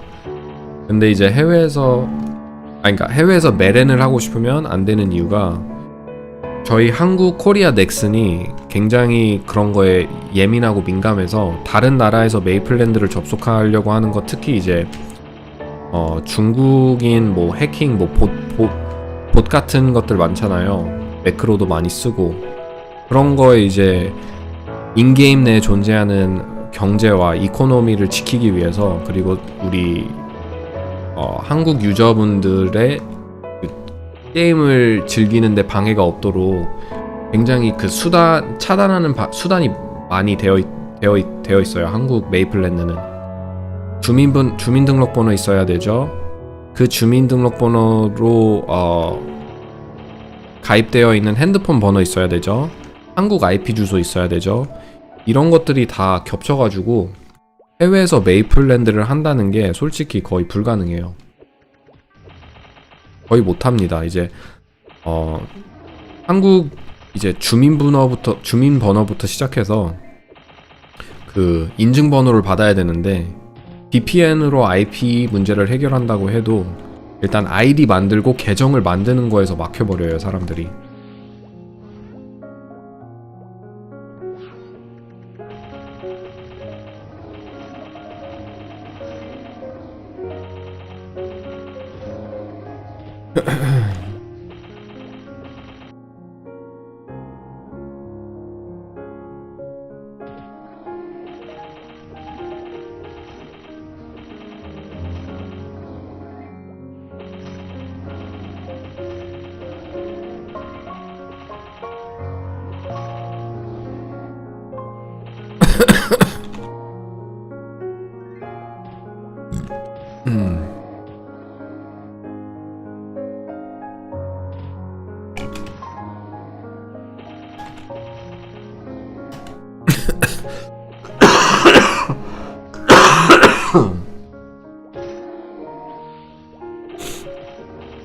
아르테일이요. 글로벌 서버.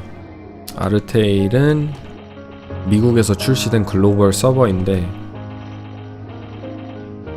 영어로 설명해 주셔도 된다. 알겠습니다. 제가 기억을 해가지고 나중에는 영어로 설명해 드릴게요.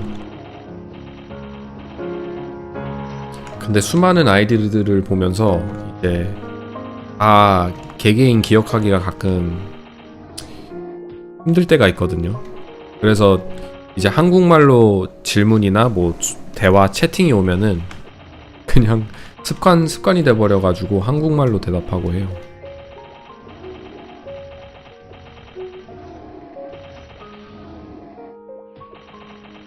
근데 영어로 설명하는 게 확실히 쉽긴 하죠. 좀 어려운 소재들은 한국말로 하다 보면 말문이 많이 막히기 때문에.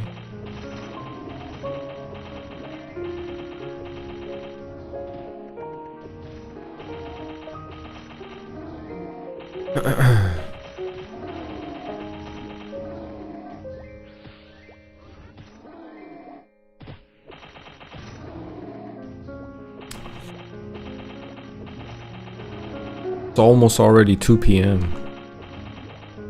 Man, I've been talking a lot this stream, and time just flew by.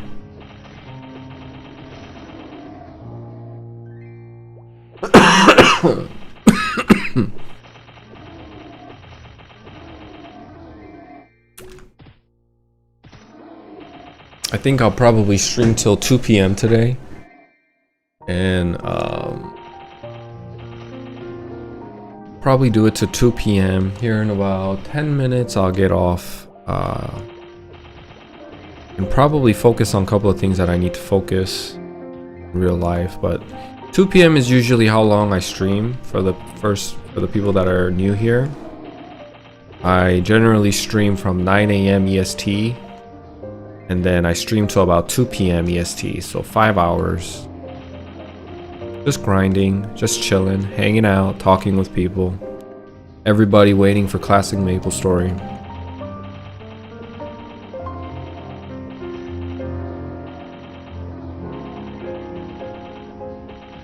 So go ahead and subscribe and come hang out with me, and we can talk more about, you know, whatever topic.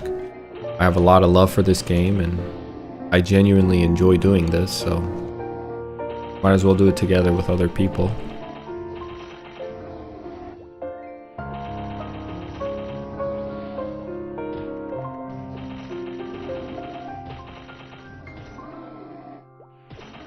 Tomorrow's Sunday, so I won't be streaming tomorrow. I stream Monday through Saturday from 9 a.m. to 2 p.m. like I said. Sometimes I go a little bit more depending on what I'm doing. Sometimes I cut it early, really depends on the schedule. I usually make a post if there's, on my YouTube page, on my YouTube channel, I usually make a post if there's going to be a significant change to the streaming schedule. So look out for those, but most of the time I'm on from 9 to 2. Monday through Saturday. Sunday, I take the day off, do some video editing, and kind of hang out with my family.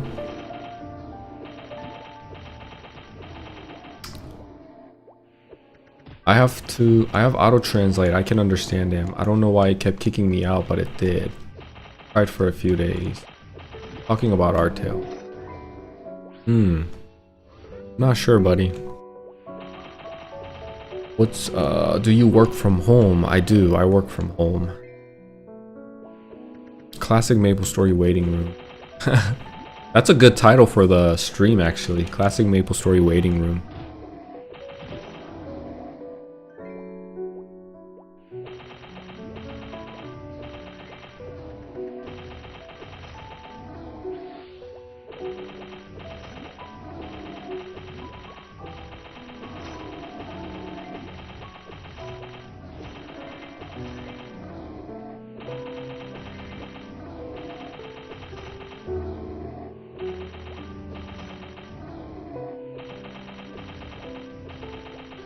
One day I will become a chief master. Grinded 5 hours today, guys, and we leveled. I think I came here at 50%, like right around this 55% ish. So we literally leveled one time in a span of like at least 4 hours of grinding here. That's how hard it is. I think this is one of the hardest areas to level, and it's the most unbearable level frame from 50 to 70. It's just you know, you've gotten all the skills you need from the second job advancement, the fun and the enjoyment and the thrill and the excitement of becoming a bandit already has left around level 50. You know, when you've mastered haste and savage blow, you got some dagger booster in you. What else are you really doing at second job advancement? Nothing much. So, and that goes for a lot of classes, like even for hunters, once they level arrow boom and soul arrow, like you just really got to get through those 20 levels to hit 70, and a new door opens up for enjoyment, you know. But I love the grind. I love each process of it. It's a love and hate relationship, but I would rather have this than anything else. So kind of like what's a good comparison, right? Like kind of like working out. You just don't want to do it, you know. You don't want to go work out and spend time and hurt your body and have to go through that pain, but it's good for you.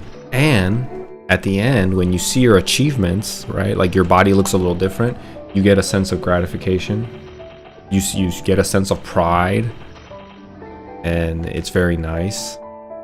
It's like a lot like working out. Love and hate relationship.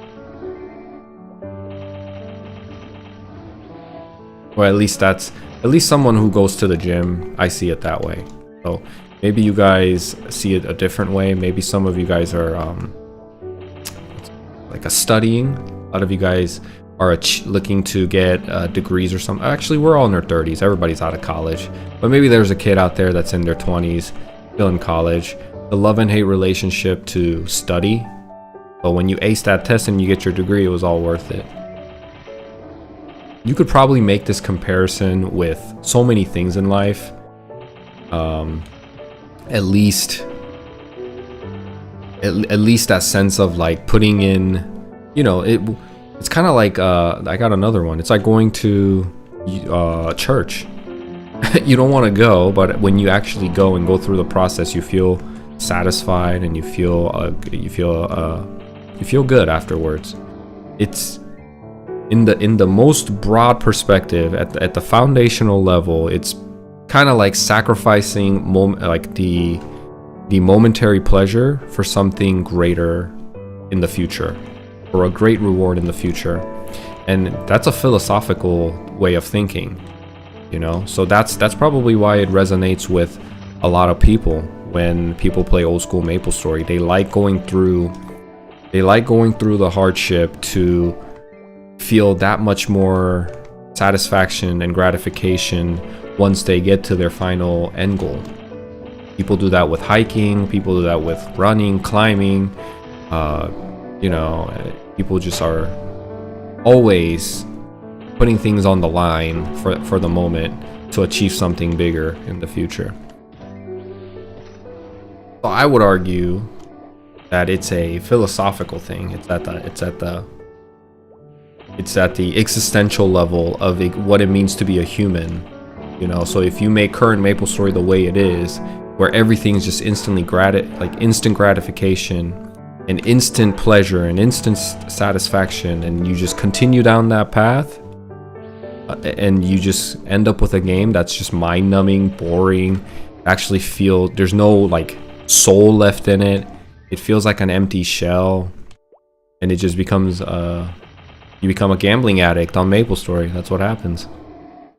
It's so you can make that one-to-one comparison. Maybe I'm going too dark with it. 157. I go 3 days a week to the gym to stay active. That's great.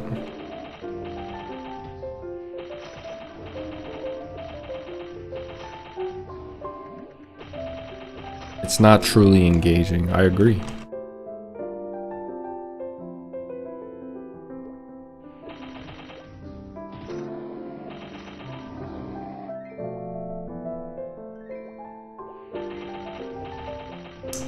You think I'm spot on? I'm glad you think so. It kind of affirms my crazy thoughts sometimes that I have, and crazy connections that I make. I'm like, am I crazy or am I onto something? You know what I mean? Like, I'm sure we all have those thoughts.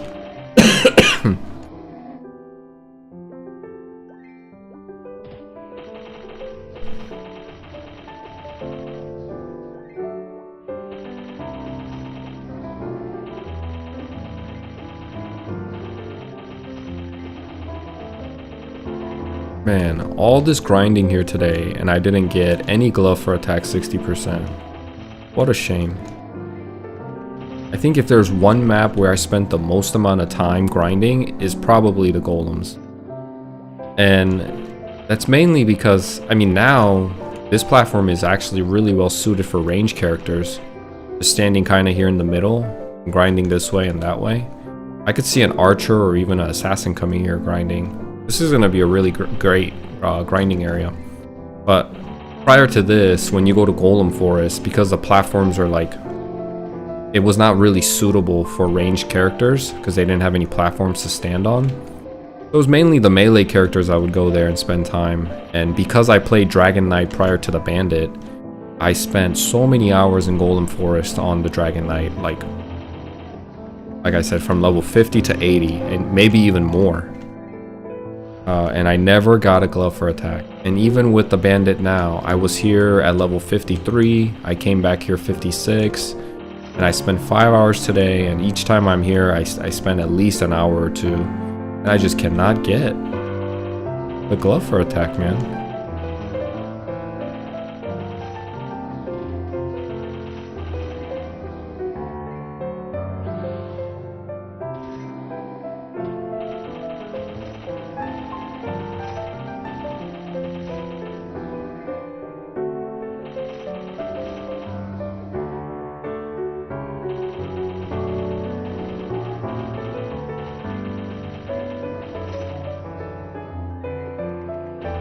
Okay, I'm gonna stop here, guys.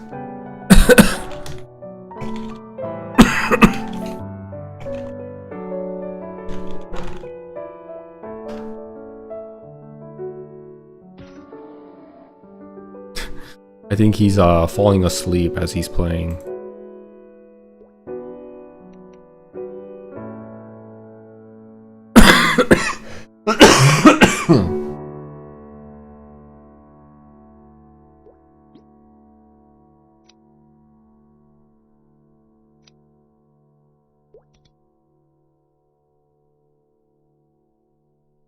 수고비.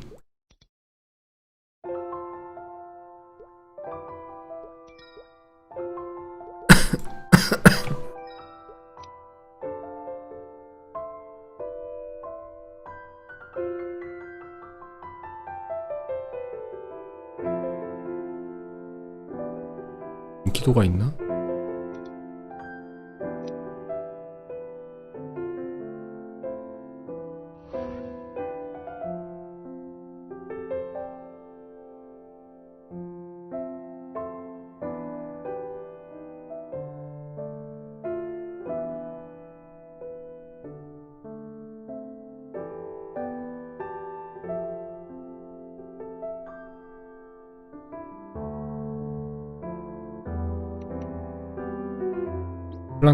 플랑크님들 감사합니다. 오셔서 홀리 심볼도 주시고 같이 찬양해 주셔서 정말 엄청난 고비의 구간인데 히프로서 잘 넘길 수 있는 것 같아요. 프리스트가 옆에 있으니까. Okay, let's go into town. Someone told me there's a market for these, so we'll hold on to these. And we'll just sell off these other items that we got. 2, 3, 4. Now we're at 5 mil. We have officially entered 5 mil. Awesome. Alright guys, thanks for tuning in today. Make sure you give it a like and subscribe to this video and to my channel. Check out my videos that I have on my channel, especially the shorts. I think a lot of Western audience who would like to see an informative, engaging, fun video about the party training grounds and methods here in KMS, you'd benefit from watching my playlist that I've made in the shorts section. give those a go, give those a look. I took a lot of time making those, but tomorrow I'm off. Like I said, I won't be streaming tomorrow, but Monday I'll be back. Monday I'll get on at 9 a.m. EST on the dot. Probably not on the dot, but I will be on around that time. Alright guys, thanks for tuning in, and I'll see you guys next time. Bye!